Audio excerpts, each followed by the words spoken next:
You're talking about stuff that is not relevant. Hello and welcome to the Court of Public Opinion. I am the recovery addict, and boy do I have a case for you today. Why is the dog chewing on this guy? I think they have got the wrong guy They there. got the wrong guy, and the dog was biting him. He roughened him up quite a bit. There's a lawsuit.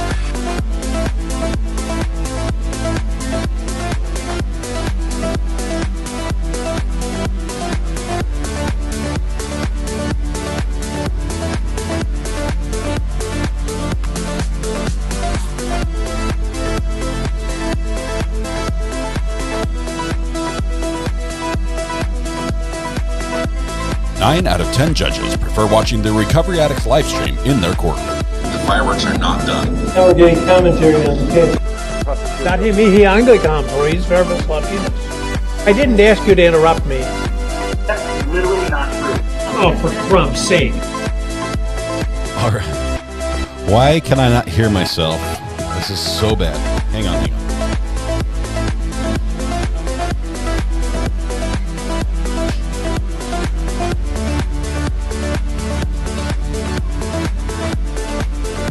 There it is. There I am.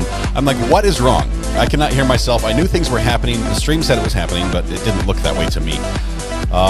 Where are we? I missed everything. Can we just start the music over and pretend none of this happened? Good morning. Welcome to the Court of Public Opinion. I'm the Recovery Addicts. There's music's over already, and I'm finally caught up. Welcome. Good to have you all here. I don't want to insert ads. Thank you. YouTube, appreciate the suggestion, but no. Let's see. I'm so far behind. Okay, audio, full screen. There we go. We need a little thing over here as well. That's what's not working. This is not working. It's a Wednesday. It's Wednesday. It's Wednesday. Mike. What day is it, Mike? Guess what today is? It's hump day. Hump day! Welcome to Wednesday. It's wonderful to be halfway through the week with you. Sorry about your eardrums. I was really feeling it this morning, but it is hump day. We're halfway there. It's also Maria Day. Maria's grand premiere of the video. How did the poll turn out? Let me end the poll. The poll is for people who are here early, so I have to end it now in case you just walked in the door. Sorry, not for you. A poll says this. Who will be late to court today? Dr. Lewis, because she slept in, was 48%. Backpack lawyer, because he had a flat tire, 43%, close second. The judge, because he needed a mental health break, just 5%. And Letecia, who thought it was a Thursday, just 2%. So that's where we are. A couple people said Dr. Lewis will be giving the backpack lawyer will be giving Dr. Lewis a ride on his bike, and they will both be late, which is sort of like A and B together. Wonderful. Good to have that out of the way for the poll, and we'll see just who was right in just a little bit. Be kind, you're way up there. Subject matter jurisdiction. We probably should. Let's see. Let's run that down to B for just a minute, or A, actually. Run it to A. There we go. All right. First in chat today was Be Kind. Who was trying to say hi, and I'm so excited to be here, but it came out as I'm so high. So Be Kind. Thank you for being first in chat with the inadvertent acknowledgement of your mental state for this morning. I think we all are, excited about today. So excited to be here. But hi, welcome, Be Kind. Thanks for being first in chat. As a result, as a penalty, as a punishment for you being first in chat, for breaking the ice and letting everyone else through the doors. The internet is yours. We are going to gift you everything IP related worldwide. It will be your responsibility, rests purely on your shoulders. Not just for like technical support, but financially, everything. Any new renovations, I was updates, kicked back, taking it easy. It's all yours. You have to take care of it. No, there's no financial impact. Actually, you're lucky that way. We had several people who became members during the break. I do apologize. I know Weather Watch re-upped again. We've got Checkmate, who is here.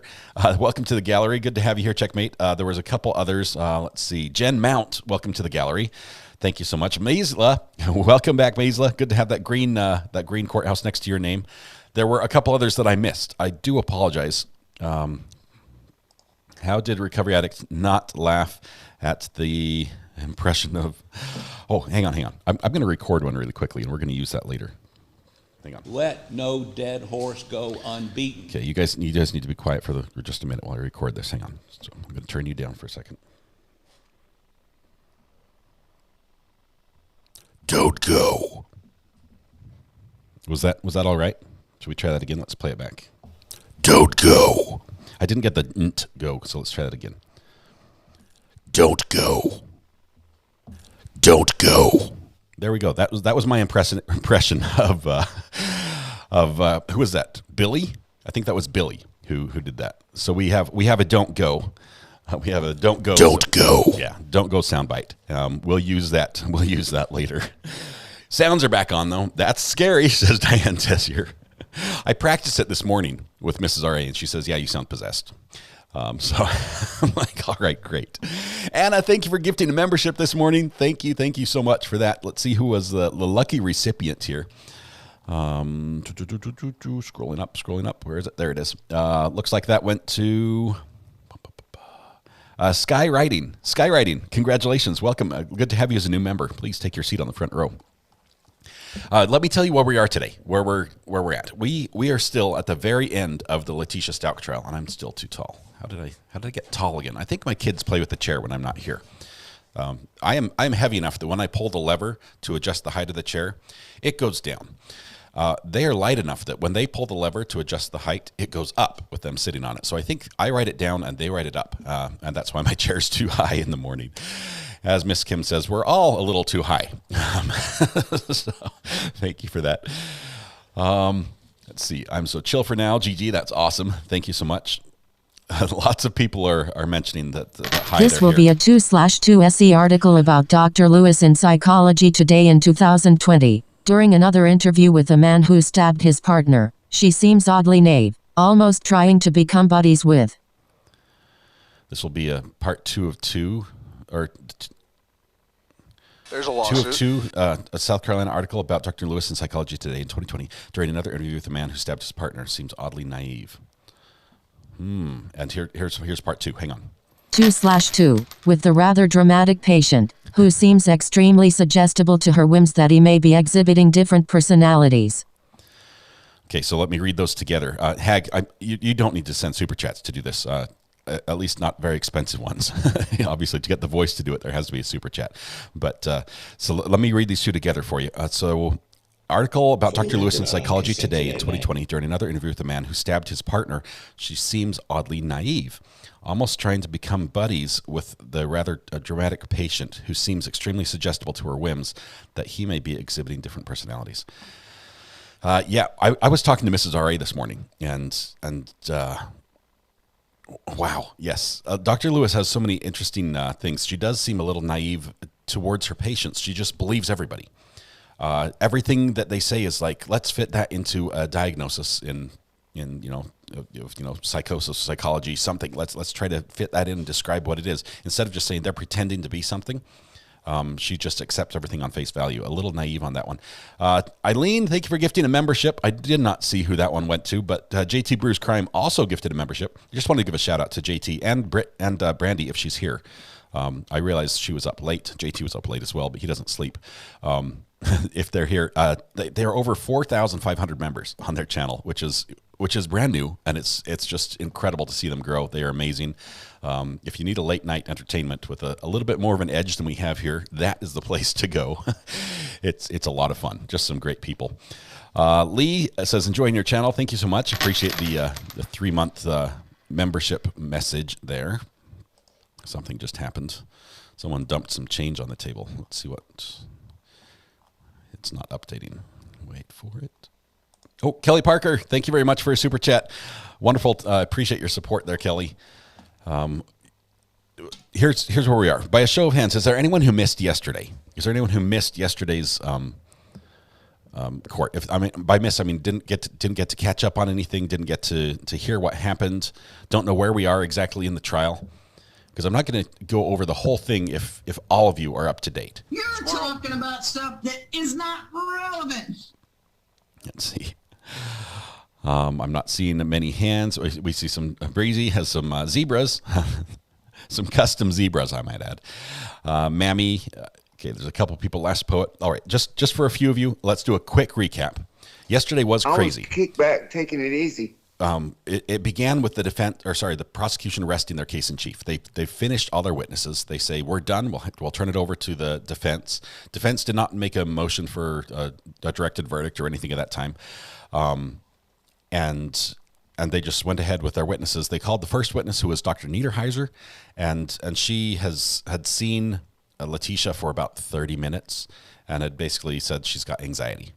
And they brought up some other things about, a little bit about a softball injury through that witness, and a hospital visit, and possible brain damage from a softball injury, which is, I believe, probably the most critical point of testimony that came out during that witness. Thank you, Brittany, for gifting a membership as well. That one just went to somebody. Went to Wendy L. That's awesome. And Gaga Life, thank you for joining as a member of the gallery. Appreciate you very much. Please take your seat. After Dr. Niederheiser, they called Dr. Lewis. Dr. Lewis was supposed to be here in the morning. She was supposed to be here yesterday, but obviously they didn't get to that yesterday. But she was supposed to be here in the morning. She was not there, so they went with Dr. Niederheiser then. Then she was supposed to be here at 1, so we took a long break, and she was late for that as well. When she finally did show up, she started testifying, and it was interesting, to say the least. Very interesting. The defense, this is their witness, and Mr. Tahini, as he calls and is questioning this witness, he cannot stay focused. As soon as she starts talking, he's like, it's like he hates his own witness. Really, he cannot stand the way she talks, the way she goes on, the way she does not answer direct questions. He's struggling. He was struggling, and it was actually rather short questioning, considering this is their star witness, who was going to be their only witness at one point. It was very short questioning, and then turned over to prosecution for cross. Prosecution is going to take probably most of today on cross, and they are ripping her apart professionally. Obviously, it's hard to see, because she is an elderly lady that deserves, someone should be kind to her. She's someone's grandma, right? Nobody likes to see somebody just dismantled in front of a trial like this, but this is what's going on, and it's both amazing to watch and also painful at the same time. Let's see. Sheets, welcome to the gallery as an attorney. Welcome, not a gallery. Welcome to attorney. That means Sheets gets a virtual chair, just like mine. It's padded, it swivels, and it rocks, as a backpack lawyer would be pleased to know. So enjoy that seat. It's wonderful to have you as an attorney supporting the program. Thank you very much, Sheets. That is awesome. Appreciate that. Let me know if I can send me a message. I'd love to follow you, Sheets, on any social media if you have any. That's one of the perks that you get at attorney level. Let's see. Miss Kim, love your recaps. Anyway, go ahead. Okay. What did I miss? There was a couple things. There were a couple hot mic moments where the witness, Dr. Lewis, doesn't seem to understand that when they call a break or when the jury's coming in or out, she's still sitting in front of a microphone that is turned on. And so there was a moment where Mr. Cook went up to help her off the stand, and this was towards the end of the day, and she said, "What do you think about that? He lied."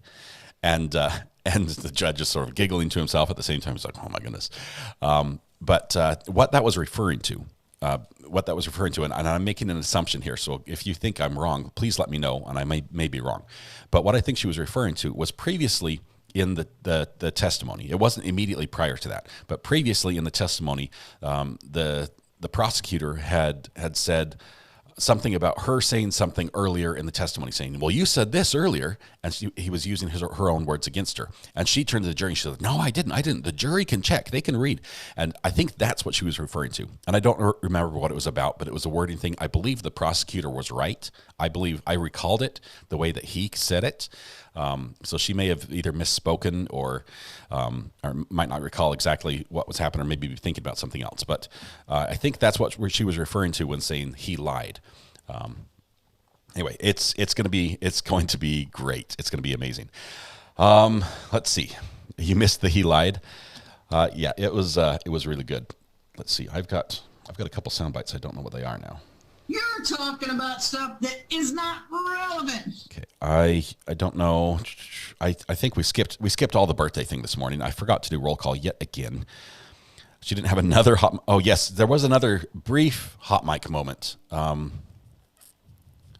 It didn't seem as significant about the he lied part. I have to go back and see what that was. Goodman Law Firm is ready. She's got popcorn, Google Translate, tissues. We got somebody on the burner phone already. Hold on just 1 second. The Brown Barn. Are we going to address subject matter jurisdiction? Hello, Brown Barn. How are you doing? Hey, good morning. I'm good. Hey, I wasn't sure how I could type this in, but I thought what she was saying when I did hear her say what about he lied, and I thought she was referring to the fact that she was told she could not get the MRI and the CT scan because the court wouldn't fund it. But indeed, the attorneys had killed it. They had killed the option. Yeah, they killed the motion. Right. Yeah. Okay, so and that's what she was saying. That could be it as well. I guess there are a couple things that would fit the scenario for her thinking he lied about something. But imagine if you're right, the Brown Barn. If you're right, she is of the notion. She's thinking that the defense is still on her side. Where if they have to tell her, and I'm not sure how much the judge will allow them to communicate with her because of the order that he gave at the end of the day. But if they tell her, actually, yeah, we did kill that. We're the ones who stopped that. Suddenly she might think, hang on, I'm being pushed out in front of the bus by this team in my wheelchair. I'm being pushed out in front of the bus and they're just leaving me to hang. She could change her opinion. So I thought she was really close to saying that yesterday when the prosecution was questioning her about the whole MRI, CT scan. And he said, he was referring back to her statement, I think in her book, where she said where she had declined to testify in a court because she was not able to get those tests done. And he said, why did you not, decline to testify in this case under the same circumstances where you weren't able to get those tests done? And I thought I heard her say, maybe I should have. When he asked her. Okay, I missed that. I realized there was a lot going on there. I think I missed that. It sounds familiar, but there were so many moments where she responded with something that was like, that wasn't quite right, or she shouldn't have said that. I believe there was one point where she said something happened by magic. What was that? It's like, you're the expert witness and you're like, it's magic. I don't know. I just hit the button and the TV comes on. It's magic. Oh my goodness. So much. Yeah, okay, I don't know. I'll have to go back and listen to it. But I was surprised that if I indeed heard her say, maybe I should have, that the prosecution didn't jump on that. So maybe I misheard that. Well, guess what, the Brown Barn? You just gave me homework. Now I have to go back and watch all of yesterday again because I've got to pick out those parts. Oh, maybe I'll assign some people to do my homework for me or cheat off their papers. If somebody can find those sound bites, I would love to watch those again. I just missed a member. Hang on. Oh, I'm sorry. Jennifer Portress, welcome to the gallery. And somebody else just a minute ago. Who was it? Brown Barn, did you see who it was? No, I'm away from my computer. I'm just listening. Okay. Someone gifted a membership. Head out. Headed to work. Oh, your memberships are amazing. All right, y'all have a great day. Thank you so much. Appreciate the call. Appreciate the heads up. We'll see you. Thanks. Bye. Bye. Also, let's see. Lisa Dempsey gifted 5 memberships as well. Wonderful that way. And Charmaine Fossinger, thank you for the $5 super chat. The phone's going nuts this morning. Kat Langton. Kat, how are you doing this morning? Good. How are you, sir? Oh, it's a fabulous morning. It's Wednesday. We're halfway through the week. We get Maria today. It's going to be good. I know. Although I'm squeezing the cow for all it's worth. You were doing a lot of that yesterday too. She made Maria come out without member. I'm not a cat.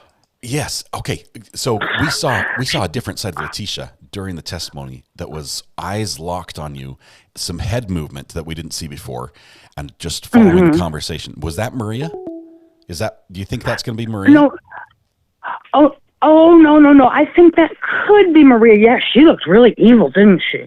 She looked like she was trying to be different. So maybe that's her best effort. But maybe we've already seen Maria. We just don't recognize it. Well, we won't know until she starts talking. Yeah. And, we'll be sitting there and she's going to be like, Don't go. Yeah. Then we'll know. Then we'll know that she's switched. But it must be in Russian gibberish. Yes, and we Nicole Goodman has her Russian to English translator ready to go. I A couple saw people are that. on standby that say, "Hey, I know Russian. I can at least tell, or I know Polish. I can at least tell you if this is legit or if it's just somebody mumbling." Yeah. So Yeah. Well, I'm excited, and thank you, sir. You are a gentleman and a scholar, and you have a great day. Oh, you go too far. But thank you, Kat. I appreciate that. We'll see you in chat. Bye-bye. Bye. Bye. That is awesome. I'm super excited about today. If you can't tell, I will tell you. Speaking of the cash cow, which I think I used my cash cow more than any cash cow is meant to be used. The cash cow is. Well, I don't know how to. Let me just show you. We'll turn this off so you don't get two of me. Because Judge one needs is to enough. look into so-called degrees as the DR called her out on it. Letecia lied to the judge about her degrees. The cash cow no longer has eyes. I have 4 rubbed months membership party face with a party horn. Hat. And I've rubbed confetti the party eyes face off. with a party horn. Okay, Hat. hang on. And confetti Phone is party ringing. face with a party Call horn. from Hat. And confetti. Mrs. H. Okay. Hello, Mrs. H. How are you doing? Hey, I'm doing good. How about you? Oh, it's a fabulous morning. Happy Wednesday to you. You too. Happy hump day. Yeah, we're there. Hey, I had a question about when Dr. Lewis was asking, or they were asking her, why did you not refuse to testify? Uh-huh. And she said, I did, kind of quietly. And so can she be compelled to testify by the defense if she has already given them a report or something? Well, here's the catch. If she has been subpoenaed, she has to appear. But not every witness is subpoenaed. Some of them appear on their own volition. So if she has not been subpoenaed, she might just say, hey, I'm not going. Of course, they could issue a subpoena and suddenly she has to go. If she's in state, they can drag her there and make her be there. So I don't know. Okay, I didn't realize that the defense could subpoena as well. Yeah, they have subpoena power as well. Okay. Yep. Okay. Thank you so much. Very We have good. so much to go back and look at. I appreciate it. Yes. We'll Thank see you so much for your channel. Anytime. Love it. Yep. Bye. Okay, quick break. We've got some. Sando Rock says judge needs to look into her Not degrees. good for Doc's rep to diagnose insanity so easily. Thanks for covering. the doctor Bad called she her was out on not it. told about tests canceled and 300 hours don't go LOL. Okay, hang on. So the doctor called her out. Sandro Rocks, thank you for that. The judge needs. She lied to the judge about her degrees. Ann G says 4 months membership, sweet, and that is awesome. Thank you so much. On the hat with confetti, party, popper, everything. We've got that there. The last one that I was talking over, Under Your Scars, says, morning, not good for Doc's rep to diagnose insanity so easily. Thanks for covering. Bad she was not told about tests canceled and 300 hour. Don't go. Yes. Oh, my goodness. It seems like the defense left her out to dry. The only consolation for her is she's going to get to charge for every single one of these hours she's on the stand. 300. She thought it was $350, but $300 an hour. At least she gets paid for this. Miss Bella, thank you for gifting a membership as well. The memberships are flowing here this morning. It looks like that one went to Rocking Horse. Awesome. Good to have another horse in chat. Cash Cow has hysterical. Dr. Lewis also mentioned testifying out of guilt, which was, well, it was something. Testifying out of guilt? Ella, how did I miss all this? I have to go back and watch. We might have to go back and watch yesterday's testimony tomorrow when there's no court. This is crazy. Big shout out to Knoxville agents as well. 1 month membership. Let's see the phone. Oh, the phone's ringing. It says it was ringing. Where is it? Come back. It disappeared. I hung up on somebody. That's what happened. I'll take the blame for that one. I apologize. I was trying to answer the phone. Knoxville agent says, in prep for today's show, I watched Dr. L, HBO documentary last night. Highly recommend. I may need to call in. Great. I understand if you may need to call in. We've got a little bit of time before we all get underway. So let's see. I want a cash cow. I can send you the link for the cash cow. We were looking it up the other day. Let's see. I missed a call. Here's cash cow. Let me grab the link. I will say this is an affiliate link, so if you buy it, it doesn't cost you any more, but I might get like 10 cents from Amazon. Call from Can you Sheila. clear up the So, discussion they had to about accept, Dr. press Lewis's 1. To report? send a I felt voicemail, it was press implying 2. the defense maybe filled in some of it. Maybe I'm Hang completely on, hold on, loony and caller, wrong. just one second. Allison Barnes says, can you clear up the discussion they had about the Dr. Lewis report? I felt it was implying the defense maybe filled in some of it. Maybe I'm completely loony and wrong. Okay, so let me talk about that in just a second, Allison. I'll keep that on the page. Who was on the phone? I'm sorry, we talked over you. Who am I speaking with? It's okay. Sheila. Hey, Sheila. Welcome. Good morning. Good morning. Two things. One, yesterday at a breakaway, she says Dr. Lewis had made the comment, can we just agree? And then I didn't catch the rest of it, so that caught me off guard. And the second thing with that is, now that she's on the stand, is there any possible way that she can change her opinion after discussing this with the prosecution? Okay, I wish I knew the surrounder in that, because I did hear that. It's like, can't we just agree type thing? It sounded like she was talking to Mr. Cook, who's the one who comes up and talks to her on the breaks and helps her there. It sounds like she was asking him if they could just agree with the prosecution. That's the feel I got, but I didn't hear any other conversation around that. So I'm not sure if we'll ever get clarification on what happened there. But it is possible for an expert witness to say, hey, I'm testifying. Here's my report I filed. I'll give you everything I filed. This is what I found. And then at the end, they ask the question, is this your professional opinion? They say yes. Do you still hold that opinion? She says no. That could be a possibility. That was my curiosity. Things have changed. Anyways, I'm seeing it differently now. Just a thought. Yep. Awesome. Thank you so much. I appreciate the call. Thanks for all you do. Bye-bye. Bye. Okay, so Allison Barnes says, can you clear up the discussion they had about Dr. Lewis's report? I felt it was implying the defense maybe filled in some of it. Maybe I'm completely loony and wrong. Allison, no, there was discussion, I think on Cross, about who had typed the report. Generally, it's often brought up that, is this your report? Yes. Did you type it? No, I had someone else do it. It's like, so do you know everything that's in it? It's like, who packed your bags and went to the airport, right? Did someone else pack your bags? Because suddenly that becomes suspicious. Hey, Fractured, good morning. How are you doing? Hi. I'm good. How are you? I'm hyped up. This poor cash cow is not going to make it through the day. If it just explodes all over my shirt and keyboard, it's probably my fault. But what are you thinking about this morning? We were talking on the Facebook group about, and I wanted to get your thoughts on Dr. Lewis talking about, she made reference to Letecia had 2 horrible husbands or something along those lines. And it blew my mind that she could say that about Al after Letecia killed his son. Like, okay, how? So here's my take. Was Letecia married twice before Al? Was that her third marriage, or was it second? Because I thought Recovery Addict. I watched HBO special last night, and she repeated a lot of what she said on the stand yesterday.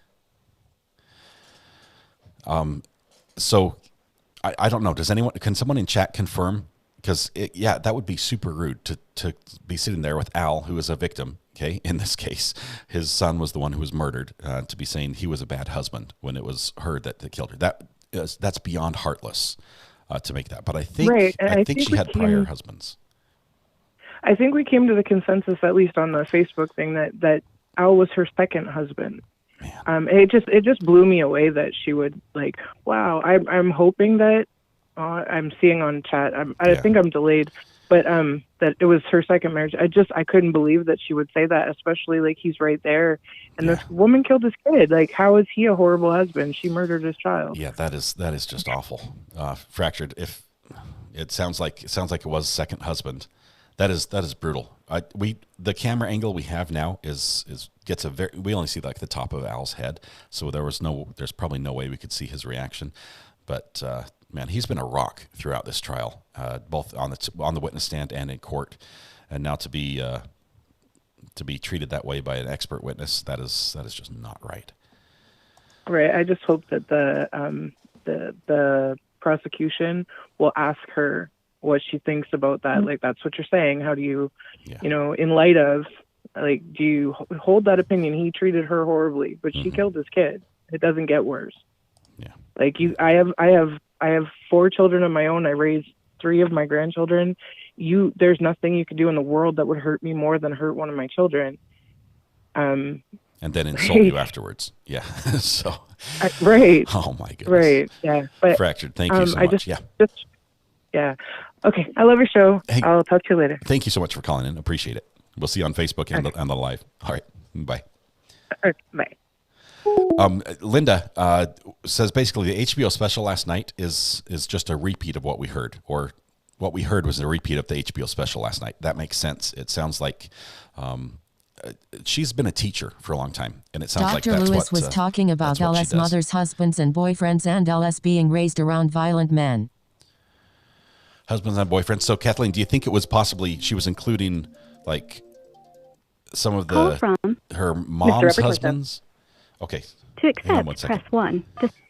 Mr. Upper Torso, hold on one second. I'm going to flesh out this comment. I think I just realized what Kathleen was saying, that when she said Absolutely, go ahead. That Letecia had the unfortunate experience of being around two bad husbands, not her having two previous, bad husbands. I think she was talking about her mom's previous husbands.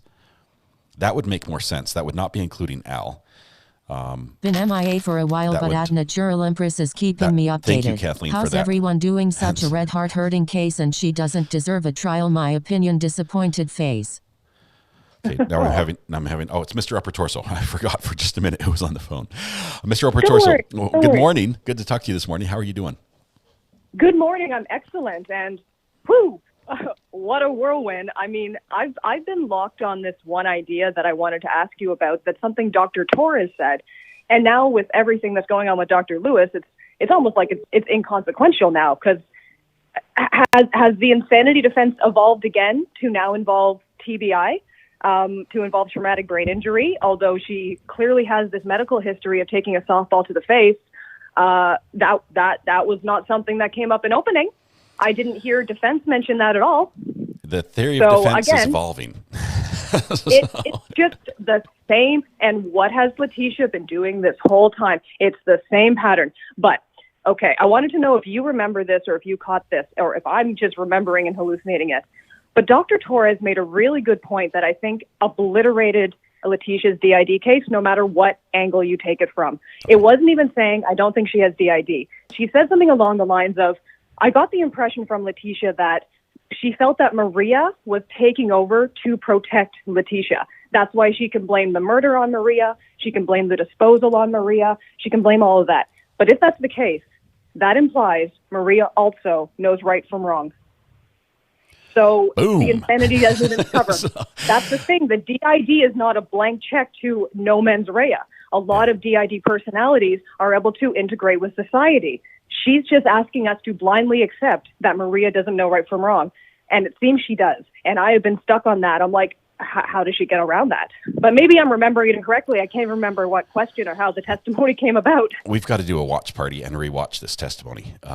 Now that, so much has happened, we have questions. We want to be paying attention in the little quiet moments and the subtle answers and things like that. We have to go back and do it again to see what else we can glean from all this. Yes. I've got more questions. I've been hanging. Yeah, and I have one more thing, and then I'll get off the phone, because I got to let everybody in. But I think now maybe Letecia has decided, and she's just not telling the judge whether she wants to testify or not, because she just doesn't want him to know yet. That's fine. She seems like someone who wants to hold that kind of power. Right. But maybe she is keeping that decision to see how things go with Dr. Lewis. And based on how it's going already and how I think it's going to end, I don't think she's tremendously impressed. She might be thinking that she is capable of explaining this story better than Dr. Lewis. And if that's where she is, I think we may see some testimony. But she may still realize how much she's putting her neck out. So we'll see. Maybe it's but she does not look happy. Some version of like the Star Wars, help me, Letecia, you're our last hope type of message that she's receiving, that she's going to testify and somehow just make it all better. I think for sure she thinks she can do this. She's the smartest person in the room. Maybe she thinks she has the jury fooled, but that face yesterday was not a happy face. As a lot of the chat said, there was no giggles that day, was there, Letecia? She was not having a good time. So she may be thinking, I need to save this defense. And what does she have to lose? I think she's looking at like 99% guilty no matter what. All she gets to do is have a little more time, delay the case. I mean, she doesn't have a lot to lose except her reputation, and that means a lot to her, though. Yeah. So we'll see. Thank you, Mr. Upper Torso. Appreciate your comments. As always, you're welcome to call anytime. You too. Hopefully do that watch party one. Okay, we'll see you. Bye. Call from. Oops, your caller just hung up. Oh, Goodbye. No. My caller just hung up. Kim, welcome to the gallery. Good to have you here. Thank you so much for becoming a member. Also, a big shout out to Wayne Gilbert, becoming a member as well. Welcome to the gallery, both of you. Good to have you here. Make sure you take your seat on the front row. This is a privilege that all members get. And the view is much better. You can hear better. You can see better. It's awesome. There was this comment way back here from Natalia that I wanted to address. Hold on one second. Let me answer this phone call and we'll get Natalia's Call from message. Meanie Banana. Hey, Meanie Banana, can you hold on for just 1 second while I answer a question? Absolutely. Awesome. Okay, so Natalia says, what about when she addressed, you should look into that, referring to her education. Natalia, there was a little back and forth where I think if what you're talking about is right, what I'm thinking about. There was a point where Dr. Lewis and the prosecution basically got a little testy, and they're sort of like, well, it was just like a bragging back and forth. It's like, well, it was sort of just the word I'm thinking of is not appropriate for air, but it was a little competition between themselves about that, and it was not related to evidence. It was almost inappropriate. But anyway, sorry, I didn't go exactly where I thought it would go in my head, so I apologize if that was not your question. Let me know, and I'll see if I can address it next time around. Meanie Banana, what's on your mind this morning? Hey, did you hear part of the trial when they said that she was given enemas and then she was given Gannon, this poor kid who was having trouble with his bowels, that Letecia was somehow giving him enemas? Right, and that is part of the treatment for severe constipation in kids. That could be doctor's orders, but so I don't know. Okay. I don't know. I don't think there was a correlation there between the SA that may have happened in her youth and Gannon. I didn't see that. It seems to be more a medically necessary step. So okay, because I was wondering, because the doctor equated that to sexual abuse. Yeah, she lumped those right together, but I don't think in this case it was. I think it's convenient for her if they were together, but I didn't hear it that way. I don't think that was a right conclusion. Okay, all right. All righty. Thanks for the question. Thanks. Appreciate you, Meanie Banana. We'll talk again soon. Okay, sure. All right, bye. Katie Potenzone, welcome to the gallery. Potenzone, welcome to the gallery. Good to have you here. Thank you so much for. I'll put you on screen too, Katie. You deserve that at least. Call from Riley. Hello, Riley. This is Recovery Addict. How are you doing this Wednesday morning? Oh, good. Tired. I've had to be waking up at like 7 a.m. because it's early in Arizona. I'm not a morning person, but I'm here for the trial. It's going to be a good day. You don't want to miss this one for sure. What are you thinking? What's on your mind after yesterday? So, I missed a lot of yesterday. I had to go back and rewatch and everything. But what really like stood out to me, and I feel like it's been so glossed over, is that little bit where she was saying, Dr. Lewis said that Letecia said that she was giving Gannon enemas, and that she was sexually abusing Gannon, and it like literally my stomach just dropped. I was so sickened. Yeah, like I said, that's sort of what Meanie Banana was talking about as well. I don't think we know that Gannon had a medical condition, probably as related to him being a preemie, being a miracle baby, where his digestive system and his bowels didn't function properly. That was something that Al was aware of, that he had dealt with for a long period of time, and I think any enema was related to that and sort of treatment for that. I don't believe there was anything SA related with Gannon, or at least we haven't seen any evidence that way, and that's what I'm holding to. I really hope that is the case, because I know that bathroom issues, stuff like that, it can be a big red flag for for sexual abuse, but again, the whole trial they've been saying, well, he had all of like the medical issues and everything. Just I really hope that is not the case. But Cross did really, really well. Like at the end with her saying, "Oh, magic!" Like, can you think of the worst possible thing you could say in any question when you're testifying under oath? On the stand about something, when you ask how something happens, magic. What a way to just discredit yourself and possibly commit perjury at the same time. It's just. Yeah, I'm wondering what happens if she shows up late again today. I'm wondering what happens then. I don't know. She seems to feel that she has some legitimate concerns regarding her attendance and her transportation, and she is in a wheelchair, so she may be dependent on other people, Right. and that could be a factor. But at the same time, the judge is like, look, we all have issues, right? And court starts at 9. Do what you have to do to be here. So I don't think the judge will be as lenient next time. He hasn't delved into or even allowed her to explain why she was late. He's like, I don't care. Just, you've been late twice. Don't be late again. So. Yeah. I can't wait to see if Letecia testifies or not. I think she wants to. Look at her level of interest at this part of the trial. It's higher than we've ever seen it. She is like right there. I think she's gearing up to testify. But Riley, yeah, I think so too. Thank you so much for the call. Appreciate you calling in. Thanks for the question. All right, bye-bye. We'll see you. Bye. Call from Mr. Adam Nusky. How are you doing, sir? Good morning. So I had a thought in response to. That wasn't me. You saw my hands. I did not even touch the soundboard, Adam.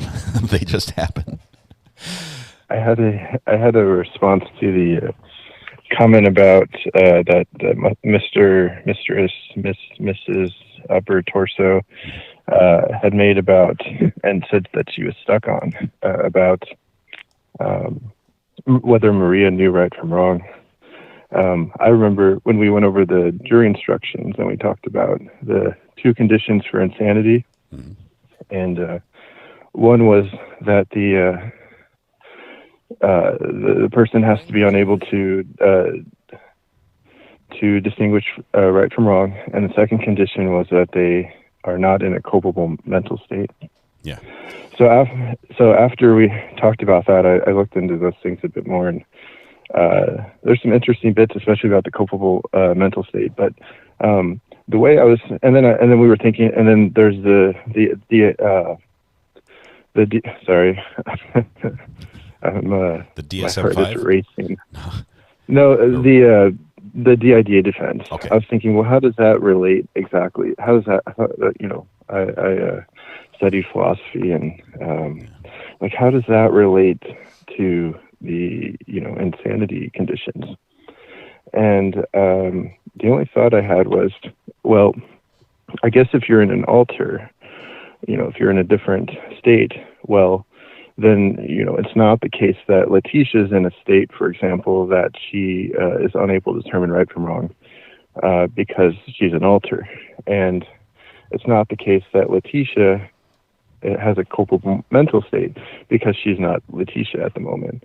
So even if Maria maybe would be guilty, she's able to determine right from wrong and is in a culpable mental state. She intends to do it. Yeah. The problem is that Maria is not Letecia, so it's Letecia that's on the stand.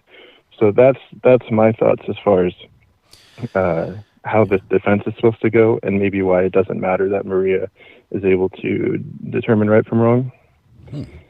Adam, interesting take. It's deeper. You have a deeper analysis of that than I've sat and thought about. So I'll have to think about it before I respond. Okay. Yeah, and I'd love to hear what other people think. Yeah, please. Okay. That would be great. Thank you, Adam. Yep. Appreciate that. All right. Take care. Bye. Yep. Adam has both great comedy and deep thoughts. The guy's timing is impeccable. So thank you very much, Adam, for that. Bonnie Cifuentes, welcome. Good to have you as a member. Welcome to the gallery, as well as, let's see, we've got Sarah Osborne. Welcome, Sarah.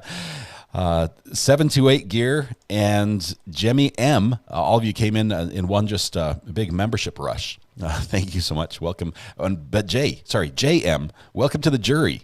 Welcome to the jury. Good to have you all here as members. And Jay, congratulations. You get to sit in a nice padded chair off to the side. No hard bench for you. You've got reserved seating in the jury box. Thank you so much, Jay. Appreciate that. Nancy B says, my mug just got here, using it now. Pics don't do it justice. Love it. The pink color too. I am using the blue mug. Well, I should be using the blue mug today. Yep, it's clean and it's empty. So we have to fix that. Here's your warning.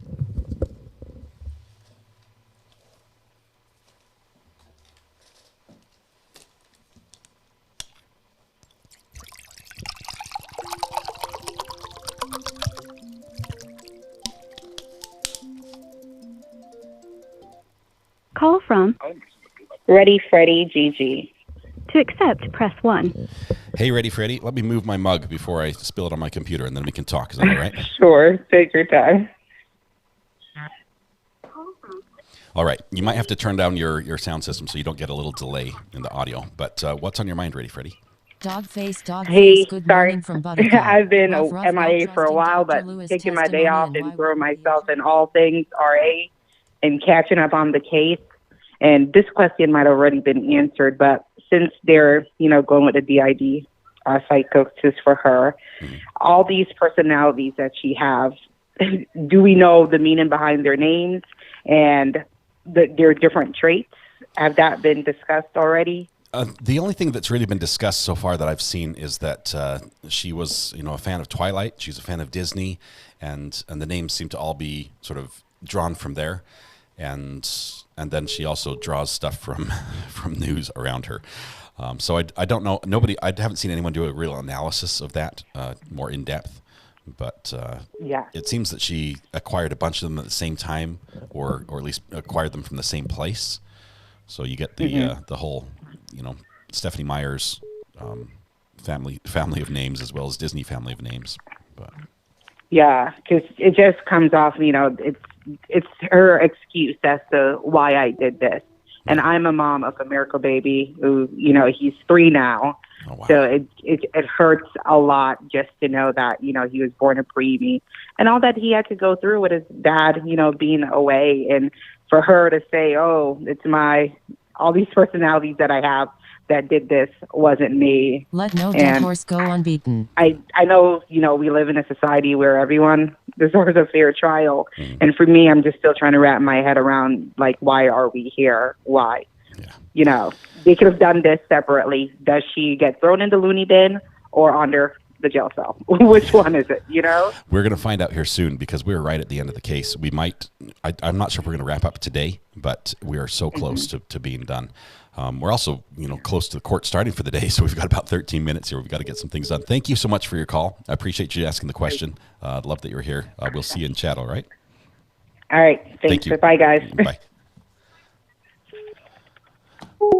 All right.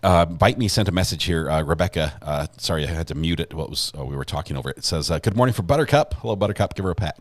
Rough, not trusting Dr. Lewis' testimony, and why wouldn't the attorneys communicate more with her, keeping her in the loop? Yeah, the fact that they canceled her request, she sent in a list of demands, right? She says, okay, you want me as an expert witness. You want me to testify about the insane nature of your client. Here's what I need. X, Y, Z. I need these tests. You need to line these up. Let's get these done. And there are things that they could get done, but the defense canceled the request and never told her the request and never told her. And just said, oh, the state won't. Shelly, this is Recovery Addict. How are you doing this morning? Good. How are you doing? I am doing great. You ready for court to begin?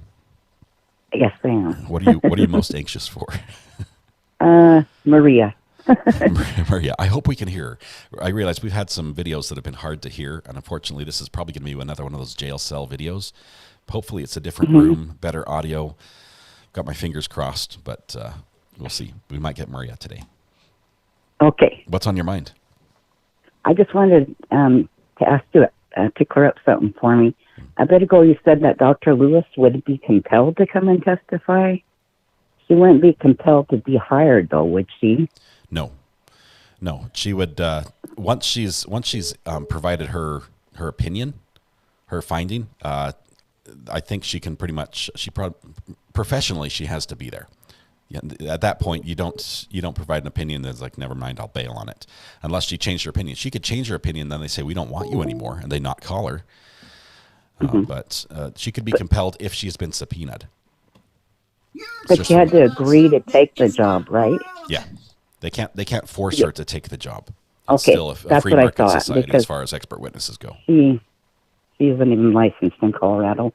Yeah. Okay, thank you. We talked about that a little too yesterday. Thank you so much. I appreciate the comments. Have a good day. Bye. You too. Bye.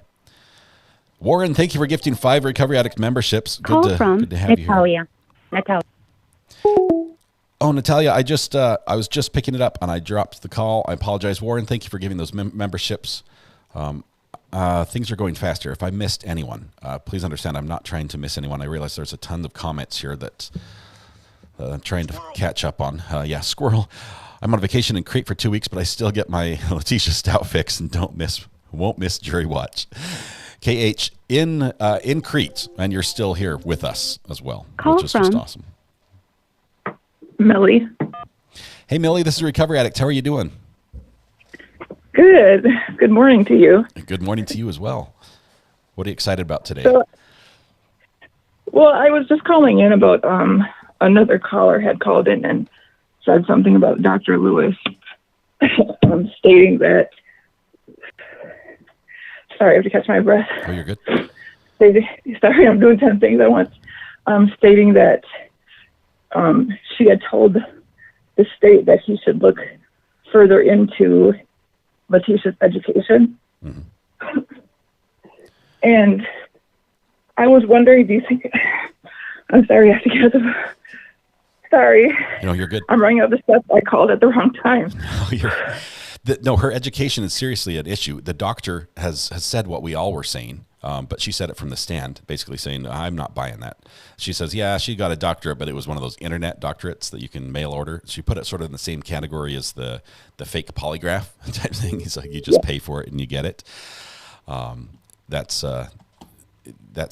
seriously, just fantastic. Let's see. I've got a couple things happening right now. Go ahead. So do you think it was better for the state not to look into it and to just go with, she has 3 degrees or 2 degrees and a doctorate? Here's what I think.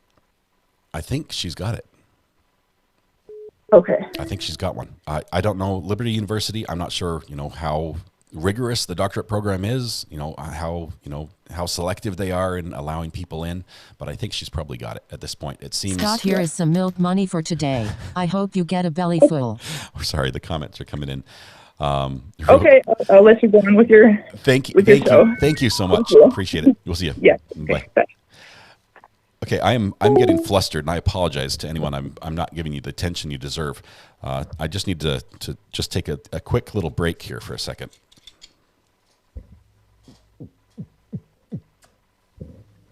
Okay, for those that are curious, this is milk.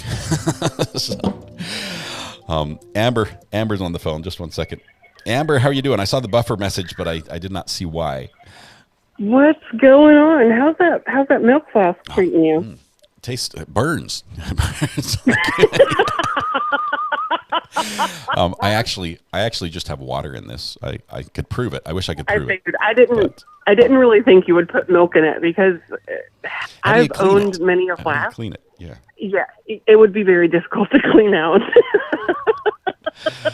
Yeah, it's great. I love it. So thank you very much. Fantastic. I also saw you using cash cow a lot yesterday. So or abusing. I'm not sure what. Let me show you. I was going to show you this earlier. I started to, and then I forgot to show you the rest. Okay, so cash cow is not just missing eyes. Most of the nose has been worn off. The udders already? Also. The udders are not pink anymore. I'm not sure how that happened. And there's a small dark stain on the backside. It's been abused and abused just a little bit today. But oh my goodness, it is so therapeutic for me to sit here and just be able to, to watch court and just have a something I can squeeze the daylights out of. It's fantastic. Something to do with your hands, right? Yes. It is wonderful. So thank you very much. The gifts were very thoughtful. KCR 1358. The first Letecia Stauch record should reflect the jury is not present in the courtroom. The buffer message says counsel approach, please. Okay, so you're lucky. Counsel just approached. Just 1 second. We're going to take camera 4 for a second while they approach.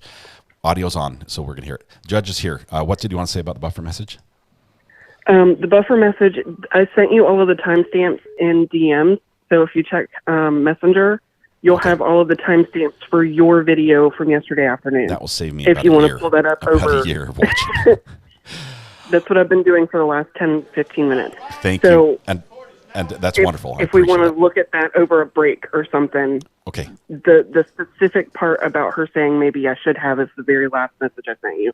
But I sent you a few other timestamps too. Amber, you're a lifesaver. I appreciate that. Thank you very much. We've got to get back to the court here.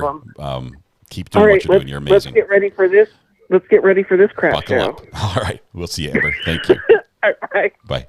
Okay, we're going to turn off the phone for just a little bit. Just to let you know, Dr. G just reached out to me. We may be able to line something up for tomorrow. So I've seen a lot of people in chat saying, "Hey, can Dr. G please talk about this? Can we please?" Sorry, I can't take calls as the court's beginning. I do apologize. We're gonna have to put the calls on hold just for a minute. But let's see. Carmen Murray, thank you for becoming a member. Also, Brent, thank you as well. All right, before we bring the jury in, there was one thing that we should have done yesterday that we didn't, and I told Mr. Tellini we could do it at a different time, and now is that time. Mr. Tellini, did you have motions that you wanted to make?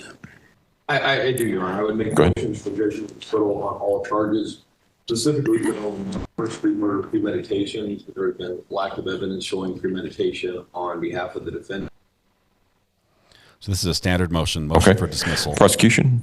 Your Honor, there's been more than enough evidence presented on premeditation as it relates to count one, specifically and most glaringly in the form of those searches that were discovered on the defendant's phone, evidencing a desire to leave the state of Colorado to seek employment and housing out of state for a one-bedroom, one-bathroom apartment in Orlando, Florida. And then obviously all of the efforts that were put forth by the defendant to then cover up the crime, showing consciousness of guilt. And so we would ask the court to deny the motion for judgment of acquittal. All right. The standard that the court must apply at this point or at this stage in the proceedings is that the court must take the evidence in light most favorable to the prosecution and determine whether or not there is sufficient evidence upon which a jury could conclude beyond a reasonable doubt that the defendant is guilty of the charges that have been brought against her. With respect to defense counsel's argument regarding premeditation, there are messages or indications that the defendant was conducting searches regarding a life elsewhere, essentially, jobs, places to live, perhaps even connections with singles in another area. There's also indications that the defendant may have been unhappy in her marriage, that there was a discussion about that, but nothing was necessarily reached. There was a statement by the defendant at some point in time in which she said, "I should have just left last week." All of this occurred before the death of Gannon. It's not surprising, or this would not be the first case in which someone was in an unhappy marriage and some crime was committed as a result of that. I think there is sufficient evidence upon which a jury could conclude, if it were to believe that evidence credible and give weight to that evidence, a jury could conclude beyond a reasonable doubt that the defendant was guilty. Again, the court has to take the evidence at this stage of the proceeding in the light most favorable to the prosecution and must not make any credibility determinations at this point either. As such, the court believes that it is a jury issue for jurors to determine whether or not the prosecution has in fact established beyond a reasonable doubt all of the charges which it has brought. Is there anything else that we need to address, prosecution? No, not anything that we can think of, Judge. Defense? Yes. Mr. Cook is retrieving Dr. Lewis. Okay, so she's not in the building yet? That's my understanding. Okay. Do we know where she is? Or how far away? They're in transit. Okay, so probably about, like yesterday, about 5-10 minutes or so, something like that. Okay. All right. Court will be in recess then until we have Dr. Lewis. All right. Okay, so we're on a break. They're going to kill our cameras here for just a minute, so we're going to come back to here. Let me just tell you, I was talking about this. Dr. G just reached out to me, saying it may be possible to link up tomorrow. I'm going to let him know that would be awesome. Let's see. He also says he's going to watch all of Dr. Lewis's testimony tonight. So both yesterday and today, he's going to be up to date. So we'll probably, if that's up for him, if that's good for him, I would love to just focus on Dr. Lewis's testimony with him, just having that professional analysis, get him to really just give him the reins and let him walk us through what happened. That would be fantastic. I think you guys would appreciate that as well. It's amazing. I love that he wants to come on and share that with us. He does a great job. I'm looking forward to his own video as well on the topic. From Heather Barnett. Heather, good morning. Happy Wednesday to you. How are you doing? Hey, good. Shocker. They're late. Anyway, I wanted to say something about how things ended yesterday when she says magic, and how they were asking her, how is it that, you can get Maria to come out, but, that was it. On a dime. Yes. And I'm just like, I've been wondering that myself. I'm like, it's on cue. Like everything, Maria comes out on cue when it's convenient for Letecia. And so... And what was most notable is Dr. Lewis had no recollection of using any trigger to bring Maria out. But Letecia said she has to be triggered to be brought out. And Dr. Lewis is like, no, it just happened. So I think these things happen around me. She's like, it's magic. Just magic. Because she's avoiding giving that answer, because I think she was biased. I think she was ready and set to say that she had DID. Yeah. A couple of people in chat are asking about why we're here, not back in court. So let me just clarify. Dr. Lewis is late again. Mr. Backpack Lawyer is late retrieving Dr. Lewis. They're in transit to the courthouse. The judge has called just a little bit of a break, probably 5 or 10 minutes. Basically, as soon as they show up, we're going live again. But yeah, great. Thank you for reminding me. That was the magic. Dr. Lewis is probably late because Backpack Lawyer is late. He's pedaling as hard as he can, and she's hanging on for dear life. They're dragging the wheelchair behind them. I don't know how they're arriving, but yeah, that's how I picture it in my head. How it's going down. Yeah. I can't wait to hear Dr. G's take on this tomorrow, hopefully. He's going to be, yeah. We're going to line that up. Tomorrow, we don't have court on Thursdays. Every Thursday, this court is not held. And I know it's sort of weird that they do that, but that's the schedule. And that works for us because right at the end of the trial, basically, once we've heard all the expert witness, we're going to get to hear from Dr. G, who himself is an expert witness and who has degrees and vast experience in this area. It's going to be wonderful. I'm just going to sit back and I'm probably not even going to talk. I'm just going to just sit there and just let him take over. It's going to be awesome.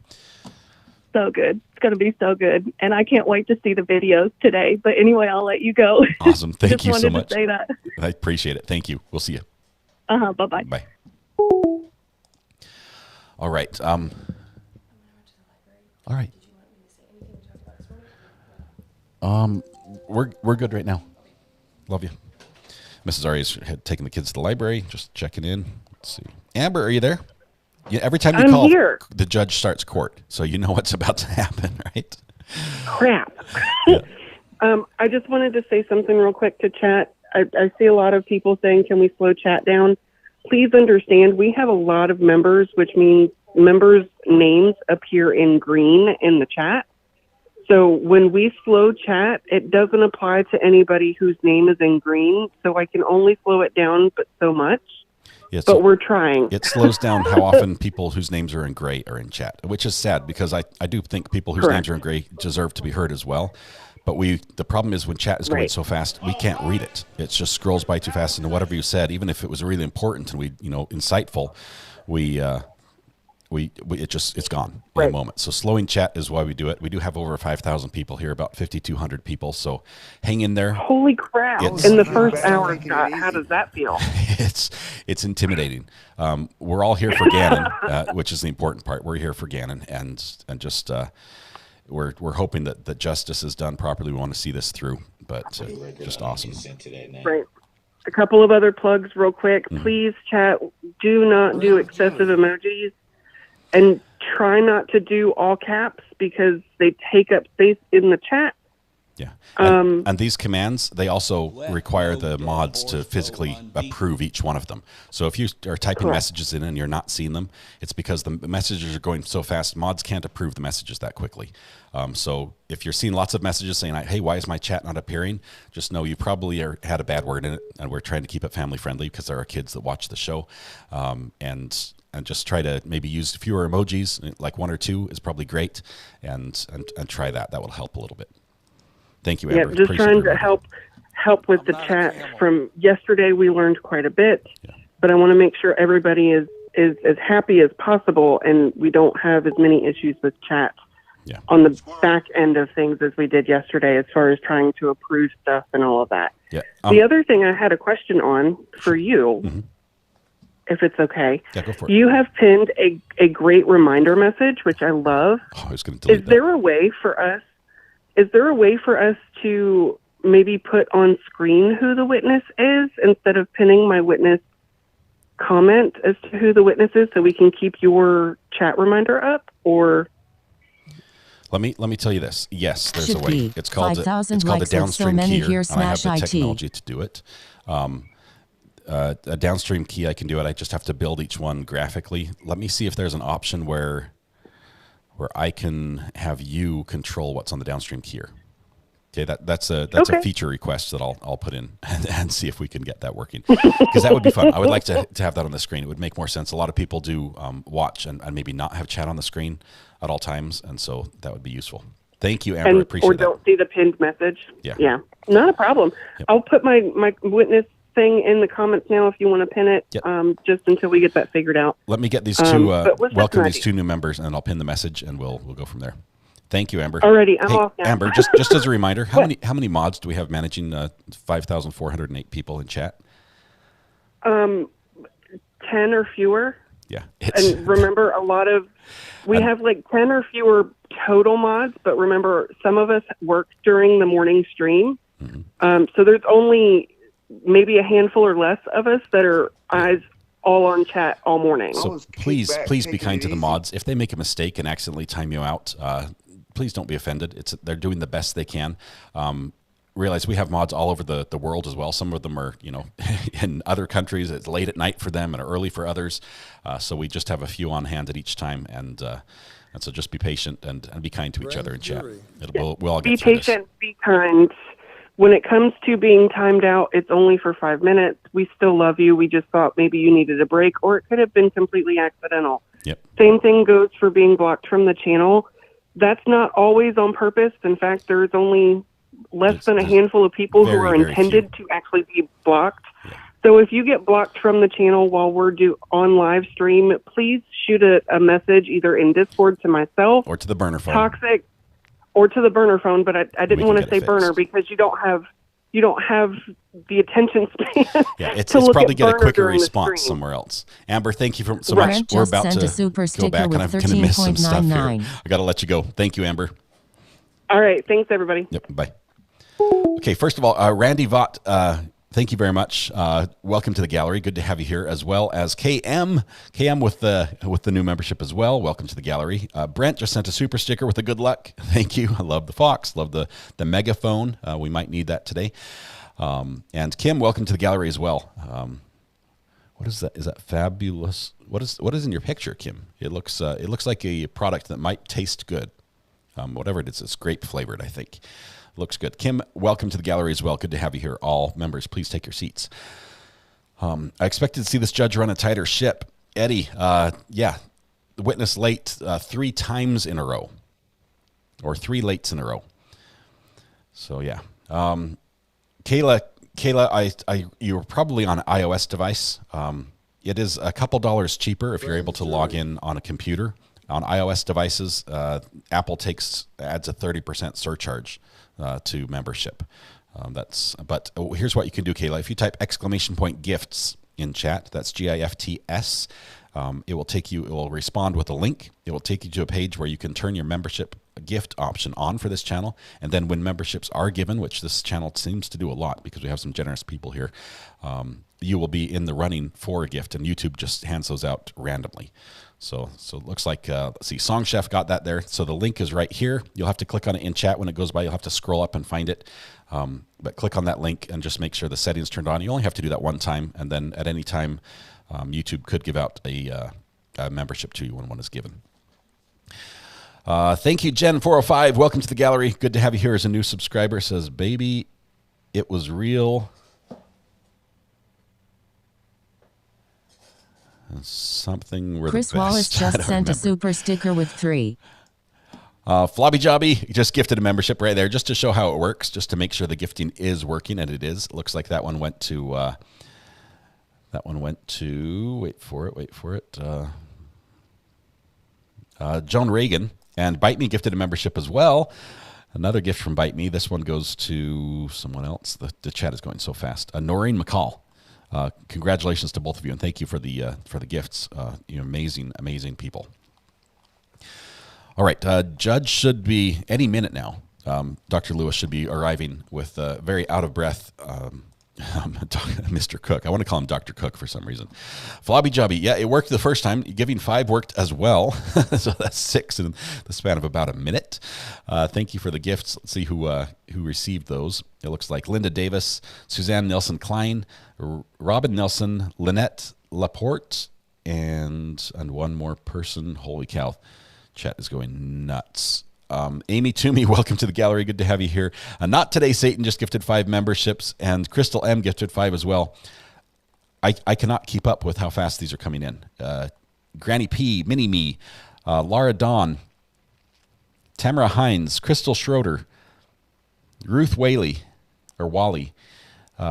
Camus, and several others. Nurse for God gifted membership as well. You guys are great. You're amazing.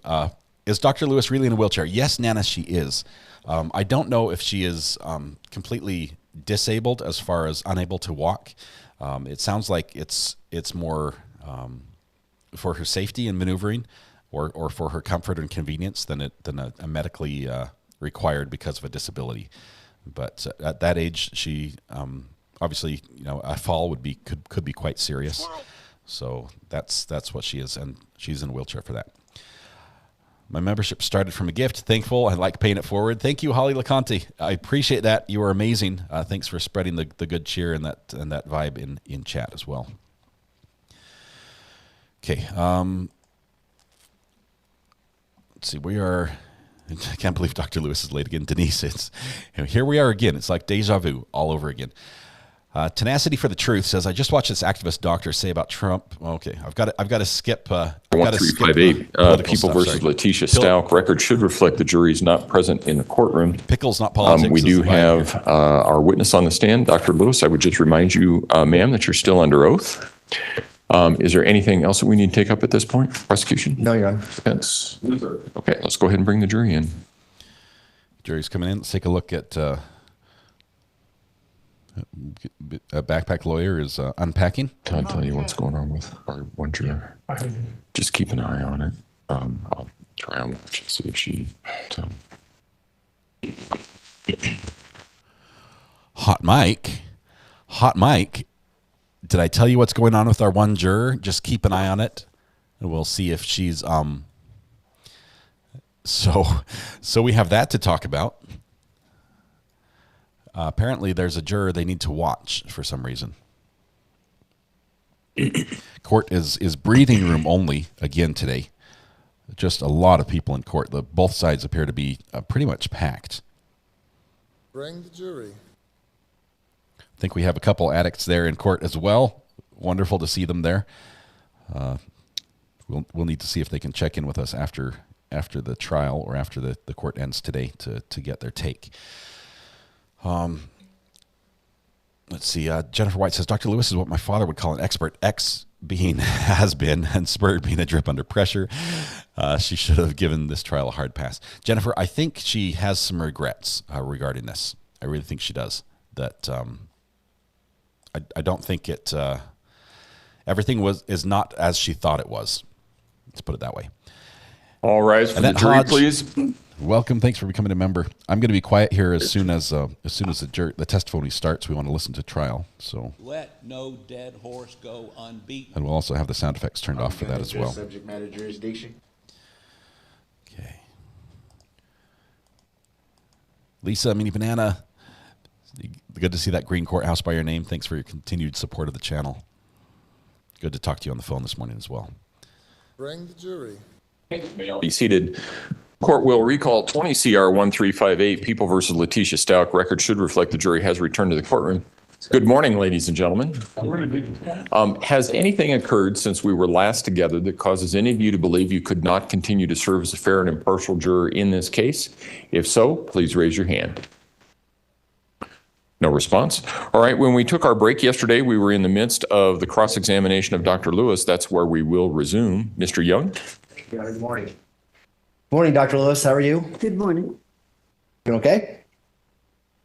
In truth, I've had food poisoning since last night, but we'll carry on as best we can. I'm sorry to hear that. If you need to take a break or anything, just... If I do, I'll let you know. Okay. All right. I kind of want to talk a little bit more about dissociative identity disorder. During direct examination yesterday, you mentioned that there was some controversy with regards to that diagnosis.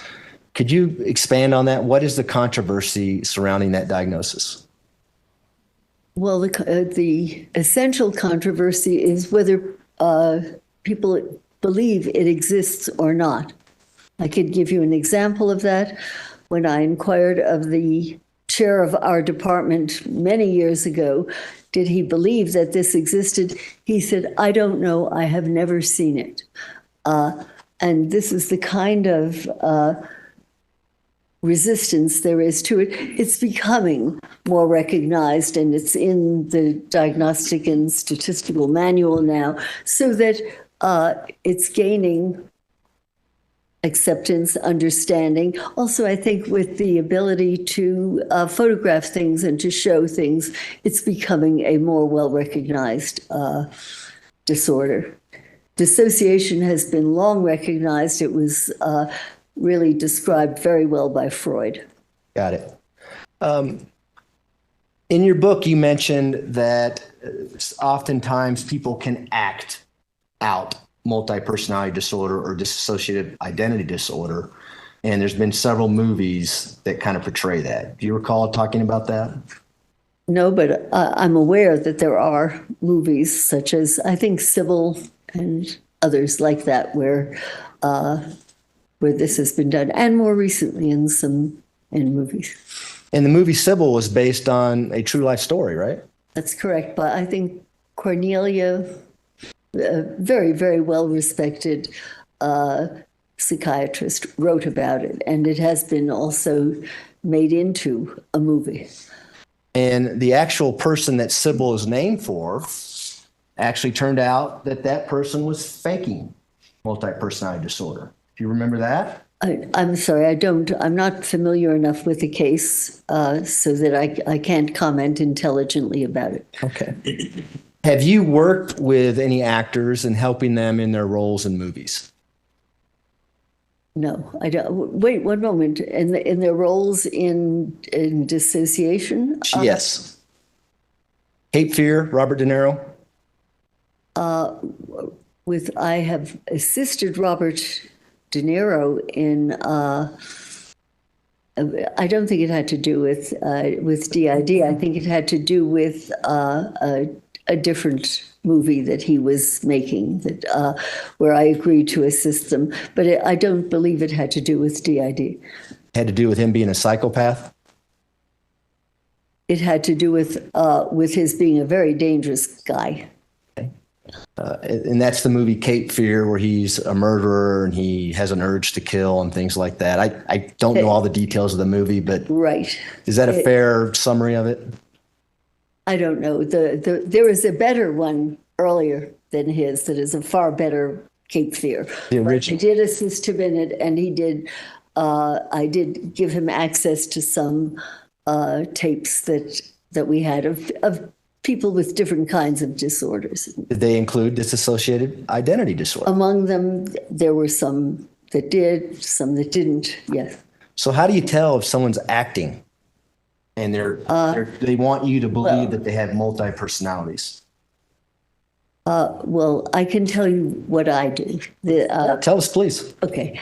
What I like to do is be able to show that there were unmistakable signs of these kinds of switches, changes, different states, different abilities to function long before I was ever asked to be involved in any case. And so that is one of the best ways. I think that's the best way. It's that, to my mind, if I'm teaching, I will say to students, this is as close as you get to an MRI in this field, where you have something that was done. And again, I repeat, you can't retrospectively malinger. You can't write your name in a funny way or pretend to be somebody when you're 18, because when you're 35, you're planning to kill someone and you think you need a good excuse. That makes no sense. So that it's important for me and for the people with whom I work to be able to, identify in any number of ways whether these signs, symptoms, behaviors antedated any difficulty with the law or any current issue. Sure. Things like family members coming in and saying, God, she didn't remember my name for long periods of time, or she blacked out and couldn't remember where she was at. What are you referring to now? Who? For signs of dissociative identity disorder, retroactive. No. That wouldn't mean anything to you? Well, that alone, no, that's very little bit. However, if you, let's say you're looking through somebody's work and you're looking through their high school, notebooks, or you're looking through early pictures, early signatures, things of that nature, and that these things way antedated any problematic behaviors later on, that, any legal issues. That is the kind of thing where, we've found, for example, in the workbooks of children at school, where we've gone through them and we have found a different name that was used. And that was used at different times. And so if I could, Dr. Lewis, you're saying that the writing would be more important than an individual saying, I blacked out for long periods of times, I have no recollection of what happened, and there's no explanation of... I'm sorry. Cell phones off, please. I think it may be... That's your cell phone, Dr. Lewis? It might be. I can assist. All right. First you're late, and then you have your cell phone. It's very nice. Yeah, can you turn it silent? I'm trying to find it. Sure. Or phone a friend. Okay.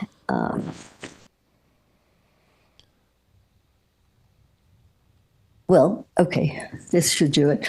Let's. I'm going to give it to Eric. Why don't you give it to Eric? Okay. Yeah.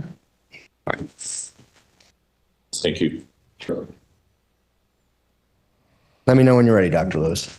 And I'm sorry, I don't recall your last question. I'll re-ask it.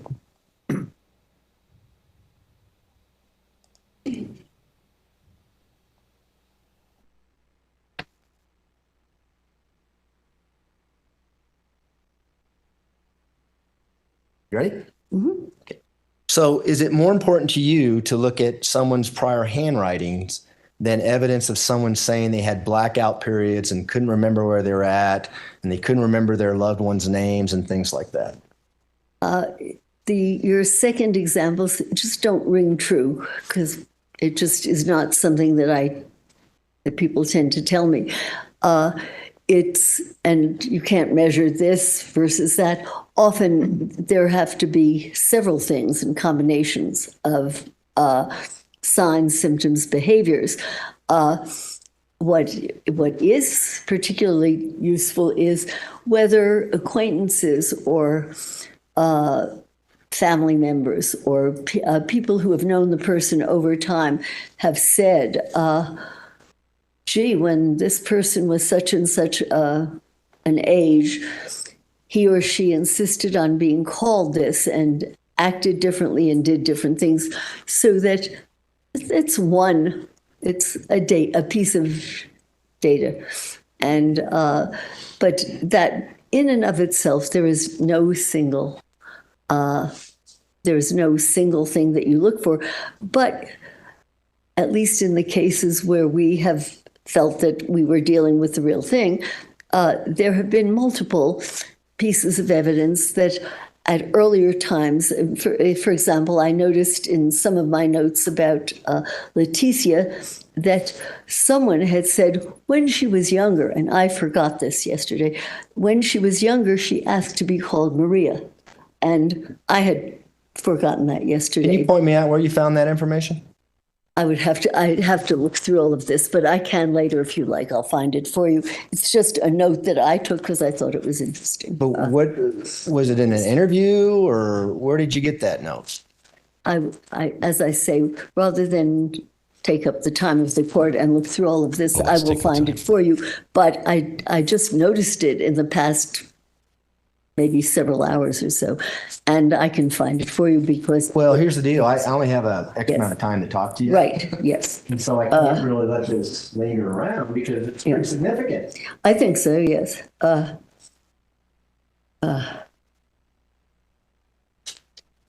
dear.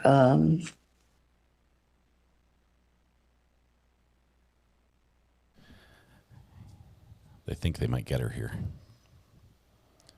So I'm going to make this chat appear a little better. 1 second.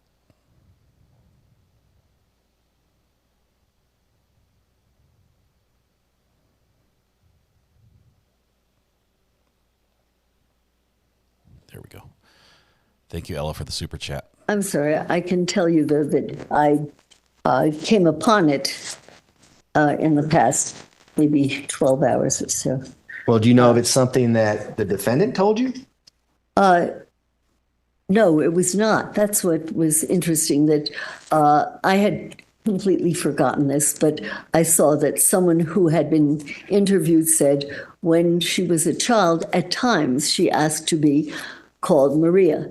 That in and of itself is not a proof of anything, but it's a confirmation if you have a lot of other things that go along with it. Well, it's certainly not in any police reports, correct? As far as, no, it's not police reports. It would be in a report that the defense gave you?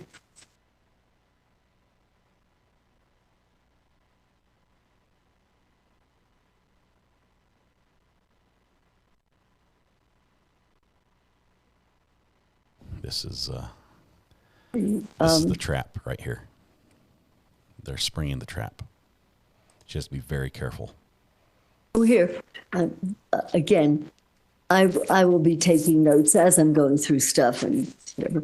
And here I have Letecia notes. Dr. Lewis, Dr. Lewis. Yes? The way we have to do this is you need to read that to yourself and see if that refreshes your memory. And then once you've done that, I can ask you some questions, okay? Because I don't have that you have in front of you. No.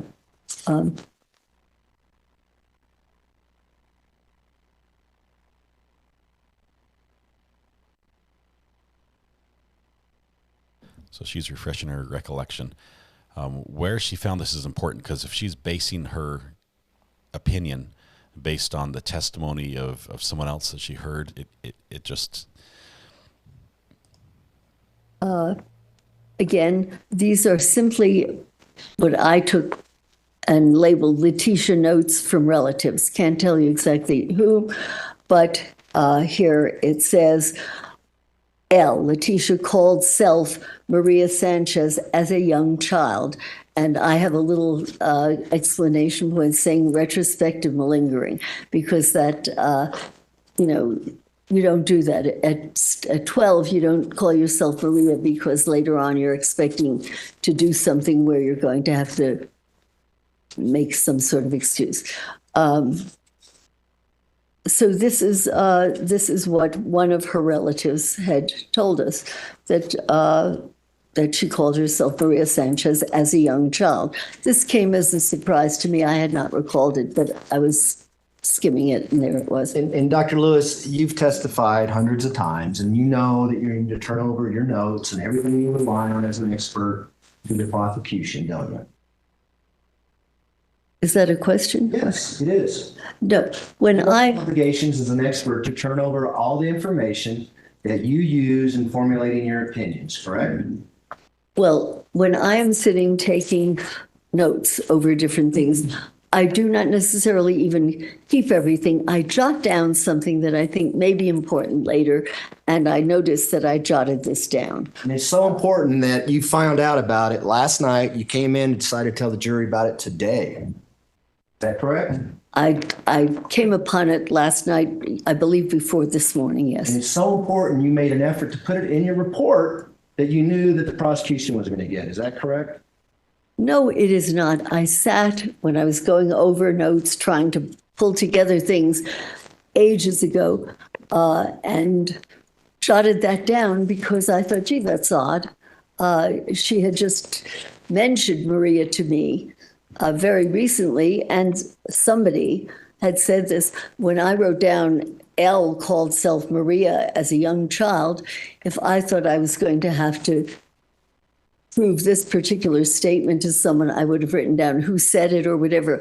I was pulling together my thoughts at the time and going through and seeing what kinds of things seem to matter. And it is a note taken while I was going through hundreds of pages of notes. And to my surprise, this appeared. And I had no memory of having seen it before until I looked at it, skimming through it, and found it in the past, I would say, 12 hours or so. It was until you realized you had nothing to corroborate your diagnosis that she was Maria Sanchez, and you needed to come up with something. Is that right? No. It was written. Why wasn't that in your report, doctor? If it was that significant, if that's the only corroboration you have, why is it not in your report? It is not the only corroboration that we have, sir. This is an observation as you go through hundreds of pages of notes and you see something there that you hadn't expected. And so I'll jot it down and think, gee, that's kind of interesting. But there are many other pieces of evidence that there were other times that that she apparently used other names and that she signed differently. But for example, there are notes where there are different names, but if you really study them, it turns out they were her names. They were before she was married, they were when she was married to one person, then to another. And I will write them down because what at first may look as if, gee, why is there this name? Did she use that? And then you're an idiot if you say, oh, yeah, she was in an altered state, when no, she was in an unmarried state, or she was married to a different person. So that when I'm going through things, I'll jot something down. I happened to jot this down because I thought, how come that early? I don't think I became aware of the Maria character until I had interviewed her. Yeah, that's when everyone became aware of it. Well, that family members, including her daughter, Harley Hunt, her husband, Al Stauch, had never seen any signs or any evidence that she had different personalities. I can't comment on that because people's ability to recognize things, the ways the ways things are asked make a difference. So I can't in general say, yes, this matters. No, it does not. This is interesting. Well, before you go off on another tangent, let me finish my question, okay? You consider that there was no evidence by family members that she had no patients that she had disassociative. That specifically, I did not think about that specifically because different personas are either recognized differently because of the sensitivity of the observer, or they don't occur in that setting, and they occur in another setting. And it doesn't help your diagnosis of dissociative identity disorder, correct? Is that why you don't consider it? No, it's interesting that they did not notice this. It may even be one of them who said this, who said, no, I never noticed anything different. And yet, one of these people said, I think we got what she your called note herself says, that. doctor. Okay. Well, that could well be one of the people who said, I never noticed she was different, but, sometimes she called herself Maria. So that you're open to whatever comes your way. You try to jot down what seems important, and then you try to pull it together later. But there is no one thing that will say, oh, yes, this person suffers from DID or does not. There's a whole constellation of different things that you look at, that you consider, and no one thing that matters particularly. Let's talk about something that matters to you that you put in your report, okay? You had Ms. Stauch drew, I forget the name of the test, where they draw the clock and they have to put the hands of the clock. What's the name of that test? I don't know. I call it clock. We'll call it the clock test. Is that all right with you? Yeah. So you had her perform the clock test, and she did horrible on it. Well, she did something that I have seen before on with like older patients who have been actually demented, and I actually consulted Dr. Marikangas about it and others because it looks as though there is some kind of a defect in the ability to see certain areas. And so that everything was crowded into one area. And I have seen this in patients with dementia, and dementia can be caused by many different injuries. So that I was surprised. The other thing that is surprising is that I didn't know quite what to make of it. I knew there was something unusual, and I had asked her again, would you do this again? And she did a much better job of it. And then I remembered I jotted down L, because when she had done something with her right hand, and then I hadn't asked her to change hands at that point, but I wondered, why are these different? And one with the left hand had been done one way, and with the right hand another way, so that she functioned differently, and also she functioned differently at different times, which puzzles me. This is partly why I very much wanted to consult a neurologist, because I don't feel that I am familiar enough, skilled enough, trained enough to say this is a section of the optic area that I think is functioning differently at this time. Did the thought ever cross your mind that she could be faking it, just wanting to have you have the opinions you have? Pretty easy, right, to mess up the hands on the clock, knowing. She didn't mess up the hands on the clock. She created one section of it. I didn't know until relatively recently that this was typical of certain people with brain dysfunction in certain areas. No, it did not occur to me that that was faking something, because afterwards, when I said, would you repeat this? Would you do it again? That she did a better job on it. And this is still a puzzle to me. And if I had the proper consultation, I would have discussed it with neurologists and tried to figure out, because the optic pathway is a very complicated pathway in the brain. It turns upside down, it moves back and forth, and a neurologist is far better equipped to say, this is where things seem to be going wrong. Did you know that she had performed that test before? I did not know whether she had or had not. You reviewed the state hospital reports, both the competency evaluation and the insanity evaluations, correct? I'm not sure at which point, but I am not aware. I'm not aware of having seen that. That was kind of my last minute thought. Is there anything I can do that might show me any neurologic dysfunction of any sort. And so I said, oh, would you please draw a clock for me? I didn't tell her which hand. I tend to just put something down and then pick it up.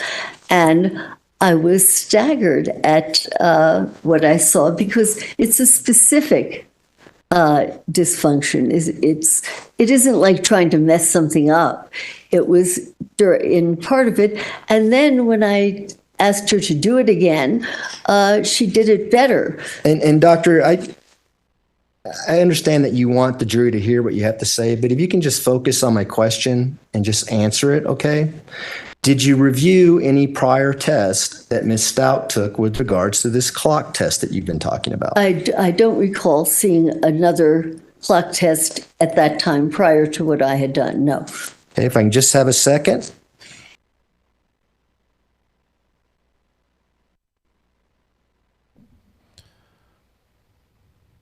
They're not done. We haven't even started the videos yet. So he's looking for something that that might contradict what she just testified. This is called discrediting a witness, and he's doing a very thorough job of this. For the clock test that Dr. Torres did.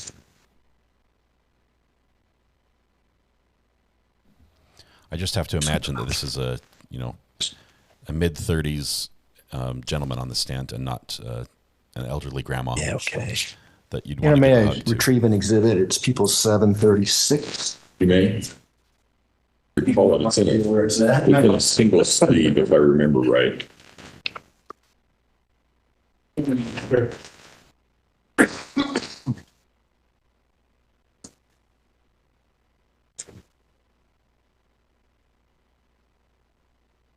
Sorry, I said discrediting. Impeachment is the right word. Thank you, Cindelicious, for correcting me. That's fair.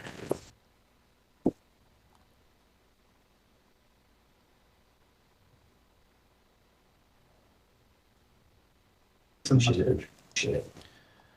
How about that, Dr. Lewis? We've got a couple of exhibits in this case. I also have other clocks here that I had asked her to do. Here are some. And I think these were done the same day. So it is a puzzle to me, and I don't pretend to, I don't pretend to be an expert on interpreting this, but. Well, let me show you this exhibit 736, okay? Do you see there in the top right-hand corner? Yes. Picture of a clock? Yeah. Are you familiar with that? I'm not, I don't recognize this as having seen this actual page before. Okay. But it is a clock, and see what she said, draw a clock 10 past, what is it, 10 past 11? Yeah, it's. She did pretty good on that one, didn't she? Well, yeah, it's not 10 past 11 really, but it's, I have others where she did better with me. And it puzzled me that at the time I said, would do it again and do it again. And it did improve. I am puzzled by this phenomenon, and I can't explain it to you, except it is unusual that particular way of drawing it has been found in individuals with severe brain damage, actually. Well, and we were talking about insanity, doctor. We're talking about the time of the crime, correct? We're talking about brain function at the time of the crime. And so a test that was taken closer to the time of the crime would be more accurate as to what the brain function was happening at the time of the crime. Is that correct? Not necessarily. So brain functions change over time? Yes. Like change after you plead not guilty by reason of insanity? And before and during. It changed there. I was with her And when she produced this, that was kind of my last fling at seeing, is there any sign of organicity? And then afterwards, when I asked her to repeat it for me right then and there, she did a better job. And then I kind of looked and I marked that she had been using her left hand and then her right hand or vice versa. And sure, it varied right then and there. And I can't pretend to tell you exactly why. I think that with the assistance of a neurologist, we could at least have an idea of what was blocked off during part of this. And okay, I'm going to stop you again, doctor, because we're getting away from what the question was, okay? On direct examination, you indicated that a bookcase fell on her and she had to go to the hospital and she had a head injury as a result of that. Do you remember saying that yesterday? I remember reading it, yes, and saying it, yes. And that happened close in time to the crime, before the crime. I don't remember if it was close in time. It was a while back when she was teaching. Colorado, correct? I don't remember where or the date, but you would have to tell me. It's misrepresenting the evidence. She was questioned about bookcase that fell in 2011. That's supported by the medical record. It's up to the jury to make a determination regarding whether or not any question or representation by an attorney misrepresents the evidence. The objection is overruled. Let me ask you this. You know that she was examined 2 days after the crime for head injuries, correct? I'm not aware of how she was examined or by whom then right after the crime. I would have to look at it if I saw it to refresh my memory. Would it be significant to you if you saw that? I would have to see what it said. It depends on what it said and how it said it and what they had done. So it could be. It could be. Well, she was examined by a sane nurse, and the sane nurse was feeling her head and examining her head for injuries. Would that be significant to you and your determination that she may have a head injury? If it were there, it could be significant. However, you don't necessarily feel on the outside what happened. If you shake something head, there are little hemorrhages that occur in the brain. You would not feel that if you examine. Now, sure, if something hits you on the head, you like to feel, because there will be a bump, but you can get a far more severe head injury by just doing that. And you can actually kill an infant, not deliberately, but by shaking the infant. And the brain goes back and forth in the cranium, and you will get little hemorrhages. And depending on where they are, you will get certain kinds of disorders in functioning. And I can't tell you exactly what they are. That's much more in the field of a neurologist. But hey, doctor, let me stop you again. Is it significant to you that a nurse examined the defendant 2 days after the crime and found no injuries to her head? Is it significant in what way? Meaning that there were no injuries? No. And that's because you could speculate and say she could have had a brain tumor, she could have had hemorrhages because someone was shaking her. Is that what your opinion is? She had other injuries previously, so that it's good if the nurse actually did this. I'm not aware of anybody's having felt her head. Maybe they did, I don't know. But it's, that does not tell you enough. It tells you if there's a bump, you do know that something hit the skull, the outside of the skull. I want to talk about psychosis for a while, okay? In an insanity case, it's real common that psychosis is involved if that person is truly insane, correct? Often, yeah. Doctors, psychologists, psychiatrists look for evidence of psychosis at the time of the crime in making those decisions, correct? They look at it over a spectrum, but they do certainly look at it then, and they look at a lot of other things besides psychosis. But yes, one of the things that people look at are the signs, symptoms, behaviors of psychosis. Psychosis is not one little phenomenon. There are many different kinds of psychoses and signs of it, so that you're talking about such a broad topic. I'm talking about them all. Any signs of psychosis is important when you're doing a sanity evaluation, correct? Certainly. And a classic example of someone who is truly legally insane would be a father who kills their daughter because they're hearing voices that their daughter is the devil. Feel like they have no choice but to kill their own daughter. And so they kill their daughter. Does that sound like something that might fit legal insanity? It's your concept of one possible type of insanity. Well, what's your concept? Does that seem? There are many different concepts. Let's just stick to this hypothetical. Yeah. Does it, yes or no? Does it fit your concept of what you feel insanity? As I've said, insanity is many different things, and it depends. And insanity. It's okay to agree with me, doctor. Well, no. All that I'm saying to you is you've given one layperson's notion of what insanity is, and you could have given another story, and I would have agreed with it, or whatever. Sure, it's a possibility. Okay, I'll take the possibility. Okay. In that circumstances, they wouldn't know the capacity to appreciate the wrongfulness of their act because they had a psychosis that something was telling them that their daughter was the devil. Follow me? If you believe that, yes. How did you believe that?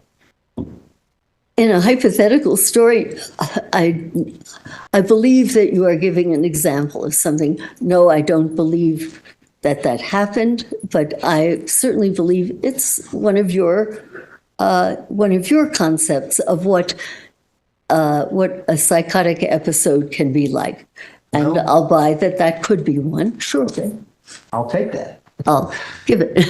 To add that hypothetical, because the individual didn't appreciate the wrongfulness of his actions, he wouldn't do anything to hide the body. He would stand there and say, I did what had to be done. Right?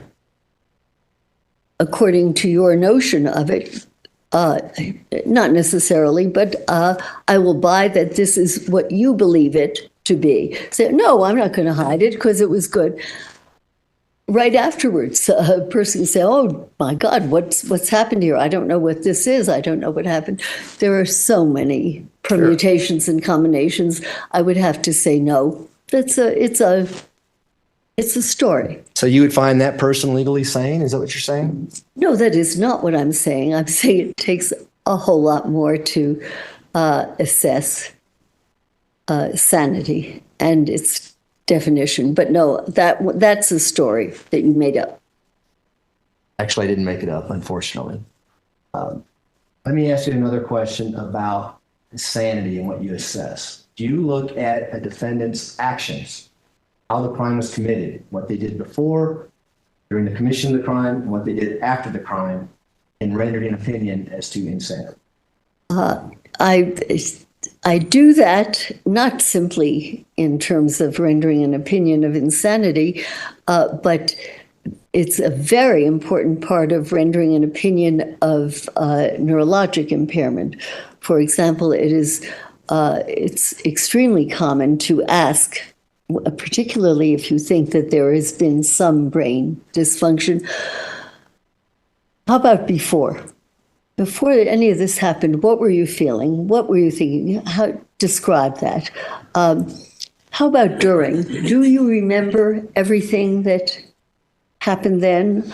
Were you told that you did something you don't remember?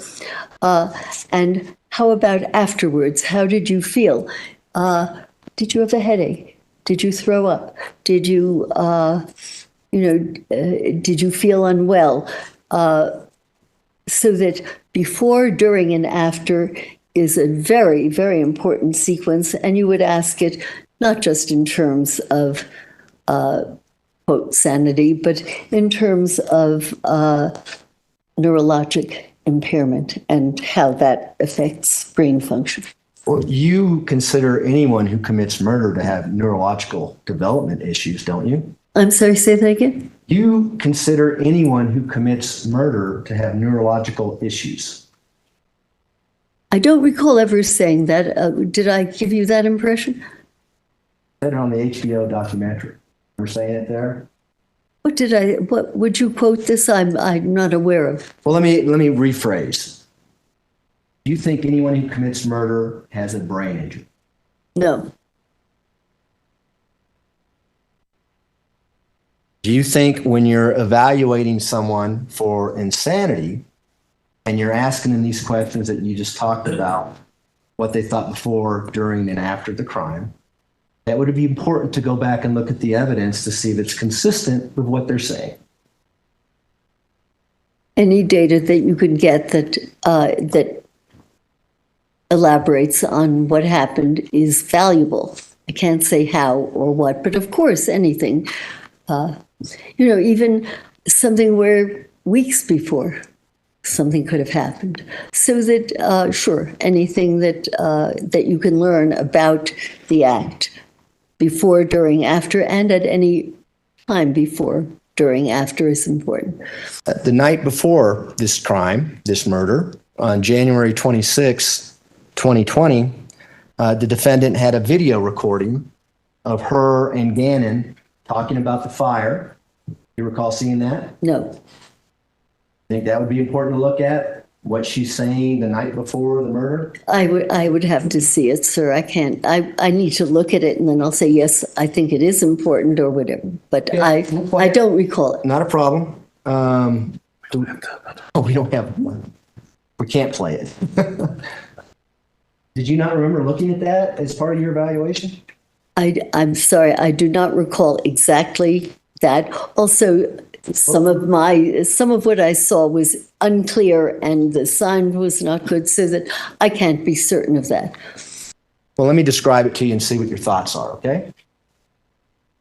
So she's, first of all, video recording a conversation she's having with her stepson, who's 11 years old, saying things like, it's okay, we can sell the couch, not a problem. We can sell the couch and fix it. And Gannon says, I'm just worried about my burns, and he's crying. Then she says, it's okay tomorrow, and then she shuts the video off. Okay? Remember seeing anything like that? I'm sorry, I don't recall it, but again, much of what I saw was not clear, the sound was not good, and I am not aware of having seen that exactly. I am aware of having read that Gannon, that she said he had little bubbles on his arm. So that's the part of that. I'm assuming it's the same issue. That is the part that stayed with me. Well, what about the part of her having the ability to stop the video after Gannon says, I had burns?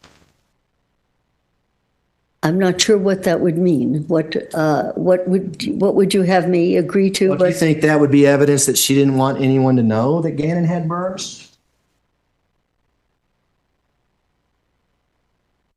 I can't say. I'm not aware of that because she did say that he had little bubbles on his arm.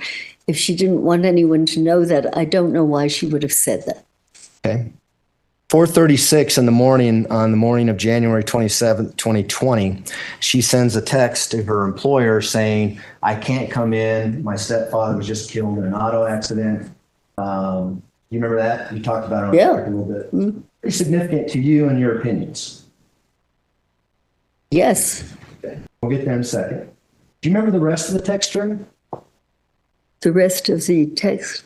If you remind me, I can tell you if I remember it. I don't know what you're referring to. Paraphrase, how's that? So the boss returns, later in the morning because she's not up at 4:30.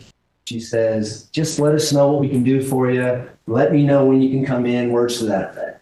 Yeah. And then the defendant texts back and says, I can't believe you can be so inconsiderate. I had a family member just die. Objection, misstating the text. I'm paraphrasing. Overruled. You ever seen anything like that?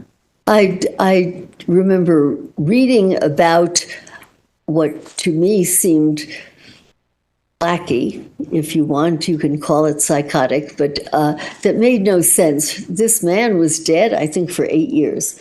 And to call in and say, she clearly was not thinking clearly or cogently or accurately. And it was one of these ridiculous kinds of excuses that a person of her intellect would not be expected to volunteer. There's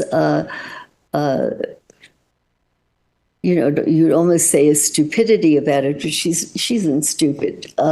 There's something let me wrong stop you, Doctor. with how she's describing this. Could it be that just didn't want to go to work that day? Could that just be out of the realm of possibility? Unlikely, but possible. And she had other things to do that day? She didn't want to go to work? I think it's unlikely. And you also know that her stepfather actually died in 2004, correct? I know he died 8 years, I believe, prior to this. Well, let's do the math. I'll go by your math. Okay. Okay. She was also able to call in to Gannon's school and say Gannon's not going to be coming into school that day either. Seen that? Absolutely. Nothing psychotic about that. At the time that I read that, became aware of it, I was puzzled because I thought, gee, then he must have been dead then. Why is she calling in? And it really did not make a lot of sense to me to be calling in. One person who died 8 years ago was having a funeral that day, and Gannon couldn't go to school, but I learned subsequently that he is reportedly dead a lot later than that, so that it's a puzzle why she called in to say he couldn't come in. It had nothing to do with maybe planning and what she's going to be doing. I don't know. It could have had to do with planning. Okay.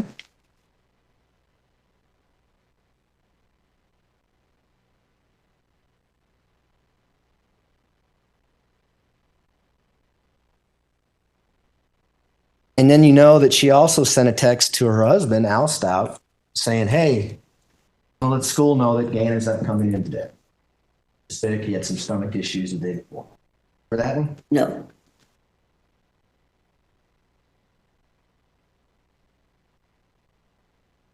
The stepfather, you said that was psychotic or evidence of psychosis. I don't know what you're referring to, sir. Could The you? fact that she calls into school and saying my stepfather just died. I think it's peculiar. It's bizarre. I'm not sure what that was all about, what she was thinking, why she did that. It doesn't make sense. It's a bit of a leap to call it psychosis right now, but it doesn't make sense. It doesn't make logical sense. Does it make sense that she may circle back to that at a time where she wants people to feel that she's mentally ill, blame it on her stepfather because it's on record that she's already talked about her stepfather dying? Does that make sense at all to you? Doesn't make sense to me, no.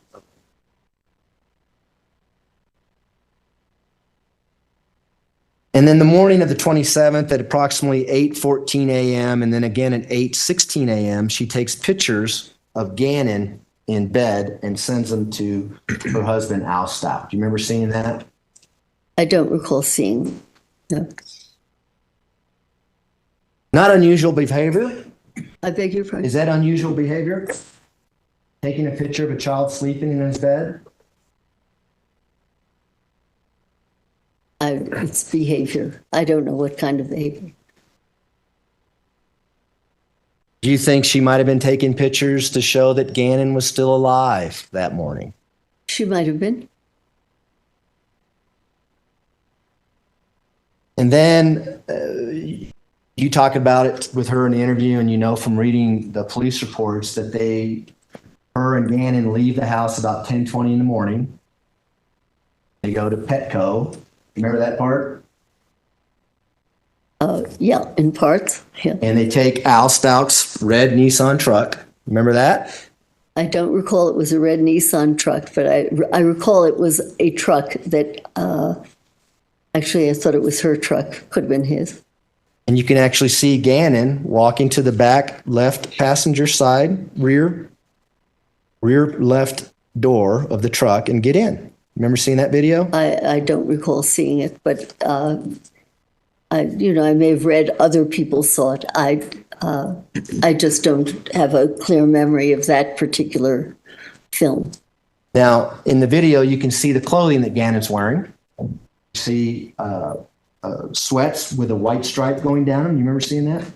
As I told you, I don't remember seeing that particular thing. But again, the equipment I had was not clear, and there was no one there with me to say this is what we're seeing now. So that, but I don't question this, that there was that there's, it's peculiar that here he is walking around, and if I understand correctly, she had already called the school and said that he could not come in. Is that? Yeah. Yeah, absolutely. He's homesick. She's home because she's telling people that her stepfather died, and they decided to go shopping. Playing hooky. Was that buying cat toys? Was it? I forget, something like that. Needless to say, Gannon's wearing the same clothes that he was found in under a bridge on March 17, 2020. They leave that morning. I believe you. Now, at the time that she drives that truck around and goes to Petco, does she have the capacity to know right from wrong? I don't know. That's a leap where, if you can't talk to the person and you don't see more. I don't know. You talked to her. Did you ask her that? I don't recall asking specifically, did you know right from wrong at this point? I don't know, and I don't know the answer to that. Would it be a stretch to say she did know right from wrong? The fact that she was able to go to Petco, run errands, and come back later that afternoon with no tickets, no accidents. No. That she knew right from wrong then? Sure. I don't know. I would think, having called into school and having said that this child can't come in, and then taking him on a field trip to Petco, that she really did not have a good idea of what she was doing or why she was doing it. And I'm not sure that the idea of right from wrong is applicable to this just particular episode. It's wacky, but it's... Is she legally insane at the time she's driving to Petco again? I don't know. I think you would have to, I would have to know a whole lot more. If you don't know a lot more, can you come in here and say that she was legally insane based on her driving to Petco with Gannon that day? I can't say because I don't know enough about it.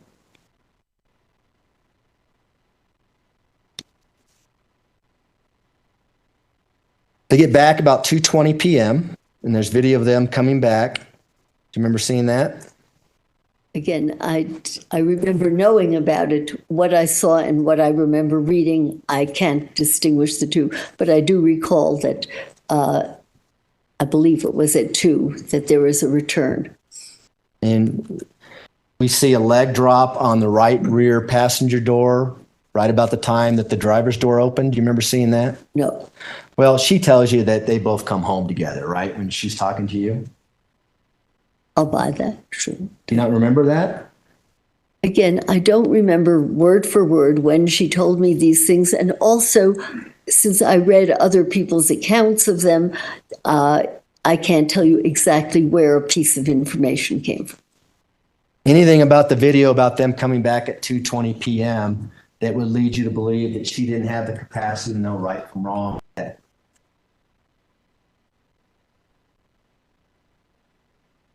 it's a tough one to say right from wrong versus that she didn't know what on earth she was doing. And I'm just asking if she had the capacity, if she was able to know right from wrong.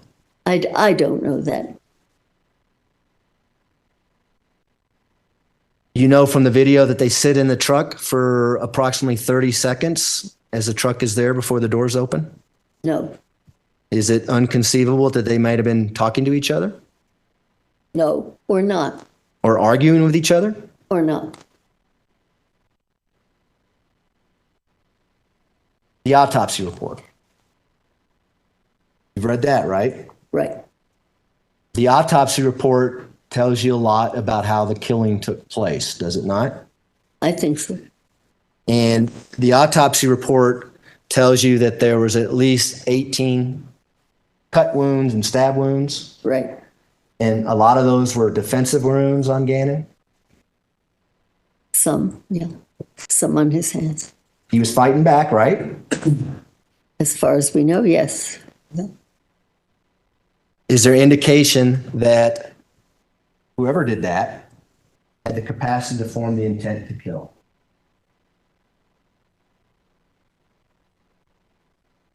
I don't know. I would think so.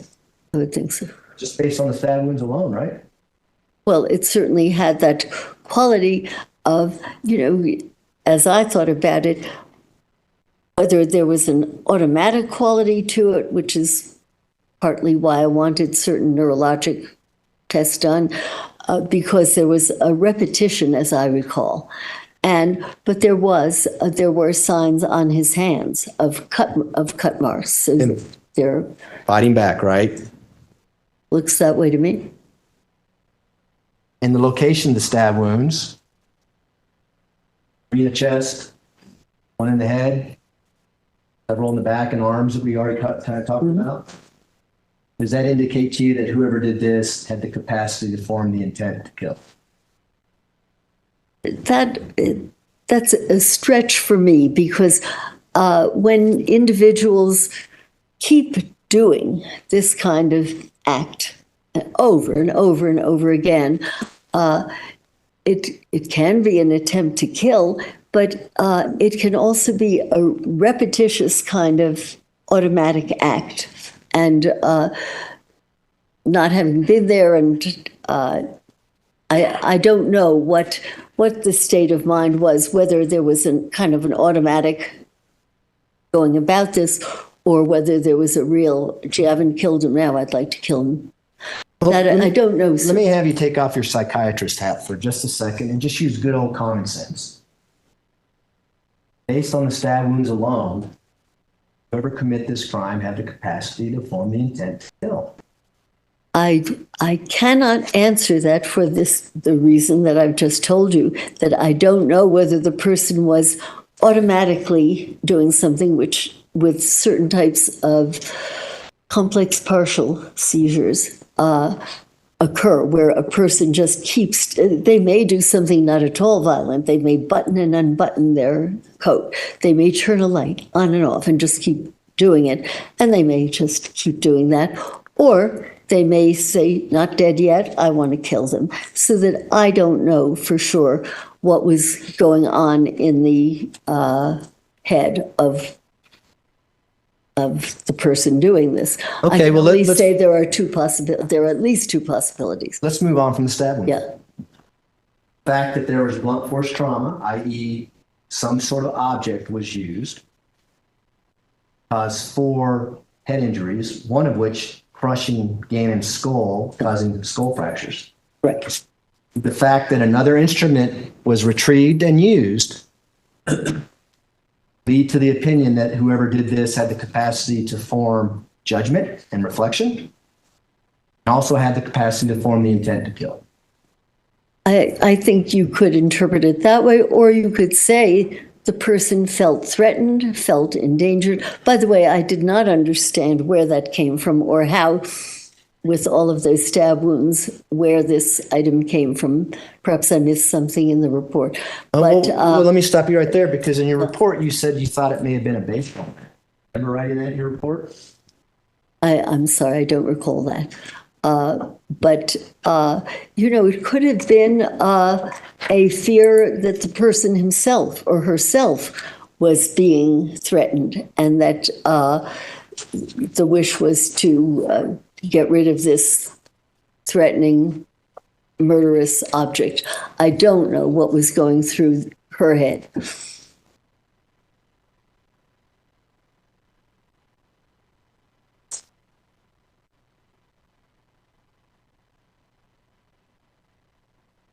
What about the blunt force injuries to her Gannon's head, the four themselves?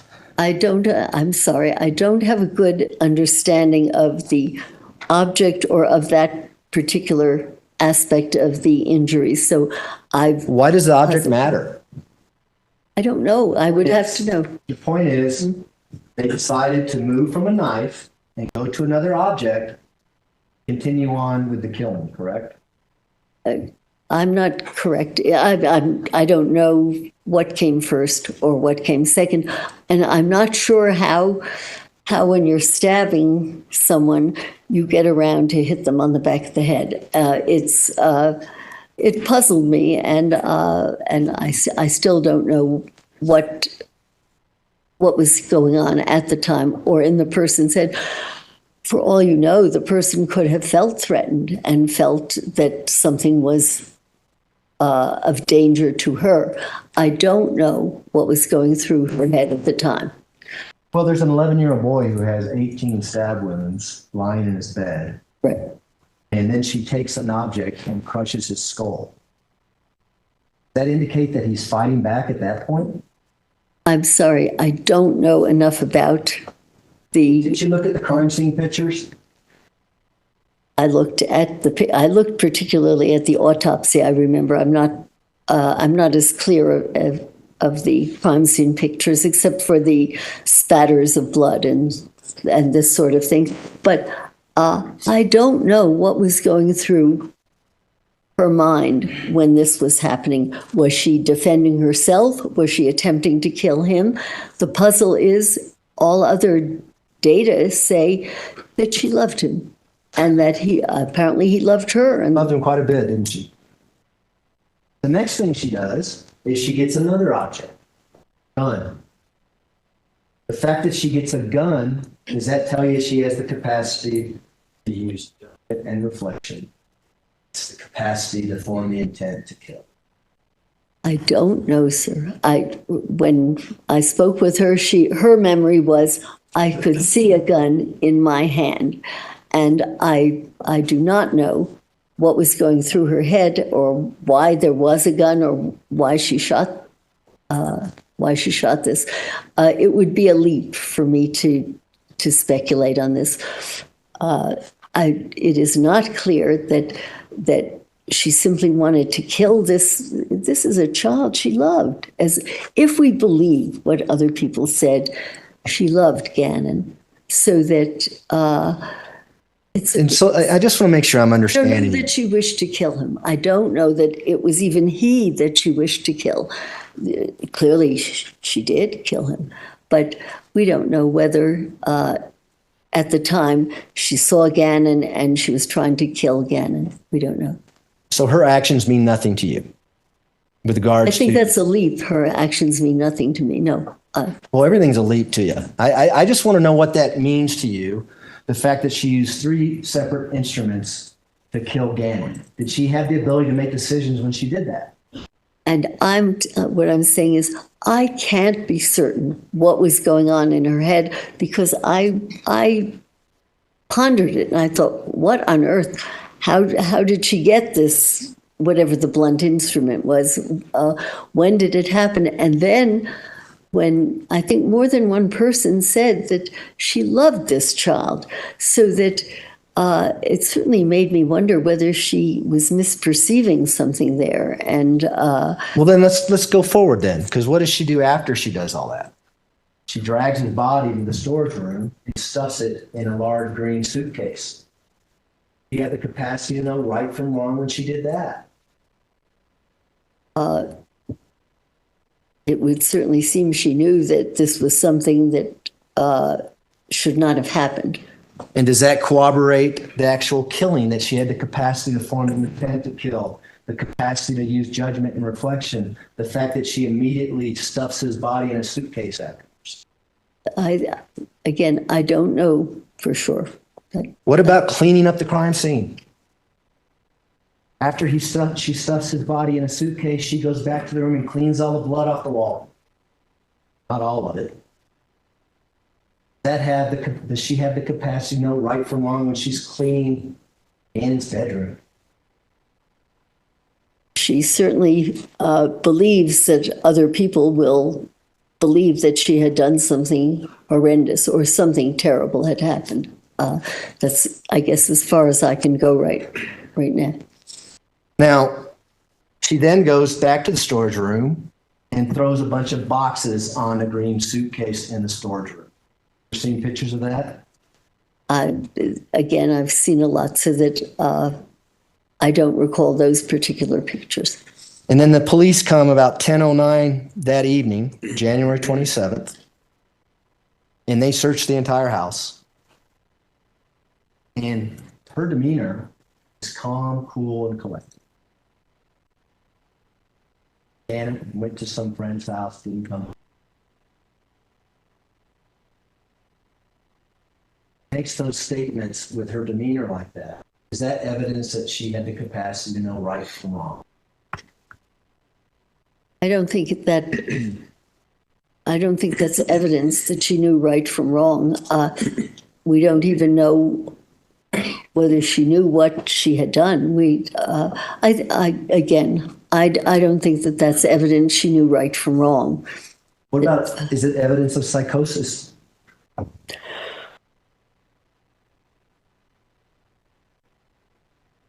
It certainly sounds out of touch with reality. When someone's in a psychotic state, it's pretty obvious, right? No. Looking around. Wrong.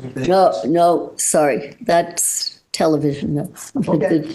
So someone in a psychotic state can act normal and have a normal conversation with a police officer when their stepson is in a storage room underneath a bunch of boxes in a suitcase? Particularly if the person does not know that she has done that, or that this is what the status is. That, we don't know what, but there's something really odd about being in that a very calm sort of state. Here she has reportedly murdered a child she loved. This makes no sense. This is psychotic. Did she kill that boy? Did she think she'd killed him? Was it that boy? Did she remember what had happened? Well, let's talk about the next day then, if she remembered. Because the next day at 6:20 in the morning, she drives her Tiguan out of the garage and is gone for 10 minutes, and it comes back. Remember that? I don't remember that specifically. And then later that morning at 8:30, she goes to pick up Al, her husband, at the airport. Remember that? Yes. Young, could you find a reasonable breaking point in the next 5 minutes or so? Sure, I can. Yeah. When she leaves at 6:22 a.m., I think she might be looking to see if anybody's watching. That's a speculation. I don't know. Because when she leaves at 8:30, do you know who's in the car with her? I'm assuming that that the body is in the car. Is that what you're referring to? Absolutely. Body that you just said that she may have forgot about. She didn't remember killing and putting in the suitcase, hiding in the storage room. That body. Yes. Gets the body out of the storage room, takes it upstairs, puts it in the back of the Tiguan, drives to the airport.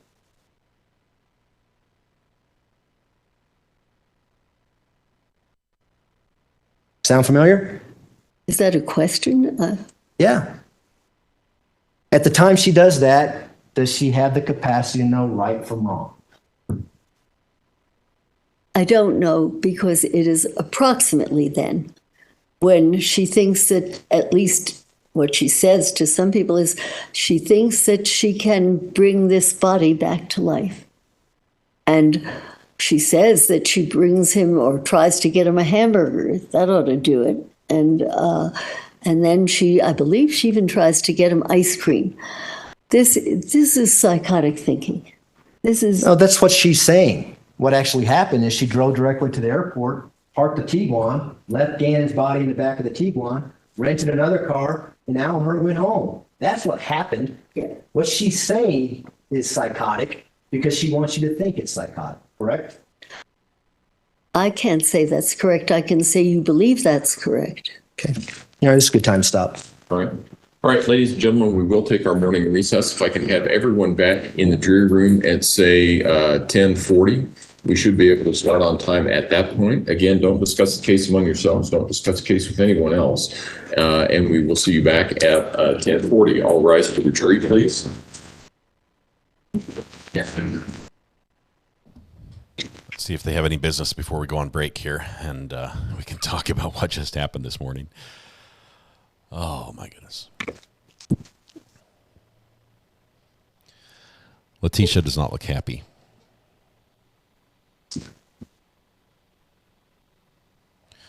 That looks like a middle finger. Thank you. May all be seated. Record should reflect the jury has left the courtroom. Court will be in recess until 10:40. All rise. Letecia doesn't stand for the judge. All right. Burner phone on, ready, go. Oh my goodness. First of all, we've got a lot of people here. If you're here for the first time, I'd love it if you click the subscribe button because I'd like you to come back. We'd like to share your comments and insights and discussion in chat.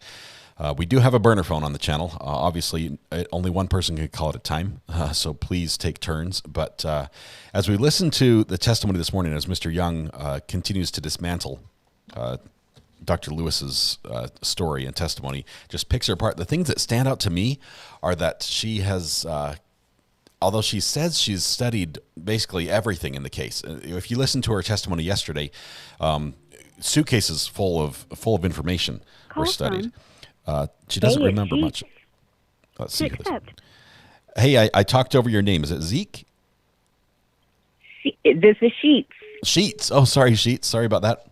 Thank you for calling in. I was just saying that it sounds like this witness, although she says she's studied all the evidence and gone over everything, does not recall anything, including her own report. I'm surprised she even knows where she's at right now. I am so shocked that the defense would think that this would help in any way whatsoever. It's stunning. It makes sense that now that the defense kept her in the dark. They wanted her just to say one little bit. They gave her, and somebody asked this question, the defense does not have to give her everything. They're not required. This isn't like a disclosure. Hang on one second. Absolutely not. Brandy Churchwell says, bam, that's what she's telling you, but that's not what happened. Thank you, Brandy. Appreciate that. Glad to have you here as well. Brandy's awesome. If you follow her channel, you know that already. Sheets, what was the big takeaway from you this morning? Again, I don't see how the defense could possibly think, excuse me, I don't see how the defense could possibly think that this would help their case at all. I won't keep you guys too long, but yeah, crazy ride, and I'm glad to be here with you all. Sheets, thank you so much. Thank you for the call. The ride's not over yet. Buckle up. We'll see you in chat, Sheets. Thank you very much. Appreciate you. Tammy Fox, welcome to the jury. Nice padded seat for you. Also, make sure you take your reserved seat. Thank you so much for your support, Tammy. Good to have you here. Wow. Surprisingly, we have not started the video yet. Not sure why. Honestly, I thought that was going to be how we kicked off the day. Thank you, Pickle Pusher. Welcome to the gallery. Good to have you as well. Brandy says, amazing job to the mods. Y'all amazing are killing job it. to the mods. Y'all are killing it. I hear that, y'all. Brandy, I hear that, y'all. Brandy is killing it as well. We often will pass you over to Brandy's channel. She starts a little later in the evening, right after we finish. There's a small break, but it's fun just to pop over and chat and just hang out with you guys again before her show there. This has to be planned on cross defense. Will get eye to everything when the prosecution can recross thoughts. Oh, yes. Shaughnessy, here's my take. Look what happened with Dr. Niederheiser, the defense's first witness. They brought her on the stand, and she was destroyed. She ended up being a state's witness that the prosecution had called. And then when it went back to redirect, Mr. Cook's like, Your Honor, we don't have anything. We don't have any questions. They had nothing to rehabilitate her. Ricky Watson. Mr. Ricky Watson, good morning. How's Texas doing this morning? By golly, it's doing quite well. How are y'all? We're doing great. We're blown away. We knew this was coming, and still we're just astounded by what we're seeing this morning. Heck yeah! Dog, I think that old dog just needs to go see the doc herself. I don't know. I have a hard time. I feel sorry for her. Part of me just feels like, oh my goodness, please be kind. This is a lady who's lived a great life, and honestly, in her field, she has pursued she's looked for change. She's looked for that new development. She's looked for advancing the medicine in her field. She's done great work. Maybe not at the prime of her life as far as her work goes, and it's painful to watch. But at the same time, prosecution is doing an amazing job at Cross here. Just incredible. Oh heck yeah! I'm loving that part. Yeah, gosh, dog, that attorney right yonder. He's just like putting it off in yonder. Mr. Young is absolutely incredible. Ricky, thank you so much. Sir. Good to hear from you this morning. Anything else you wanted to say? Well, I was going to just let you know that thank y'all for your prayers and all, but we got rain here in Plainview, Texas last night. Wonderful. I would send you some of mine because we're getting a lot as well, but it's already past you by the time it comes to us. All right. Well, as I said yesterday, get her done, old son. Thanks, Ricky. Appreciate your call. Talk to you later. All right, bud. Bye. Bye. I just hung up on somebody, I think. Hang on one second. Where's it at? Just trying to connect. No, I lost them as well. Sorry about that. A couple calls came in. Great job, Ariane Mods. You're so appreciated. Red Heart card sued. That's awesome. Thank you. You said my name correctly, but maybe defense is going to end with a bang. Prosecution can't fix it? It's possible. They get to go again. So we'll see how they end. I just don't know. I don't know how you can recover. They've lost so much ground. Looking forward to the jury questions for Dr. Lewis. Grimacing face, smiling pile of poo, smiling pile of poo, grimacing face, smiling pile of poo. To accept, press 1. Hello, caller. I'm sorry. We had a Valerie Ivy's emojis were being read over your name. Who am I speaking with? This is Patches. Patches. And I just had to call in and say this. I can respect the doctor for the time she spent in her profession in the glory days. But, time changes and you have to update with it. I'm 69 years old, and I had doctors that were the same age as me, and they just did not change with the time. They had to acclimate themselves with what's happening in medicine today, and so does Dr. Lewis. She needs to get off that witness stand, go home, and soak her feet, Okay. It's time. Patches, but anyway, I wanted to say I really enjoyed the channel, and I really enjoyed Mrs. R.A. when she comments also, and all the moderators. Everything is just great. I know sometimes I type a lot, and comment, but it's just me venting to myself. That's what I call it. Awesome. Patches, thanks for calling in. Appreciate you. We'll talk again. Okay. Have a good day. Bye. Bye-bye. We just had a comment from Pantoufel. It says, so anxious I just bought a calmer llama instead of a cash cow. Same link in chat. Glad state remains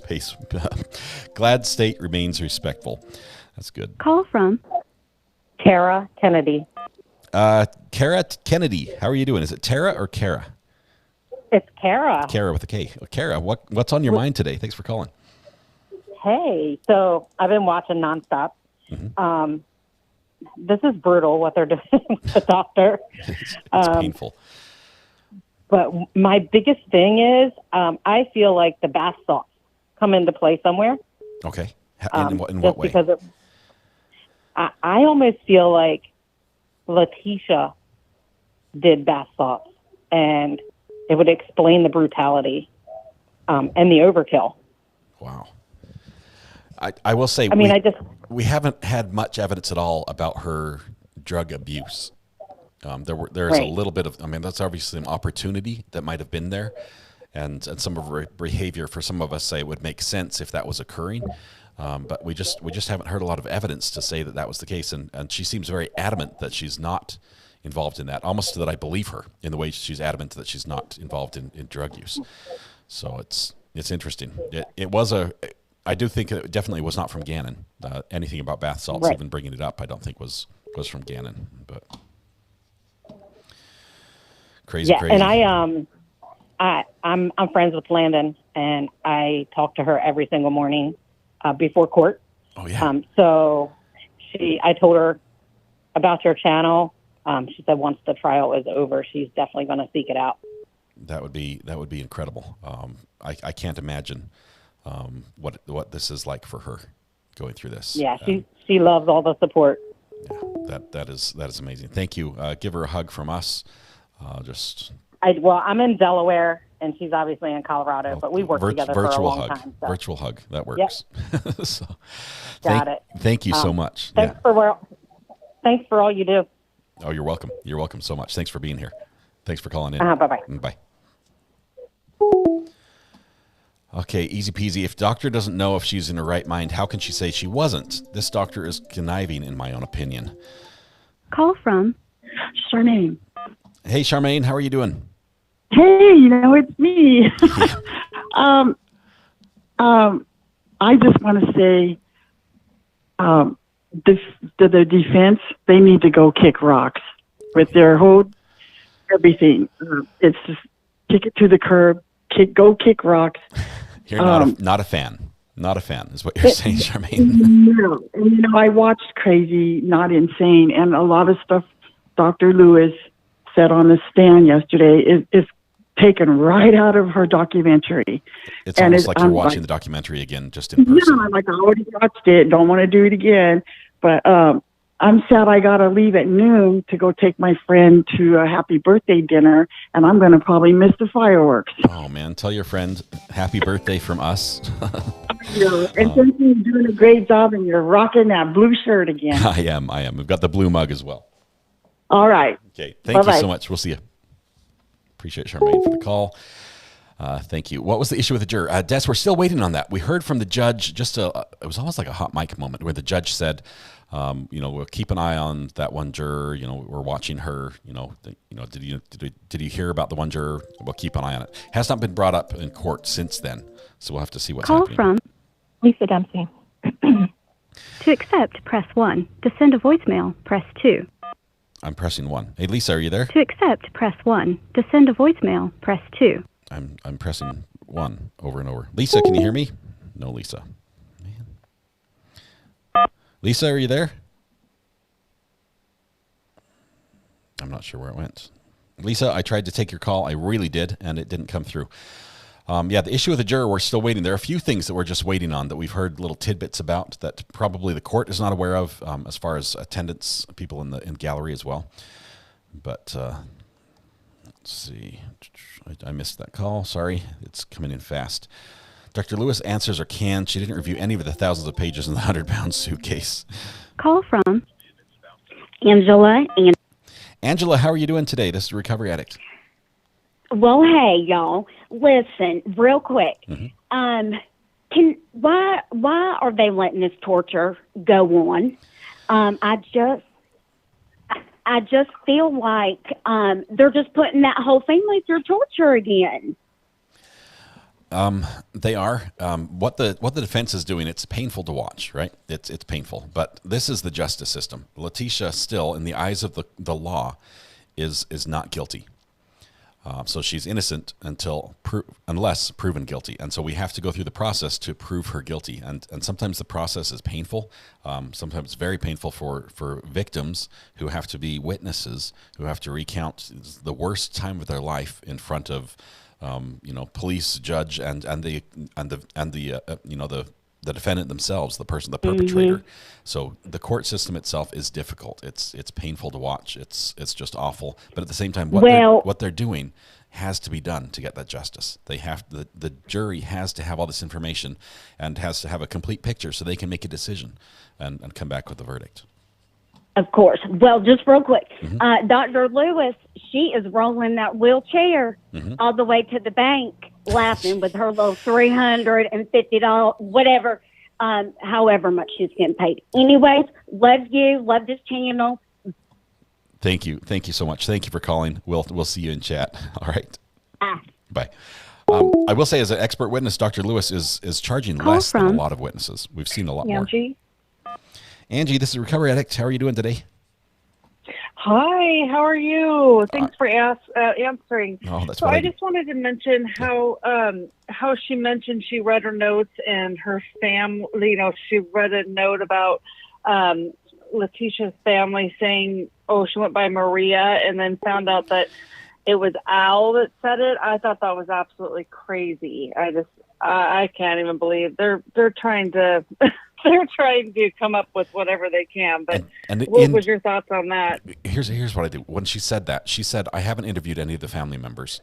And then last night I was going over my notes and I found this new piece of evidence that's all important. I wrote it down. It comes from a family member. It seems like she's talking out of both sides of her face at times. She's like, well, what the family members say that she never did that's not important. But now I found this little bit that they said that is important. So she's picking and choosing little pieces that fit within her scenario that can say this supports my conclusion. Even to the fact that she just does not know, half of what's in the evidence. She hasn't seen videos. She hasn't seen, some of the crime scene information. Just all that she's seen is what she said. I can draw that and that and that, and there's DID, and we can wrap it up in a bow because we have all the little boxes checked. Right. And one other thing is, like, she just seems so naive when she's like, oh, with Letecia calling in saying that, her stepfather died. Yeah. She's a liar. It's like she's not crazy, or it wasn't psychotic, whatever word she is. She's a liar. People come up with lies all the time to not go to work or whatever. We have Google searches from Letecia as she's planning to do things. Then we have the evidence of her doing those things, and this doctor looks at it and says, "Wow, I wonder what I could diagnose that as." Instead of just saying, "Can this just not be somebody who's doing something evil, who's just making a huge mistake because they're selfish, because they're worried about themselves. They don't care. She has no love in her heart for Gannon," or, she's like, nope, we're going to diagnose this with something, and it's not going to be her fault, whatever it is. It's frustrating.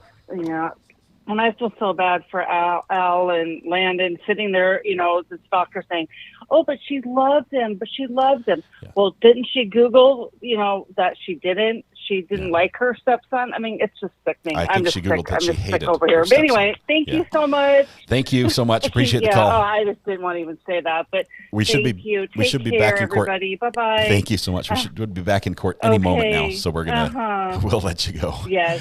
All righty. All right. Bye-bye. Okay. Bye-bye. All right. Matthew Harris comes in with 5 gifted memberships as well to end off our little break here. Any minute now, we're going to have the judge come back in. I've got another call. I'll try to take it. Let's see. Carl herself. Hey, this is Recovery Addict. Who am I speaking with?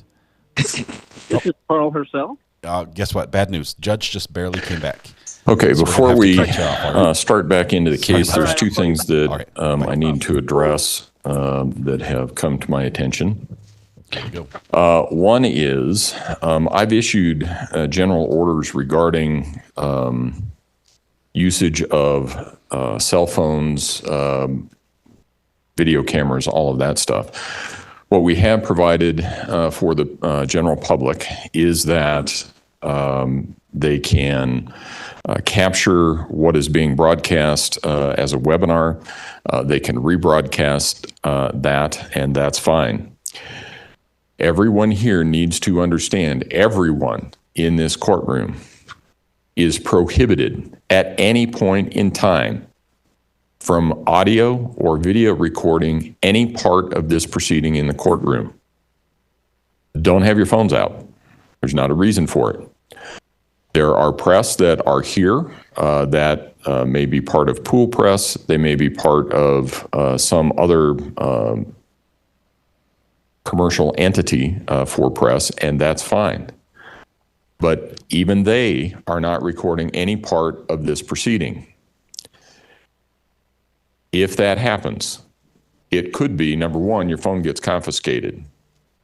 It could be, number two, you face direct contempt proceedings with me. Don't do it.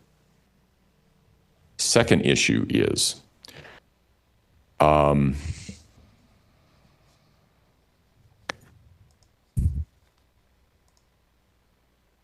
know that we have some people from out of town. I know that we have some people from out of state.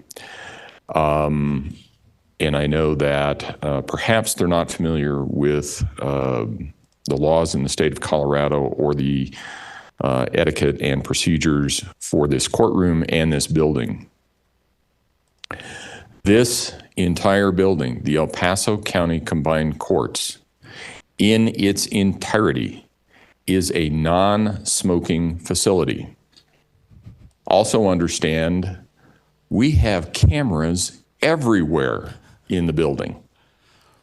So when you leave this courtroom and you go down a hallway, and then you go into a stairwell, and you're smoking, we know who it is.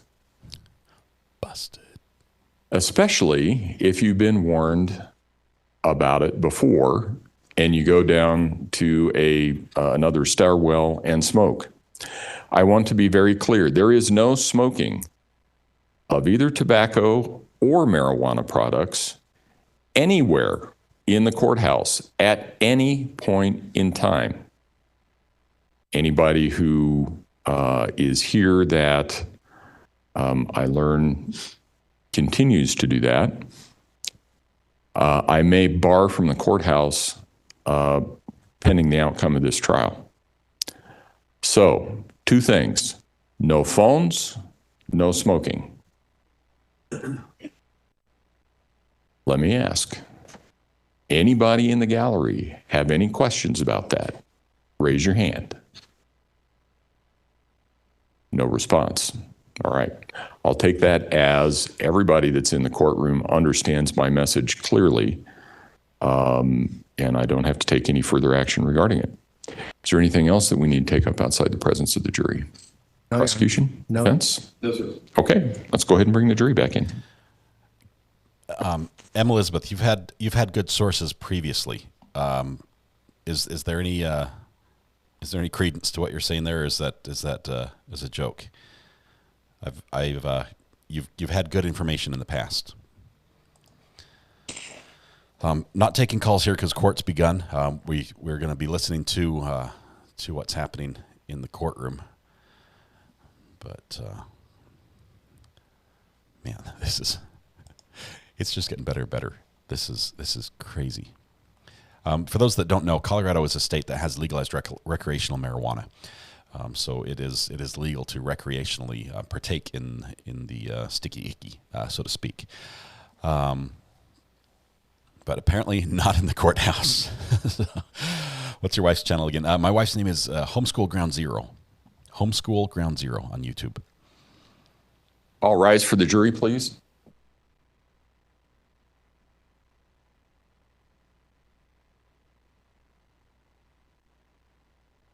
I don't have the don't go command triggered yet. I'll build that possibly on lunch and get the volume level right. I don't want it to be too loud because it's don't go. Yeah, that's it. But I'll build that in the trigger. We won't use the sound effects during the. May all be seated. Court will recall 20 CR 1358, People versus Letecia Stauch. Record should reflect the jury has returned to the courtroom. When we took our break, we were in the midst of cross-examination. That's where we will resume. Thanks, Judge. Dr. Lewis, we left off with the Tiguan being at the airport. You recall that this morning? Now, the fact that she moves the body from the storage room to the Tiguan and then to the airport, is that an indication that she has the capacity to know right from wrong? I don't feel qualified to conclude that. She certainly had the capacity to move it from one place to another for one reason or another. And certainly it would seem to be for keeping it a secret of some sort. Whether or not she thought this was right or wrong, I just can't speculate. Well, she knew that Al was coming home because she was picking him up. Correct? As far as I know, yes. And she knew that she had to move the body before Al got home, correct?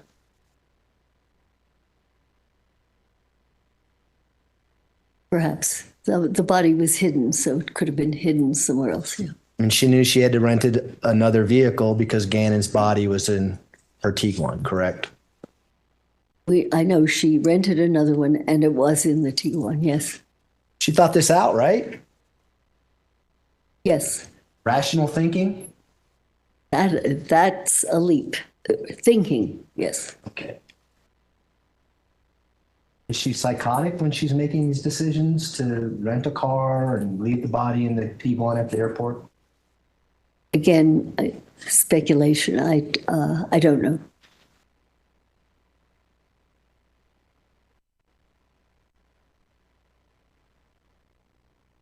We're now into January 28th, 2020.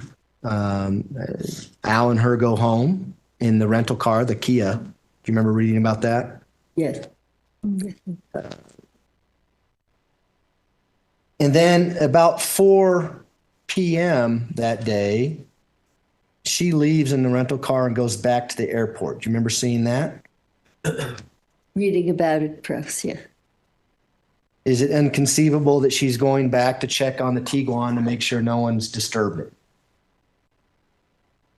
Any speculation is possible. Is that rational thinking under the circumstances? Don't know. If the body's in your car, you want to make sure no one's messed with it?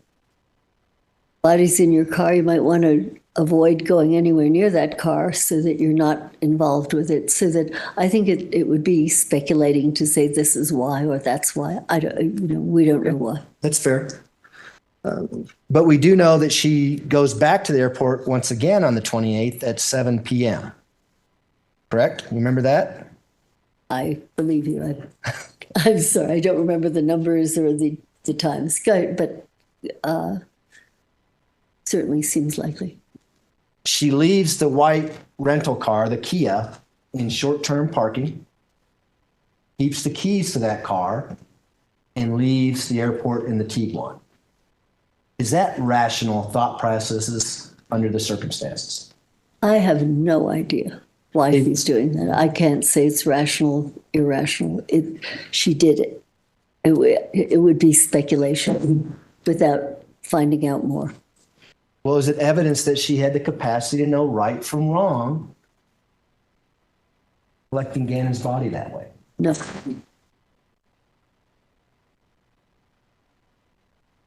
She takes the Tiguan and leaves, puts her phone on airplane mode, and drives for several hours. And we're mapping her on her Life 360 app. Do you remember seeing that?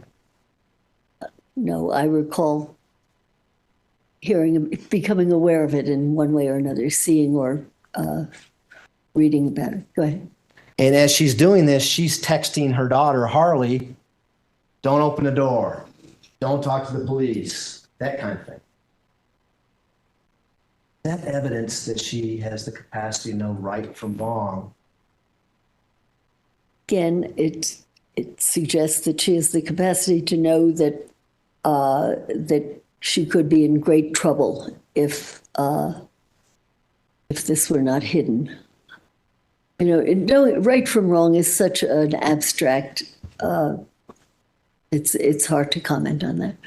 Certainly, if she would have stayed with Gannon's body in his bedroom, that might be some good evidence that she didn't have the capacity to know right from wrong. Didn't think it was wrong to kill him, right? Again, that's one interpretation. And of course, that didn't happen here, correct? That she stayed with him? Right. She did not stay with him. Because what she does is she eventually drives her Tiguan up to Palmer Lake, which is a small town north of Colorado Springs. If you're not familiar with it. She finds an isolated spot dropped the suitcase off on the side of the road.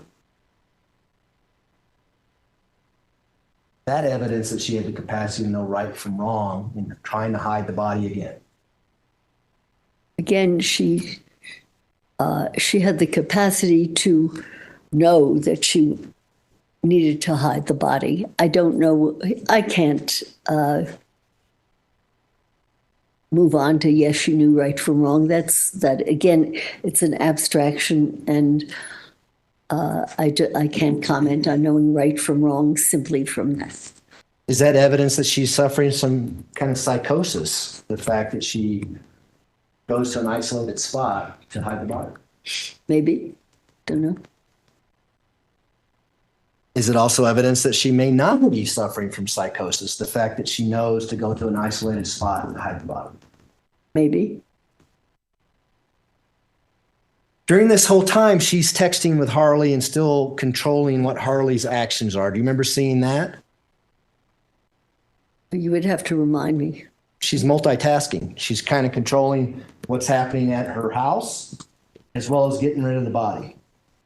I'm sorry, I have not juxtaposed that, but if you clarify what she was saying to Harley, perhaps I can say something. But don't talk to the cops. Don't talk to the police, that kind of stuff.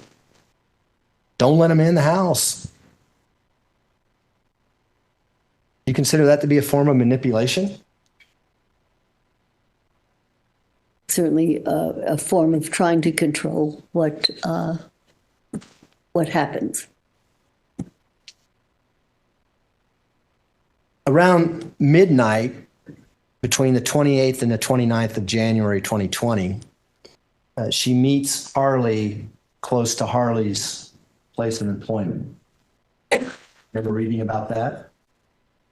Not specifically, but... and she leaves her Tiguan there. Harley then takes her back home in her car. The fact that she's thinking about leaving the Tiguan somewhere other than her own home, is that evidence that she has the capacity to know right from wrong?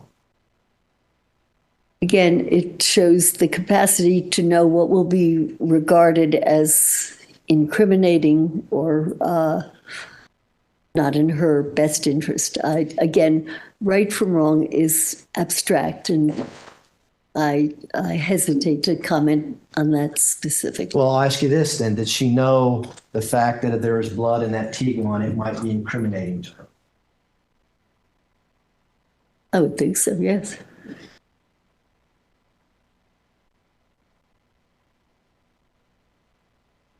The next morning, her daughter Harley gives her a ride back to the airport, where she takes the keys that she still has for the rental car, the Kia, that she left in short-term parking the day before. And she tosses the keys to an Avis representative out on the sidewalk at the airport. That evidence that she has the capacity to hide the fact that she is no longer in that rental car and was in the Tiguan the night. I don't know.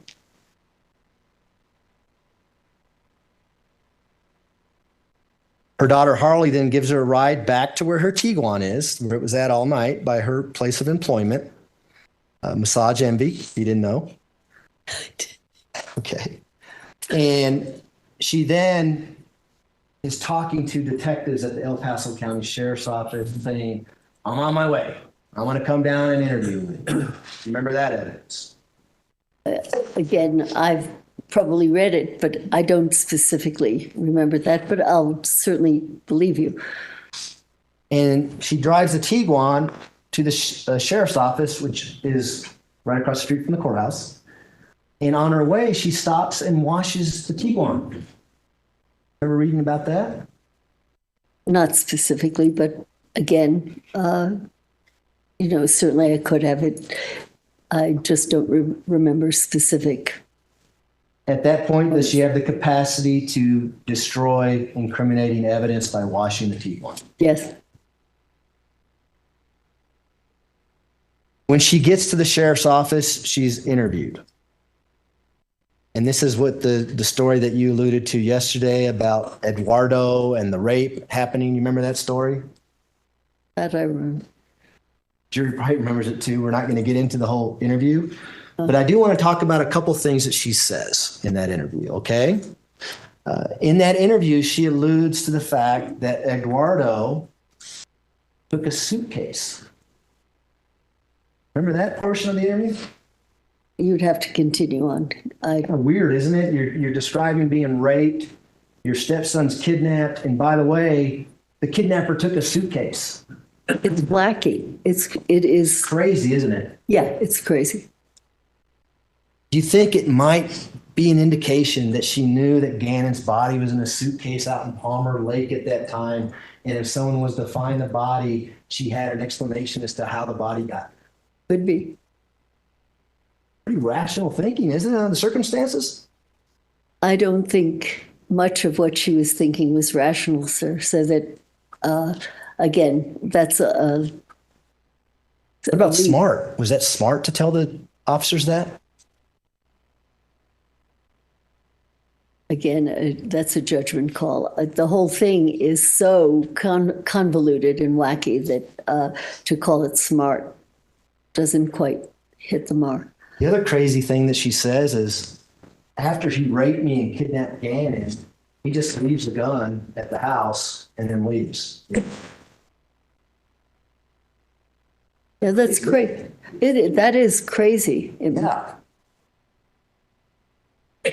But is it really crazy?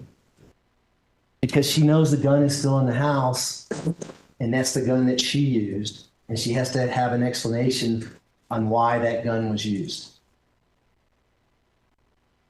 I don't know if it was really crazy. It sounds crazy to me. Or really smart, right? Not to me, but setting up the story. Again, you're thinking more logically, I think, than we can give her credit for through much of this. But I find crazy what you find logical. It's crazy when people kill their kids. It's crazy when you say Eduardo comes and rapes her and takes off Gannon. It's the whole concept is crazy. It, if a little bit of it is seems logical that a gun was here or there, the whole story of Eduardo is crazy. Yeah, that's why she changed it later on and came up with Quincy Brown and some other stories, right? I don't know why. Because she realized it was crazy and then changed it? Yeah. Less crazy? People who are pathological liars, when they lie, they tend to have small crumbles of the truth in it, and they have no problem changing that lie to something else. Isn't that true? This is what your understanding is of a pathological liar. I can't, I can't ascribe to that or not. This is what you believe. What do you believe? You've interviewed hundreds of people on death row. Have you ever come across any of those individuals who may have not been honest with you? Oh, yes, from time to time, sure. That may have been, have antisocial personality disorder? Oh, may have. Where they're manipulators, they're pathological liars, they have no sympathy. This is a bit of a fantasy, and I don't know what's a fantasy about. I'm just asking you, have you ever come across anybody like that? Exactly like that, I would say no. Never come across anyone with antisocial personality disorders? Certainly, I've come across many people who have been so diagnosed. And those are some of the criteria of antisocial personality disorder, are they not? There are some of them. Jump forward to January 31st, 2020, okay? Her family now has come to Colorado. Her aunt has rented a Nissan Altima from Denver and drove it down to Colorado Springs. Remember reading about that? No. Nothing crazy about that, right? Don't know the Altima, but...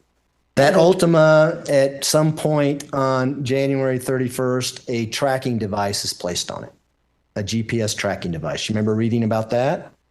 Yes, I think so, yeah.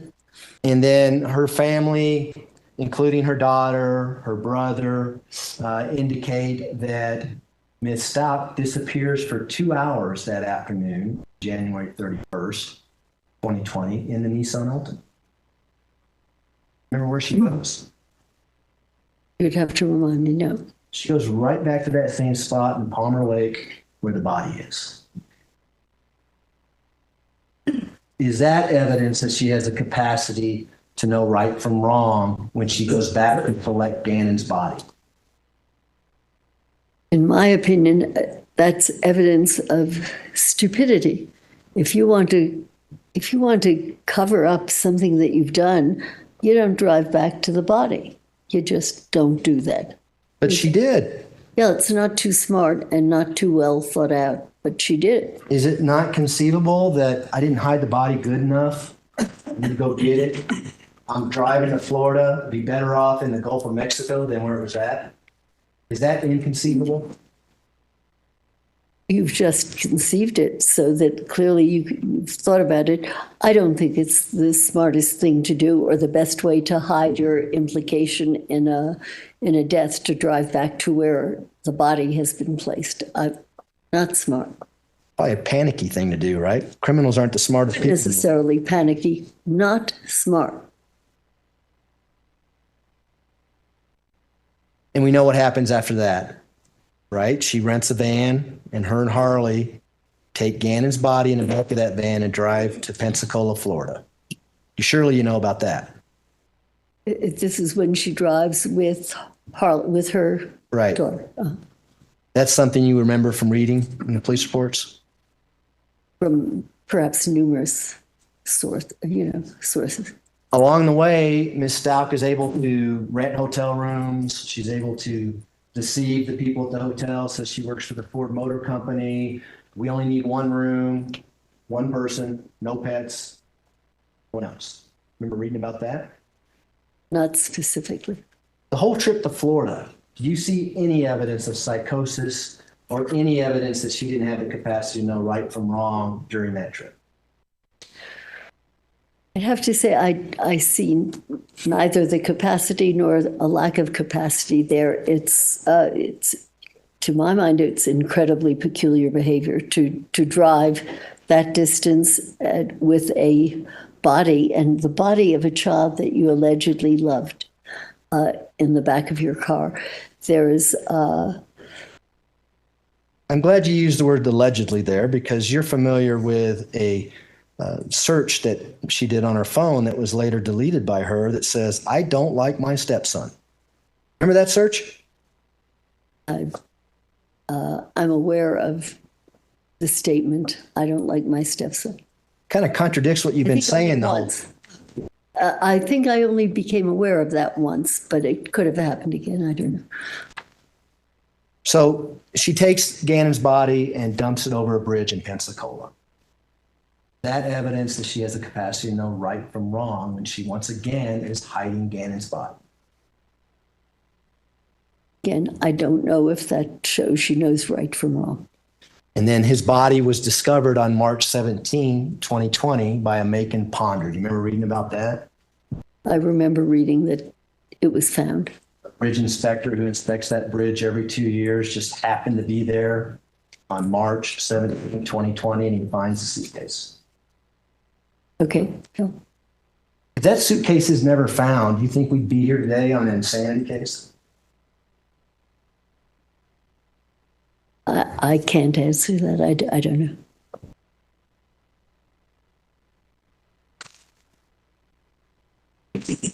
I want to talk about the interview that you had with her, the forensic interview that took place over a period of 3 days in November, okay? I'm going to play some clips of those interviews with you. But before I do that, going into this interview, do you have any concerns that Ms. Stauch may not be truthful with you during the interview? Of course. Skepticism, right? That we talked about yesterday? Of course. And so with that, Your Honor, and some of these clips are shorter than others. I know you may be more comfortable sitting there, but if you want to get in your wheelchair and go somewhere else, we can do that. Wherever I could see it more clearly, because I have not seen it as clearly or heard it as clearly as I would like. If there's a better spot, that would There's be a good. TV right behind you, and then the other TV's here. So you can work out whatever you want to do, Doctor. I mean, let me figure it out. You tell me, and then we'll start when you're ready. Okay, we're going to be switching from the Letecia cam to get a close up on the television so we can get the best picture possible here. I wonder, can we move this back a little, and can we see? Can I hear this clearly? You're going to be able to hear it clearly. We could also get you in a wheelchair and put you right here. So that would be easier. Well, why don't we try it? If it isn't clear, we can pause and go. Yeah. Well, here's the deal, Doctor. I'm going to ask you some questions after the clips. Okay.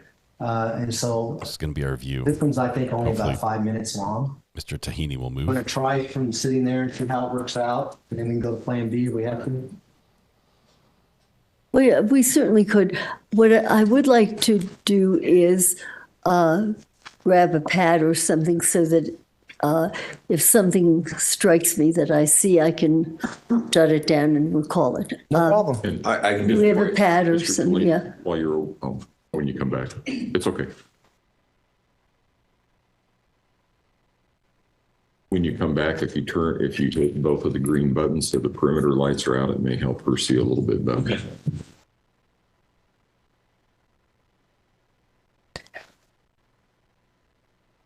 That? Yeah, and the other one. Yep. There you go. And so for the record, we're going to start with People's Exhibit 729, which is an interview that took place on November 15th, 2022 in the morning time. And before we hit play, Doctor, we have a freeze frame here of the video. Obviously, the what? It's just the video is paused so we can see the image. Do you see Miss Stauch there in the center of the video? Yes. Who are the other two people behind her? I see Caitlin, and I see the foot. I assume it is of Josh. Is that? I'm not sure. Is that Mr. Tlaney? Yes. Now, are you seated where Miss Stauch is looking right now? I think that you can see, I'm not positive, I think those are probably my papers, and so I would have been seated across from her, looking at her, and where they could have been in my peripheral vision. So we're going to start the video at 11 minutes and 5 seconds, and we're going to stop it at 15 minutes and 41 seconds. Do you guys want it full screen? Can I try to fix this seat so that I can see what's going on? It doesn't move. You'd have to adjust your... I'm just trying to turn it. Oh, okay. It will turn all the way around. There you go. Okay, we'll keep it full screen on this. We're going to hit play then. What you call your interview? Well, I'm not necessarily calling names, but like I'll like to say when you talk to like what do you call them? So I can call them the same. No, I mean for example, the Mr. meeting or I don't know, Josh. You go Josh. Yeah. Do all of you? Yeah. We're sometimes like Maria called me and then no, like Maria sometimes calls them bandage. She is called them B-A-D-J. Like that would be like Spanish for asshole, but like, that's all she gets mad at. But they always an asshole. Yeah. Really? I mean, he's not really an asshole, but yeah, that's part of it. No, it's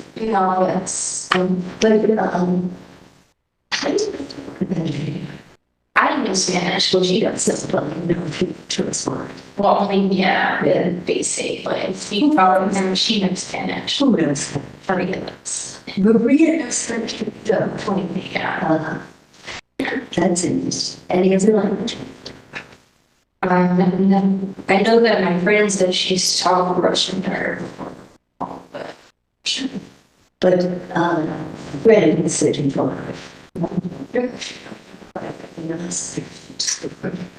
I don't. And you're not aware of any Russian kind of aspect of you. I know I've been to like a lot of countries and ended up there, and I've had to adapt to them, and I know that I'm able to talk to people there. So I sort of learn what they're telling me. I've been to all the islands, all the Caribbean islands. Yeah. I need to sit back further and just, it's too hard to see her from here. Can we move perhaps I can just move the wheelchair over there and look up here. I can help you out. We paused it at 1311, Your Honor. This is the worst audio recording I've ever heard. It was awful. Yeah. And if we just move that around there, maybe. Yeah, that's what we can do. Yeah, okay. They're in a room that has a very harsh echo. The recording device is not optimized for the room. It's not optimized for where they're sitting. We're listening to a playback on a TV into a microphone. It's just an awful setup. I'm doing what I can, but if I can see and hear, this looks a whole lot better. That looks better? Yeah, let's see. Okay.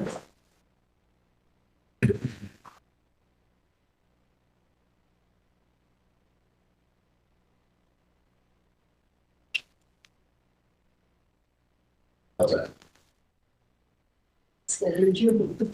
Yes. Yeah.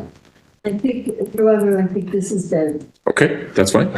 You'll just need to, if you're going to be asked any questions or give any answers from there, you'll just need to speak up so everybody can hear you because the microphone's not there and there are jurors behind you. And it may be easier, like when it's a question, then I'll just turn her that way. We can do that. Good, Mr. Young. Yeah, that's fine. Okay. Okay, we'll go ahead and resume the video at 1311. What the date of this, just so I have? Sure, it's November 15th, 2022 in the morning. Okay, here we go. She's a princess. She wants to divide living. She's a princess. She wants to divide. She's not a part of you, or she is. And so Jazz, one part of you is that she's risky. Like, she doesn't look past her. Like, she's very risky. What do you call it? Like, risky. Yeah, like, I'm gonna say it, like, don't get me in trouble. Yeah, so that can't go out and pray about it. Yeah. I'm not a partner. You're not a partner. So I was just getting the picture. So like what happened is something really happens where I get like really stressed out. I can be at like work and be okay and something stressful will happen and then I'll just end up somewhere, end up on a plane. Do you know how you got to the plane? It's like my body goes through the motions. Like obviously I gotta get a plane, passport, buy a ticket, but then I don't really remember doing all of it. You don't remember it all? I know it sounds crazy, but no, it doesn't. But like, okay, so like, if you see my credit card's by me, and I'm like, oh, okay, obviously she did it, because obviously it's under my name, it's easier, and my body's got to know that that's whose credit card he got comes to be able to pay for it, but yet at the same time, like, I won't know I've done it until I'm on the plane, and I'm like, oh, okay, I'm going to this place, or I'm going to that place, find yourself somewhere. Not really. I did it a lot, even simple tests, like, just drinking wine, like, oh, I didn't remember this wine bottle. Simple things like that, all the way up until being in another country. I met that a lot where my daughter's even texting me, and they're like, Mom, it says you're in the middle of the ocean. And I'm like, oh, I am. Because, and where am I doing? One time I was actually, you were there, fine. No, I got planning to live in Jamaica, but I was also at work that party and let me in the night. Well, so maybe Josh can look at it. Okay, we stopped it at 1544. Okay. So I'm more than happy to help out. I'm sorry. I'm sorry, I did not get all of her words there, so. If the question I ask you, if you want to have us replay something, we can do that, okay? Or perhaps if someone could reread it and, I'll do my best to paraphrase. How's that? Great. Okay. In the beginning, you asked a question about how she refers to her attorney, Josh. You remember asking that? The question you ask is, do all of you call him Josh? Do you remember asking that question? Yeah. Why did you ask it that way? I think it's something to see that where she had talked about other, and that was, I did not make that up myself, that it came from other entities of some sort. I don't recall the earlier part, but knowing myself, I know I wouldn't introduce it, it would have been something. And I guess, yeah, can the jury hear okay, Your Honor? I just want to make sure. Looks like it. Okay, great. We're getting thumbs up. It's all good. She talked about Maria having a jail call and speaking Russian. Remember that? There was something there about the Russian, yeah. Did you ever see a jail call where the defendant was speaking Russian? I don't recall a jail call, so I didn't. That would be something important to you, would it not? If she's saying that, and then lo and behold, there is a jail call where she's speaking Russian, that could corroborate what she's saying, right? Well, it could. I have to see it kind of in a bigger picture because I remember different things. It had, in retrospect, but it has special meaning because much later, I believe, in my interview, she starts to speak in what sounds like a Russian accent. And Dr. Lewis, we're going to play that. Well, we're going to. Here, this is the first time I'm aware that I did not recall that she had mentioned the Russian at this point. But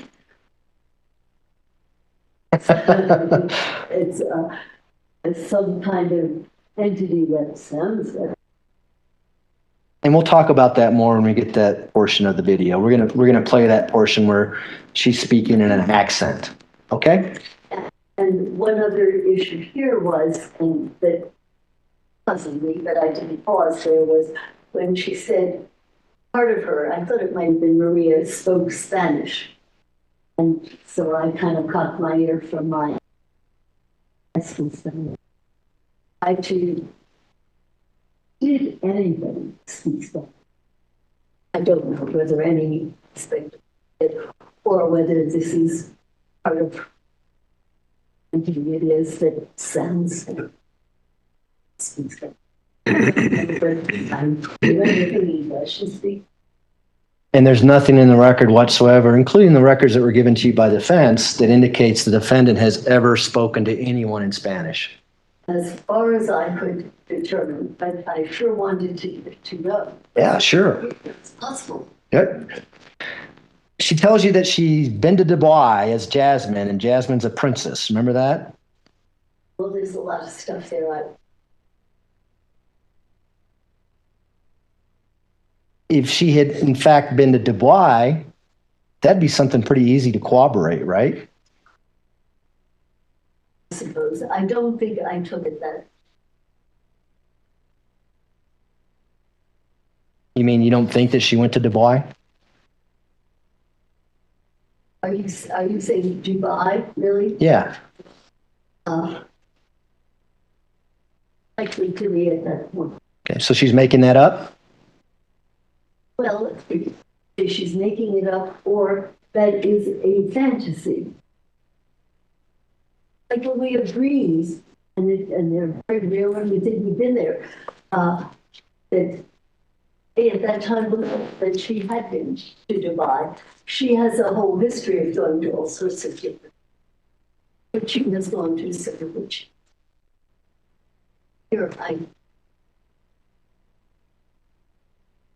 Well, the history would be documented because there'd be plane tickets, there'd be family members knowing that she was gone for a period of time, things like that you can corroborate, right? if I had At the moment, I thought that was an easier thing to corroborate. Yeah, I think that it was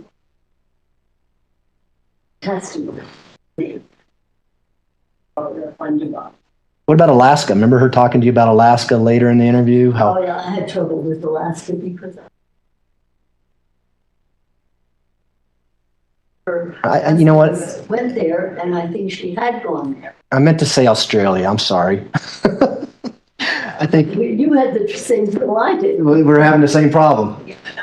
She never said she went to Alaska. She said Australia, right? She did say Alaska. Oh, she did? Sir, she said. Okay. Not only that, your head is spinning when you some of the stuff. But later on, I'm pretty sure that she had a husband who was stationed in Alaska. So I was a real sucker. And that she Alaska, and I believe that I think in my notes I have down that he didn't. I think there's really Alaska. Alaska happened. They lived in Alaska. Okay. That was my fault. I meant to talk about the Australian trip where she says her and Harley went over there and she blacked out and was on a beach and doing crazy things, she said, and then realized Harley was by herself. Do you remember that? It's something like that. And I'm relieved that you were as confused about that. And we know there's nothing in the record to indicate that she's ever been to Australia.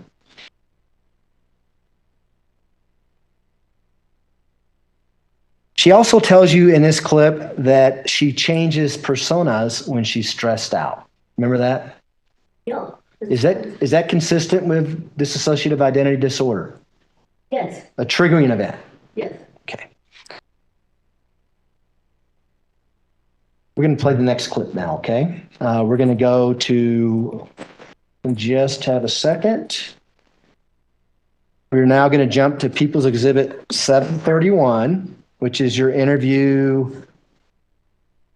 What's the date of this?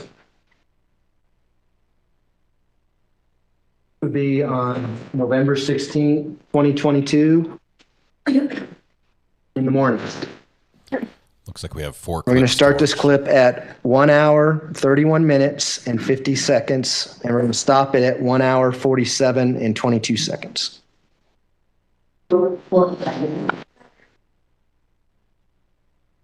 No, that's for the record, doctor, just so the record indicates what we're playing. Okay? Go ahead and play. You're being projected as some monster and like you don't know, and you're like looking around and you're like, this is not me. I don't do these things and I don't even say it. This made this whatever. Is it possible that it did state? And if I did, I didn't know I did or did not intentionally do it. You know what I'm saying? There was no intention to harm anyone. That would be a low one of mine. You see what I'm saying? Because, you know, Yep. Again, I did not see him. What? See him? Where did he see him? As said, I did not do that. I did this, not to put that, whatever. But this is one thing that she keeps saying. She didn't do, or else it gives, you know, you do get some pretty wacky stories about you think. There is a possibility she doesn't have a clear memory what occurred. Do you think that's a possibility? Oh, I said that from the beginning, but I was all over the place because I really, same job. Is it possible you did that remember on state? When I was in a what state? State in one of these states where you were involved. Oh yeah, I've said that definitely. I know that, but I was not an intention to hurt Bannon. Like it was never like no, absolutely not. I love Bannon. I took care of these kids since they were 5 and 2. I've had these kids from coast to coast, country to country. Yeah. Like that's not what what do I gain out of hurting a child? Absolutely nothing. Like, I lose everything in my entire life. And not only is it about me being hurt, but other people around me. And if I'm sitting there telling you that I care about all these people, there are other people hurting this. If I was going to hurt somebody, why would it not be these people that are hurting people? Right? No, it would not be to hurt a child. You see what I'm saying? Like, absolutely not. It would not be an intention to be like, okay, that's it, you're done for the day. No, like, that's not how it works. I don't spend my whole life doing things right, you know, to do that. I don't work my whole life to do things right, to just be like, today's the day, I'm just going to blame my entire life and everybody else's. That's not how it works. These people in here do this, so I don't. Really possible. It doesn't know what that's. I mean, you don't take somebody out to go shopping, to do this, to that. You don't go buy somebody Valentine's candy to knock them off the planet. Is that day you were born? Yes. So I don't even understand this. That's just not how it works. You don't lay somebody out clothes for this amount of time. You don't go do this, you don't go do this. Like, I don't get it. I've had these kids in Mexico, Alaska, all these places, not a scratch on their body. Tell me what's more. Maybe in Australia. Yes. When? I think it was 2017 or maybe 18, maybe. How do you just wonder? I went with people. Look at my records to see where I went. But I went with there's, I think it was Sam, Christina, Sam, other people. And took care of Dan's sister. I don't think they live with us in. Sitting from time to time, they want to get away from this place. Yeah. Yeah. And it was steadily like they were gone for the summer. I would just be gone. If you get some of them. Because a while I bored.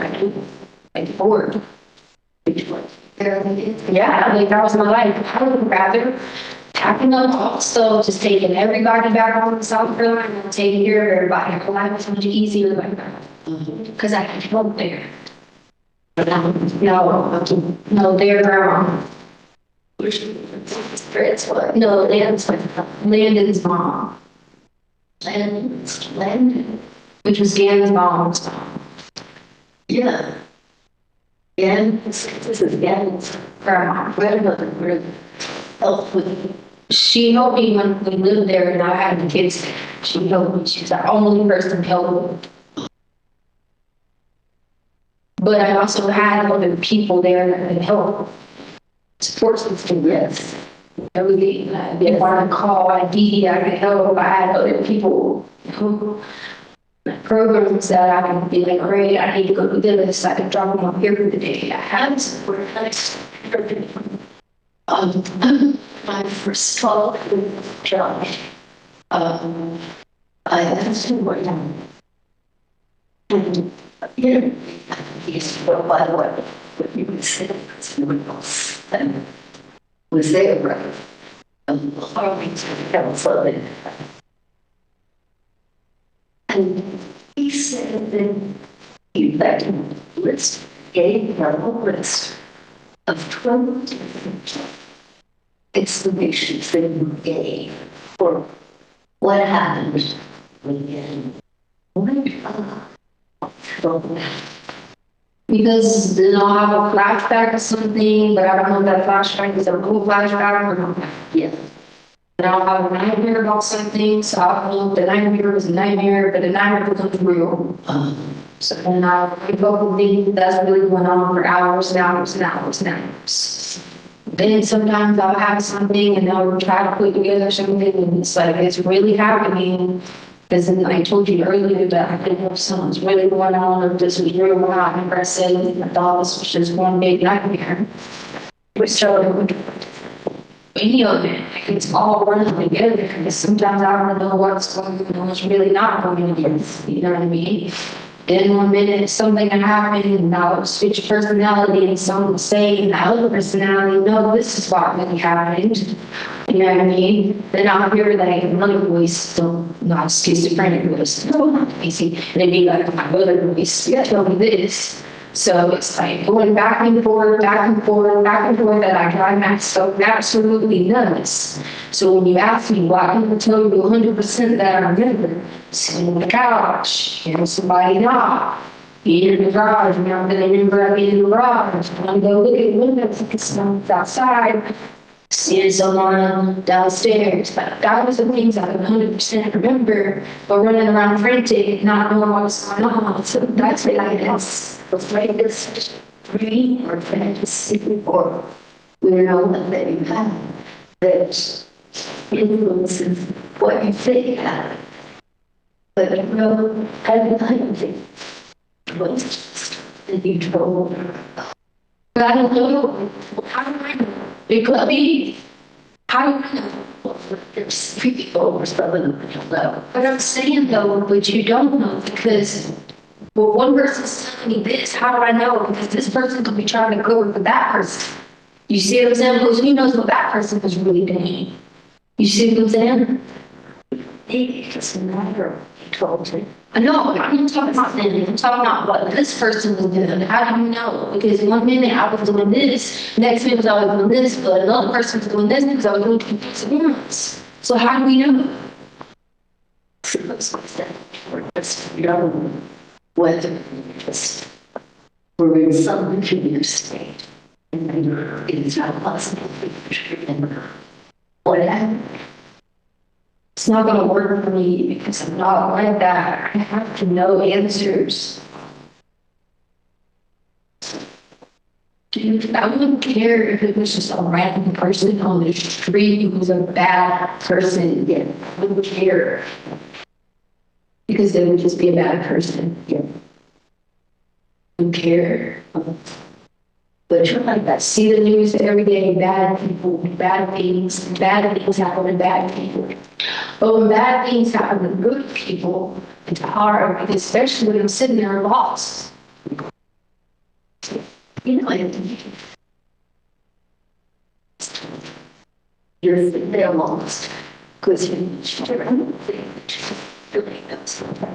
There are probably little things that people should remember what happened to get rid of. And it's where he's tossed and this or that, if I have to do this, but in a sense, she's a good memory for and there's probably a good reason for why you don't. And you got some sense interest. And you've been through a lot of private stuff. But let's try to find out why I absolutely believe that. Yeah.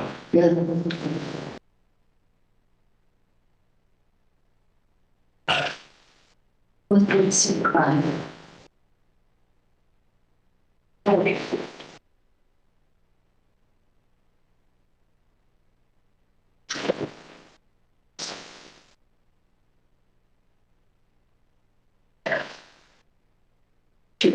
Because I wish I would have just lived and he asked me just a kid. I don't know my face. I don't know about my face kid charges. But who else to begin? He didn't want me to leave and not even tell our God, I should have just did it. You think that's a really good idea? No, but at least you've been saved. At least you've been on the East Coast saved. Everybody was saved. He wanted to go with me. He knew I was leaving. He wanted to go with me. He did. He said, you're going back. I mean, and I could stay with you and stay around me and it was fine. And his mommy, his nana, his poppy, and whatever. The East Coast, yeah, to the East Coast. Is that with your mom? No, his mommy. Whatever. No. His family member. Yeah, his family lived there. So we had to. Yeah, his mom. They were away. Yeah, he knew I was leaving to go back home to the East Coast. He was like, just take me to Junior. I said, son, it cannot. It's kidnapping. Your dad would have me hand over kidnapping because even though I'm your primary caregiver, I can't just take you. And if I would have just did that, everybody would just be fine. So instead, right? So what? You gotta add that to the mix. Add that added on to me. Trying to figure out.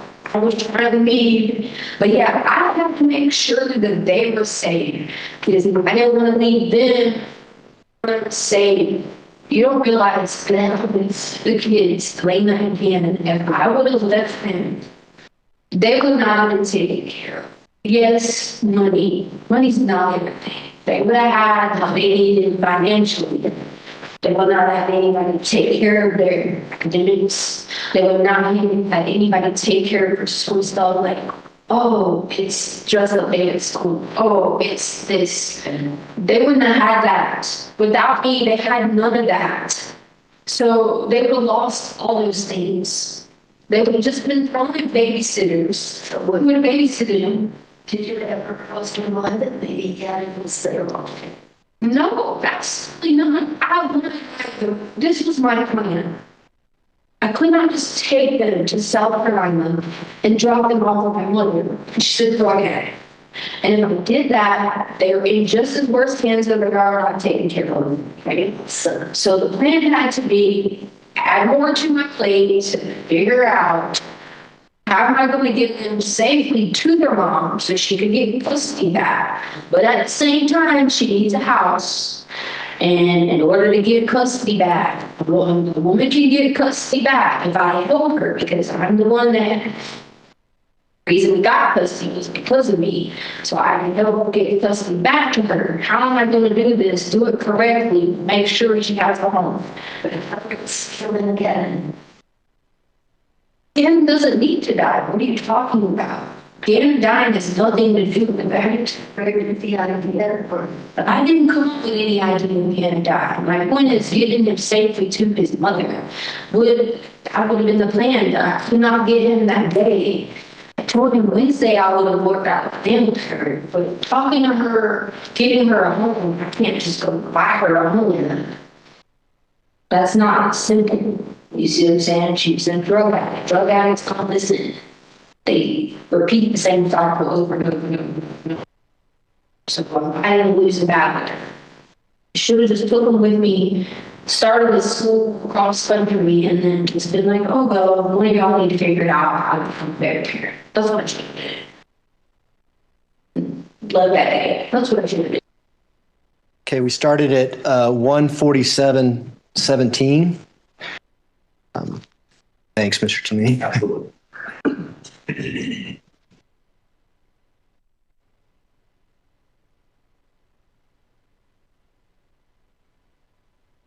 That's right.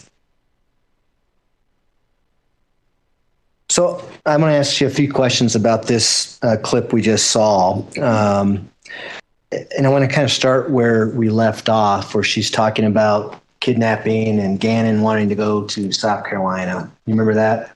I found the entire thing incredibly confusing. She had to take care of Gannon and she had to forget. At that point, I was kind of, what in hell is going on here? Okay, and Dr. Lewis, Mr. Toomey is going to ask you some questions when I'm done. If we can just focus on my question, and then if there's other things you want to add, I'm sure Mr. Toomey can ask you about that, okay?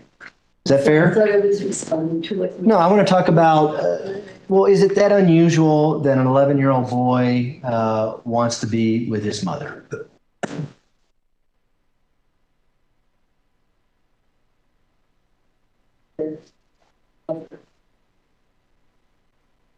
And you think that might have an impact on his stepmother, Miss Stauch, the fact that Gannon wanted to be with his real mom? I don't think that this demonstrated that.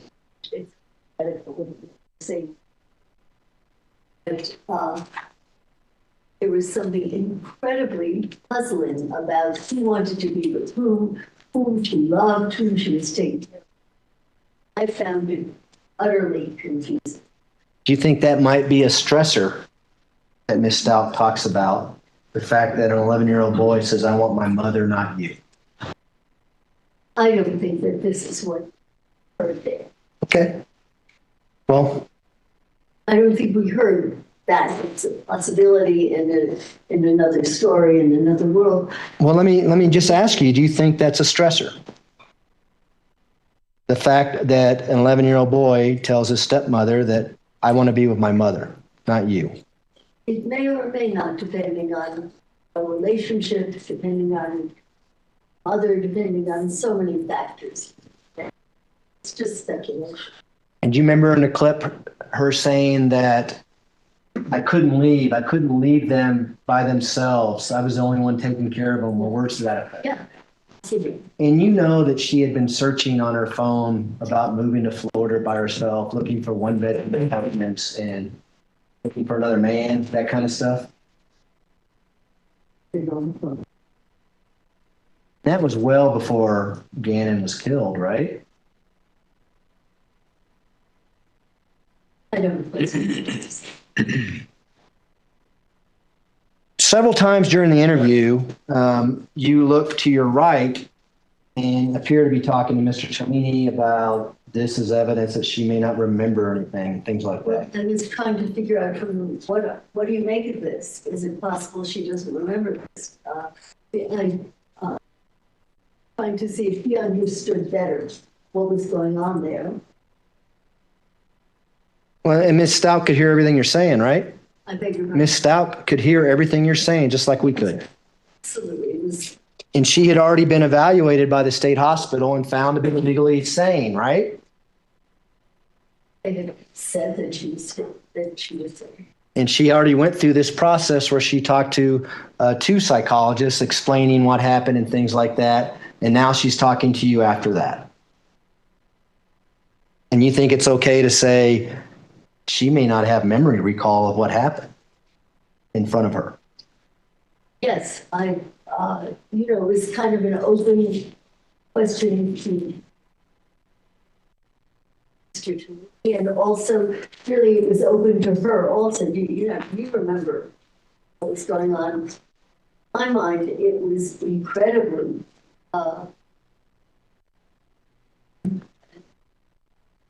wasn't clear that she was making complete sense.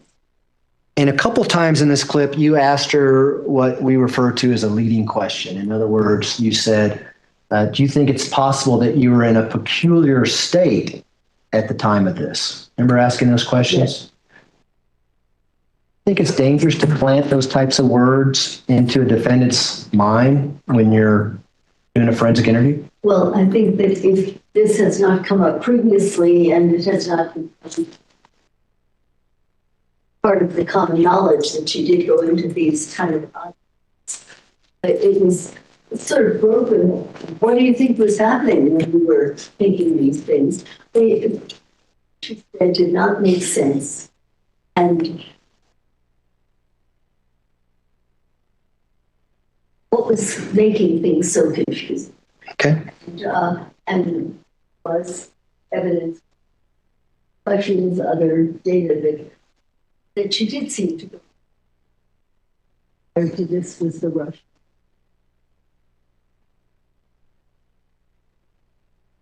Already, it wasn't adding, oh, gee, you go into these states. We already knew from that this happened. Is it possible? It's really possible this really did. Well, but she's never heard it from a doctor who's doing an evaluation for her insanity, that the doctor thinks that she was in a peculiar state. That has an impact on someone, doesn't it? I believe that I was reflecting what we already knew from previous discussions, and that I was not introducing a new idea, but that this was an established occurrence, and that, possible that this, or you are in the fun. I didn't know. Okay. Your Honor, the next clip is about 7 minutes long. We can play that or whatever the court wants to do as far as lunch goes. I assume you're going to have some follow-up. Probably. Clip. It's probably better to play the clip nearer in time to when the follow-up is as opposed to... I would appreciate that. Okay. All right. Ladies and gentlemen, we will take our lunch break. I have everyone back in the jury room at 1:20. We should be able to start on time at that point. And don't discuss the case among yourselves. Don't discuss the case with anyone else. And with that, I'll rise for the jury, please. Okay. Wow, this, unfortunately, we're getting the video, but the audio is absolutely awful. Absolutely awful. I'm not sure what backpack lawyer is looking at in the gallery back there. Possibly the gentleman right behind backpack lawyer may be the grandson of the witness. And there's been some talk that he may have been the one who was partaking. Thank you. May all be seated. The record should reflect the jury has left the courtroom. Or medicinally, one of the two. So, Dr. Lewis, what can we do to make sure that you're here and ready to go at 1:20? What do you need? Handcuffs. Handcuffs. Right. Okay. Well, the reason I asked that question is because you were supposed to be here yesterday at 9, weren't. We're supposed to be here yesterday at 1 o'clock, weren't. We're supposed to be here this morning at 9 o'clock and weren't. So we need to start.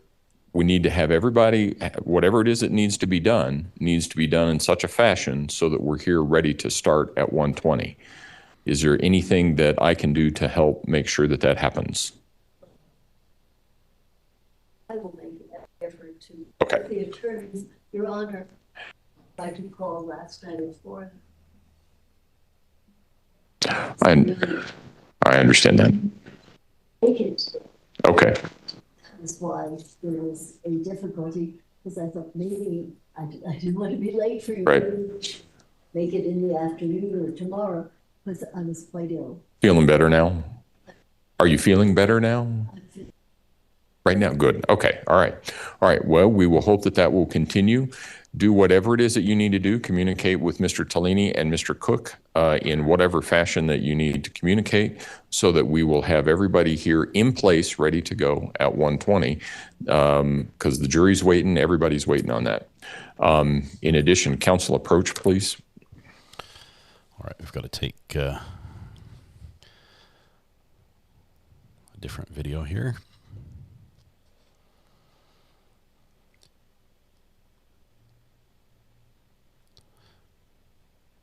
Judge has little things to say to them. Let's see what if he gives us a clue as to what that is. She's going to make every effort to be on time to the post-lunch start of trial. Every effort. Put an air tag on her.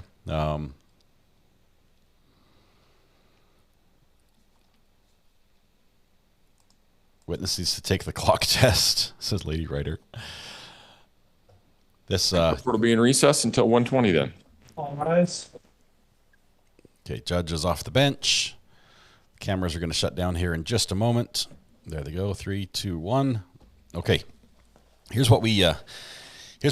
We have lunch until 1:20 Colorado time, which means that's 3:20 Eastern time. So we're just approaching 2. So we've got about an hour and a half. We can do a couple things. We can take a little bit of phone calls before we break for lunch if you want, if somebody wants to talk about what they could or could not hear in that last segment, because honestly, the audio was awful. I was running a 6-band equalizer, which is, I know, not the best, but in addition to some limiters and some Let's see what else I was running on here. Had the equalizer going as well as some limiters and some compressors trying to raise the lows and get rid of the highs and tune out some of the frequencies. The echo in that room was awful. The microphones are awful. We're also dealing with an awful noise gate in the courtroom. For those of you that play with audio, you know that the struggle is real on that. Please, after lunch, we're going to see if we can get a little bit better audio as well. So click the subscribe button and do come back. We're going to watch the rest of this today as well. We need a car chase, says Connie. Need that car chase.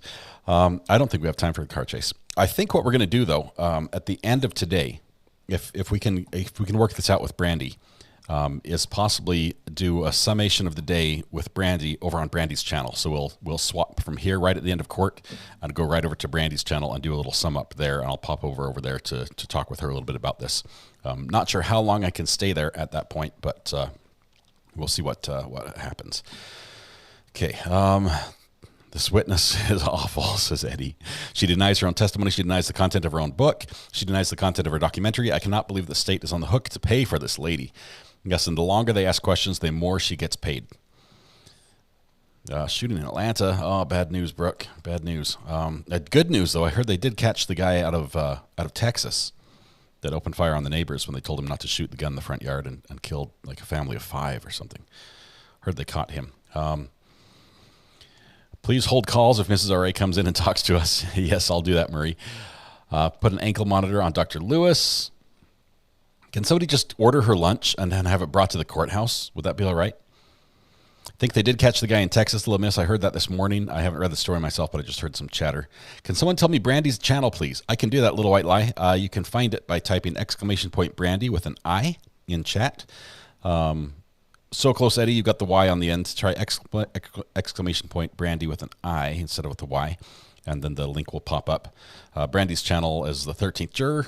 It's a fantastic video podcast. There it is. Miss M, you got it.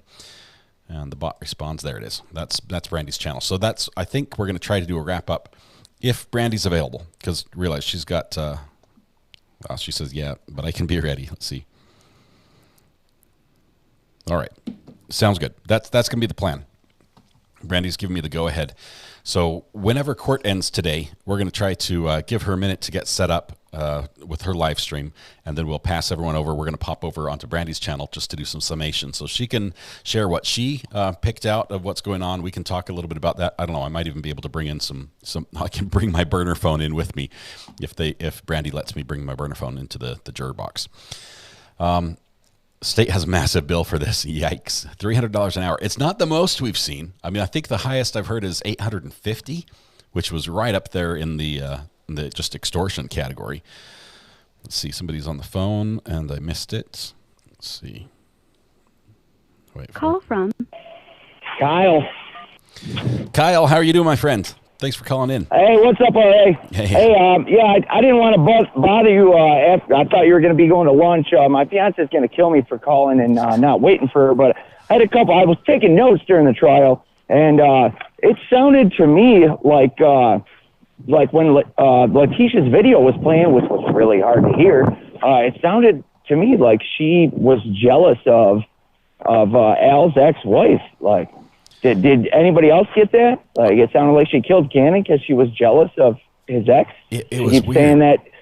Yeah, right. It was hard to hear, but the way she's talking about it, she's like, we think it would be better if Gannon gets back with his biological mom. She just needs to get a house. She talks about some of the struggles that Landon's been going through, and it's like I'm trying to just get him back to his mom because I love him so much, and it was a little bizarre. Right, and he needs to be with his mom. So that's just a different take on it. Like, everybody's wondering why she killed him. What's the motive? Well, there's a motive right there. And then she says, so I was just wondering if anybody picked up on that. Yeah, that was her plan, was to get Landon and Gannon back together.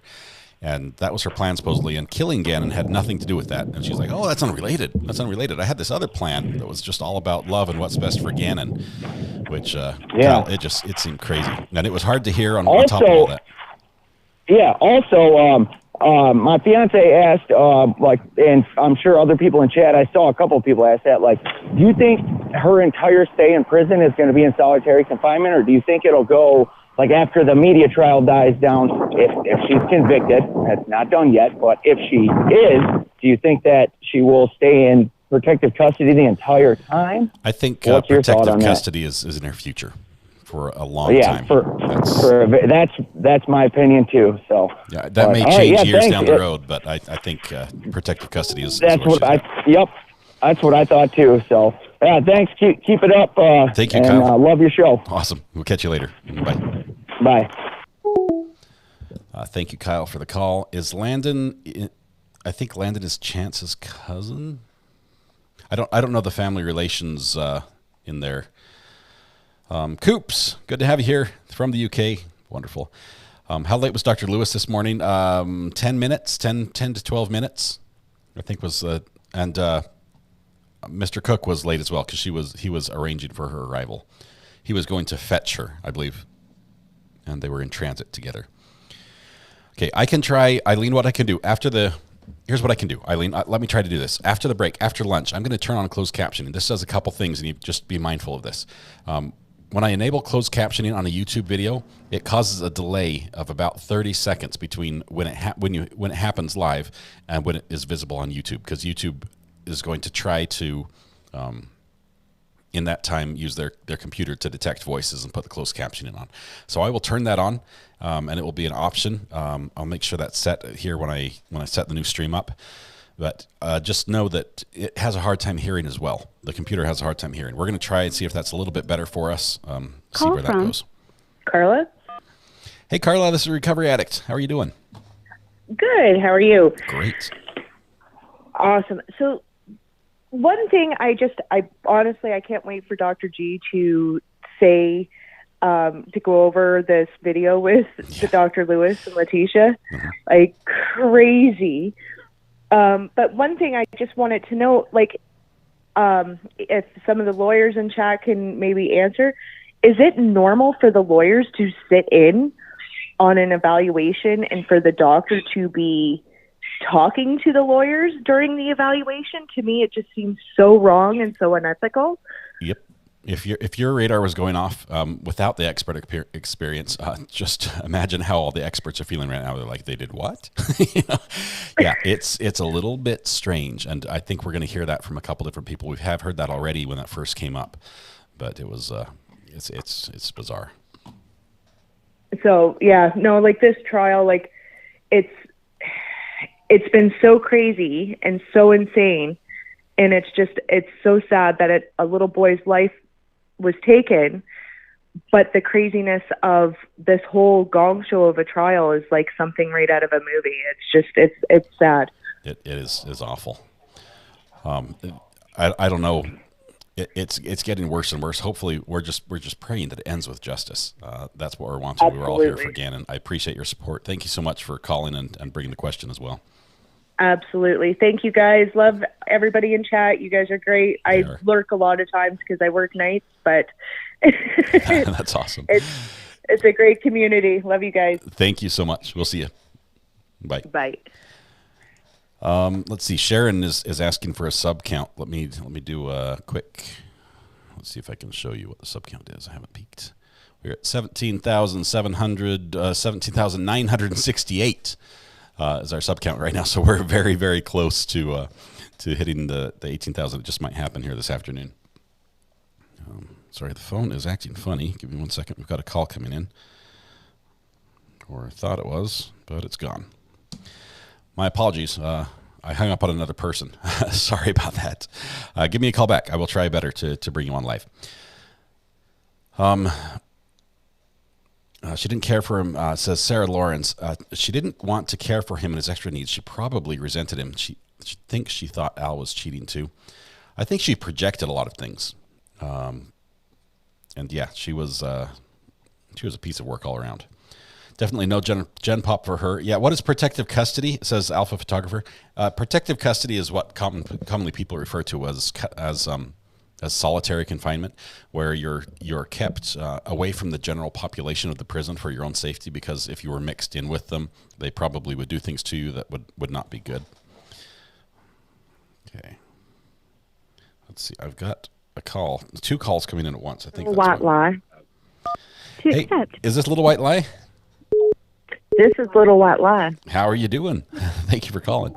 Sorry, I've I had am trouble. with the good. phone. How are you today? Doing fabulous. What was your takeaway? Could you hear anything in that last little bit that stuck out to you? I couldn't make out much, but something that strikes me, I'm a little bit of an addict when it comes to watching paranormal stuff. That this doctor reminds me so much of Lorraine Warren. I don't know if you guys know who she is, but anyways, her demeanor kind of reminds me of her. And also, I feel like she feels like she's a little entitled, like maybe got a little bit of famous, I'm famous kind of thing about her. So like, when I speak, everyone should just believe me. Like she doesn't expect to have to answer questions. Yeah, and even that shows up even in her testimony where she isn't expecting to have to justify her why she came to a conclusion. And so she seems very unprepared when she's been questioned. She's like, I'd have to go back and look. Just take my word for it. This is my conclusion. Yeah, it's the strangest thing. If her and Dr. Spiegel from the Depp trial was to be in the same room, it may spontaneously combust. I'm not sure what would happen. There's not enough room for those two egos to stand side by side. I don't know. I think she's probably a great woman. I think she's probably very educated. I just don't feel like she's able to relay that in a courtroom setting as an expert witness. That's my personal opinion. But I love you guys. I love the chat. I've taken 2 days off work. Don't tell anybody. Did you call in and say your stepfather was hit by a car? I mean, this is the test we have to do. No, I did not. I just I took vacation days, so I'm actually getting paid to watch the trial. So that is the best way it could possibly be. Little White Lie, thank you for calling in. It is great to talk to you. We'll talk again sometime. Thanks. I love you guys. Have a great day. Yep. Bye-bye. Bye-bye. That's awesome. Maybe you should have her do the clock test. Let's see. I'm driving, trying to listen to you. Did you speak Spanish or Russian yet? Jackie, the question about that is, have we missed Maria, I guess is your question. And as bad as the audio is, as awful as the audio is, I don't think we've missed Maria yet. And I'm really hoping that Maria comes as a more forceful voice. More forceful voices will overcome the limits we're faced with on the noise gate. The louder the voice is, the better we can hear it. So if she is the $1,500 a minute paid assassin, she just might be a very forceful person, and we're hoping that she's loud enough that we might get a good clean copy of that as we listen to the audio. So we're still waiting for that. Have not seen it yet. See, I know who Lorraine Warren is, and yes, the doctor is entitled. LS definitely is a projector, says Heather. Phone's ringing again. Call from. Ricky Watson. Okay, I'm To going to try and accept, pick this. press 1. Ricky. Call from. Sorry. There are two Samantha. calls at the same time. And To accept, press 1. I have to choose one. Sorry, Ricky, I hung up on you. Samantha, how are you doing? Oh no, you were on the phone with Ricky. I I'm was- so sorry. When what happens when two calls come in at the same time, I have to say hang up on one and accept the other, and it won't tell me which one is which. And so I'm like, I roll the dice, and I'm not sure if it's the person whose name I heard or not. Google Voice, by the way, is the app I'm using. And I'm sorry, chat. I hung up on Ricky. Okay, I'll make this quick. Okay, so when the prosecution, and maybe you can clear this up for me, was questioning Dr. Lewis on when Letecia was moving this poor sweet boy around. So she committed the crime in the home. We all know what she did with him. And then she came outside, looked around, moved him from the house to Palmer, and then left and then went back to Palmer and put him into the Altima, and from the Altima into one moving truck, and then moved him again into the next moving truck, and then went to Florida. So during that time, she was around all of her family. She was speaking to Al on the phone, and no one noticed her switching personalities if she's proclaiming she has DID. They've all testified that there was nothing strange about her behavior, that she didn't start referring to herself as a different name, that she wasn't using a funny accent. I mean, we've gone through those questions with all the witnesses up to this point, and everyone's like, no, that didn't happen, that we never observed that. Exactly. And with Dr. Lewis, and yes, no, I understood that as well. And with Dr. Lewis, investigating this and trying to find a diagnosis for her, she didn't speak to any family members and came up with this diagnosis of DID, because that would have been extremely important in her diagnosing her with DID, I would assume. You would think that would be important, but apparently if it doesn't help her diagnosis confirm that she has DID, it doesn't appear to be important to this witness. Anything that may take away from that finding is discounted as not necessarily important. Absolutely. Well, thank you, RA. That's all I wanted to point Thank you, out. Samantha. Get Ricky back on the phone. I am so sorry. All right. We'll see you. All right. See you in the chat. Bye. Let's see. They found Dr. Lewis's number on a billboard.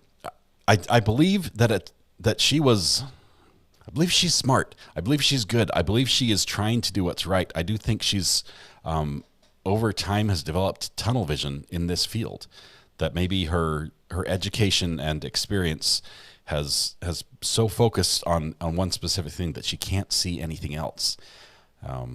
It just seems, yeah. Call from Ricky Watson. I'm not going to hang up on you this time. Hey, Ricky, how are you doing?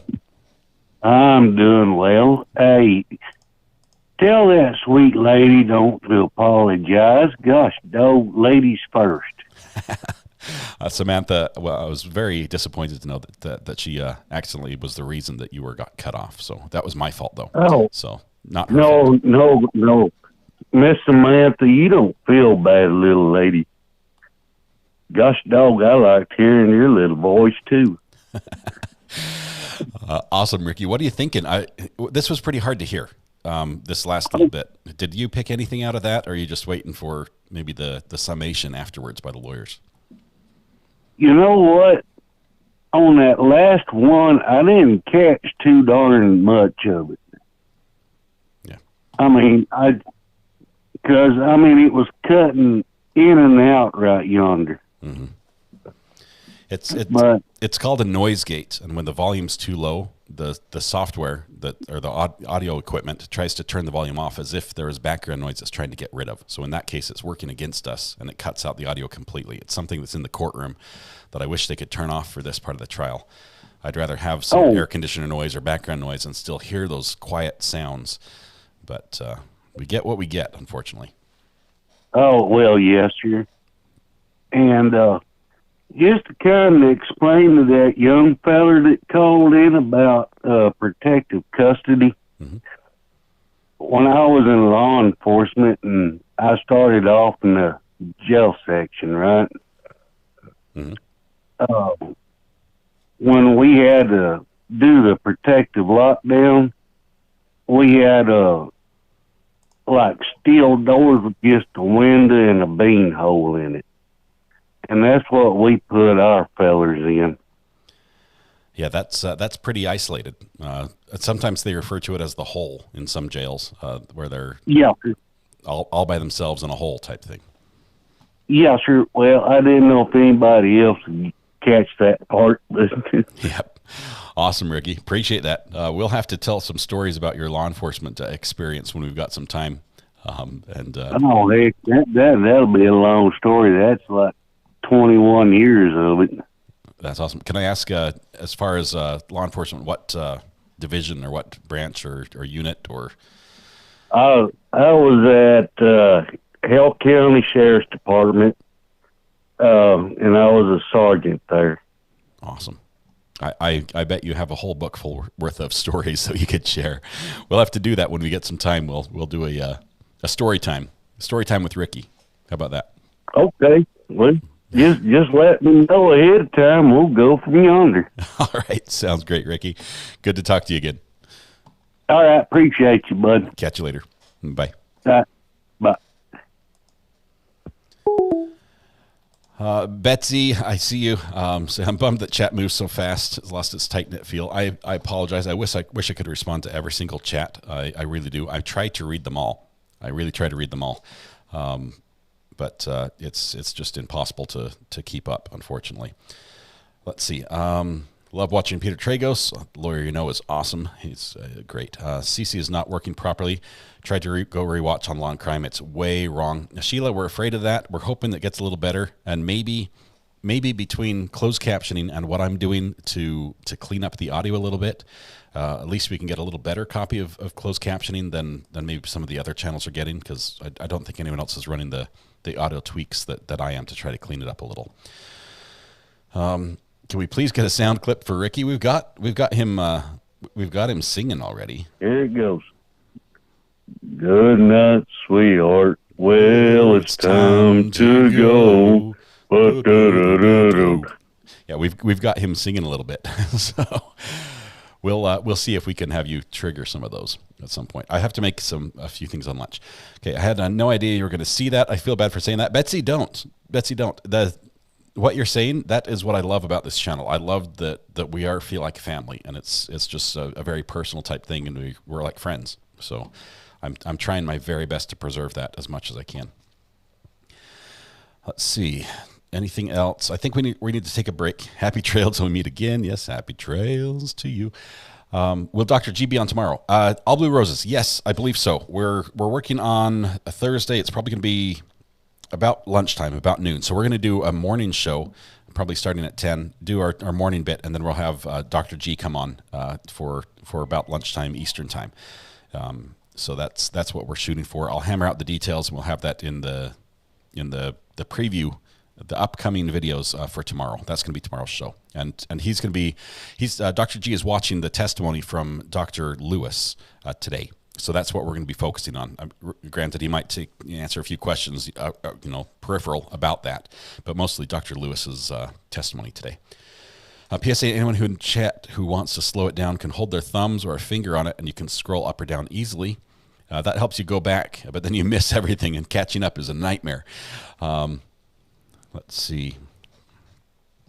We need SAP for a few clips. Ricky's sound clip song is for Dr. Lewis. It's time to go. We need a well gosh dog on. I think we've got some of those as well. Get her done. We got get her done. Give you an old bull butter. We've got those. I have to trim these down a little bit, but we've got a couple of good ones. Okay. I think we're gonna end it for lunch. We're gonna end on this right here. Look at that. We are so stinking close. We have 22 more subscriptions to go, and then we'll hit 18,000, which is amazing. We hit 17,000 last week, which it still blows my mind. I don't understand how this works and why it's doing what it does. But you guys are incredible. Thank you so much. I'm so glad we get to spend time together. All right, we need a don't go. We've got don't go. One more call, and then we're going to end for lunch. Okay, Call from Valentina. Hello, Valentina. This is Recovery Addict. How are you doing? Good, sir. How are you? Pardon me for hanging up earlier. No, not a problem. I caught an asthma attack. Not a problem. I would like to touch on a subject when it comes to biological parents, if that's okay with you. We can try. We've got to keep it family friendly and clean enough for YouTube, but other than that, we'll give it a go. Alrighty. I'm speaking up for every child under the age of 18. And this goes for all the biological parents out there. And forgive me to everyone if you don't agree with what I'm saying. What I'm saying is only from personal experience. Okay. Number one, when it comes to biological parents, and I'm speaking to all the women who are biological moms, please, I beg you, on everything I love in this world, and I'm a Marine, I'm a veteran of 22 years. I lost my husband in Iraq. Oh, I'm sorry. It's okay. When it comes to your children, please, everybody who is not with the father, if you're not with the father of your child, ladies, and this goes for the men too, if you're not with the mother of your child, it takes a good 4 to 6 years to really get to know somebody. Be very vigilant and very careful who you bring around your children. You can date somebody without moving them into your home where the safe haven of your child is. People make the mistake with bringing their boyfriends and girlfriends, and I'm not knocking anybody, but people are quick to bring their boyfriend and girlfriend around their biological minor children. People need to stop being so quick to bring outsiders into their personal life when it comes to their kids. When it comes to Letecia Stauch, we all already know she was extremely jealous and envious of Landon, sadly. These kids cannot speak up for themselves. A child does not know no hate. A child will love everything and everyone, including animals. But I beg you all, please, be very careful who you bring around your little kids. Because once that child is gone, you cannot bring them back. You just simply can't. Valentina, you're touching the heart of many people right now who are saying 100%, please say it again for the people in back type thing.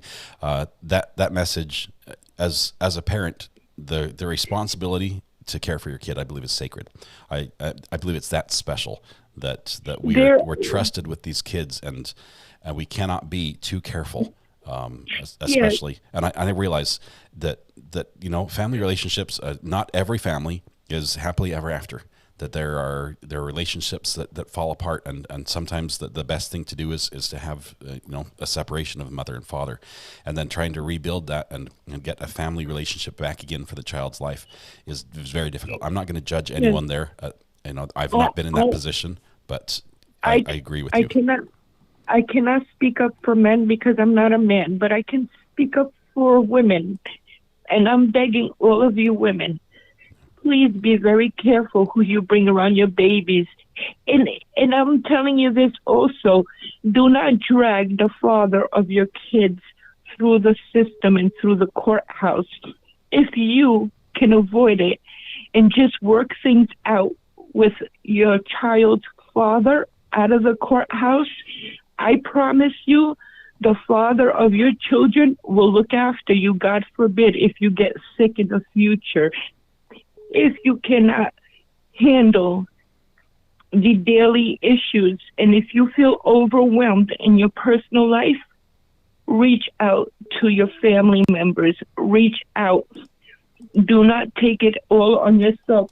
And just because your relationship with your ex didn't work out does not mean you cannot co-parent. My point is basically I want everybody to be very careful. Don't be quick to bring people around your children. And I'm sorry for crying. I just wish I could bring this little boy back. If I could switch places with Gannon, I would in a heartbeat. I have lived my life. But I'm just begging all you women out there. Like I said, I can't speak up for men. I'm just telling all the women who are single moms, please, I beg you, be very careful who you bring around your babies. And if you need help, tell the father of your child you need help. Don't turn against him. There's no reason to make an enemy out of your ex. Valentina, thank you so much for sharing. You're welcome. There's so many people in chat that support you. Thank you so much. All right, have a good day. Have a wonderful day. Thank you. Bye-bye. You too. Some very powerful plea there from Valentina. Thank you very much for sharing that. Okay, we're trying to go to lunch. We really are. But the phone is still ringing. Laura. Hey, Laura. How are you doing? I'm good. I don't know how to follow that up. It's It's sad because what I sounds silly now, but I'm gonna go for it. No, Okay, and sorry for that lady and her experiences, but I'm gonna say this. One, I'm not making any money to plug this book, by the way, but I read a lot, and I'm reading right now The Sociopath Next Door, by Martha Stauch, PhD, and it's pretty interesting about kind of the psychosis, especially in this country right now. I mean, at the cover of the book says 1 in 25 ordinary Americans secretly has no conscience and can do anything at all without feeling guilty.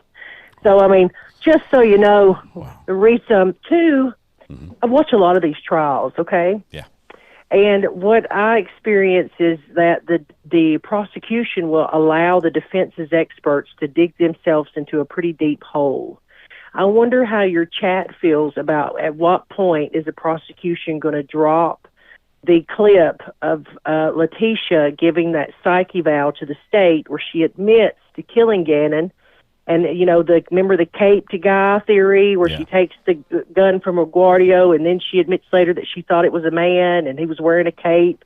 How do you present a DID diagnosis when you claim that these personalities on one hand don't know what the other one's doing, and yet she is saying that she did it?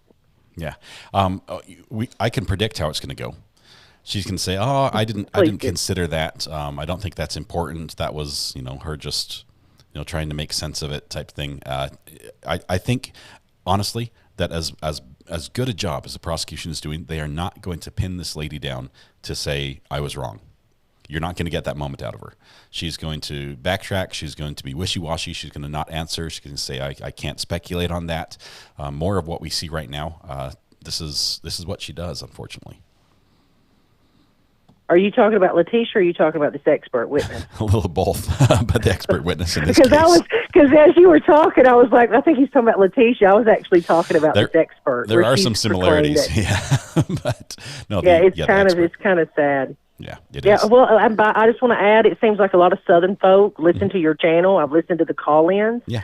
And I'm like from Tennessee, and I'm like, man, everybody in the South is watching this guy. So, hey, shout out to my Southern folk. Yep. And to you Yankees, too. Whatever. We'll let the Yankees All right, you have a good day, sir. Thank you. Have a great day. All right, bye-bye. Okay, now it's lunchtime, so I'm going to turn the volume down on the ringer, so I'm not listening to it. This is Dr. Lewis's hill to die on for sure. I think, Aramis, you are absolutely right. She's going to say it's confusing to me. We've sort of seen where she's going to go anytime she's confronted with information that doesn't fit in her scenario. All right, so we're going to go to lunch. We're going to come back at 3 o'clock, which is, I've got 35 minutes. 35 minutes. Short lunch. Short lunch is all. Appreciate everyone who's participated today, who's clicked the subscribe button. We are 13 people away from hitting 18,000. There are 13 of you that if you hit 18,000 in the next minute or so, we're gonna hit it before lunch. Otherwise, I think we'll hit it right afterwards, which is just amazing. Oh, now 12 now are left. You know who you are. You know who you are if you haven't subscribed, and that's fine too. You can be a lurker. That's great. So let's play the music. It's going to be good. We're going to do what we can. I've got we'll have the closed captioning on, or at least we'll try to make it work for the next stream. So maybe the algorithm can figure out what's going on. Other than that, we're going to do the Brandy after today's live stream, after the second live stream. We're going to flip over to Brandy's channel and do a little bit of a summation there.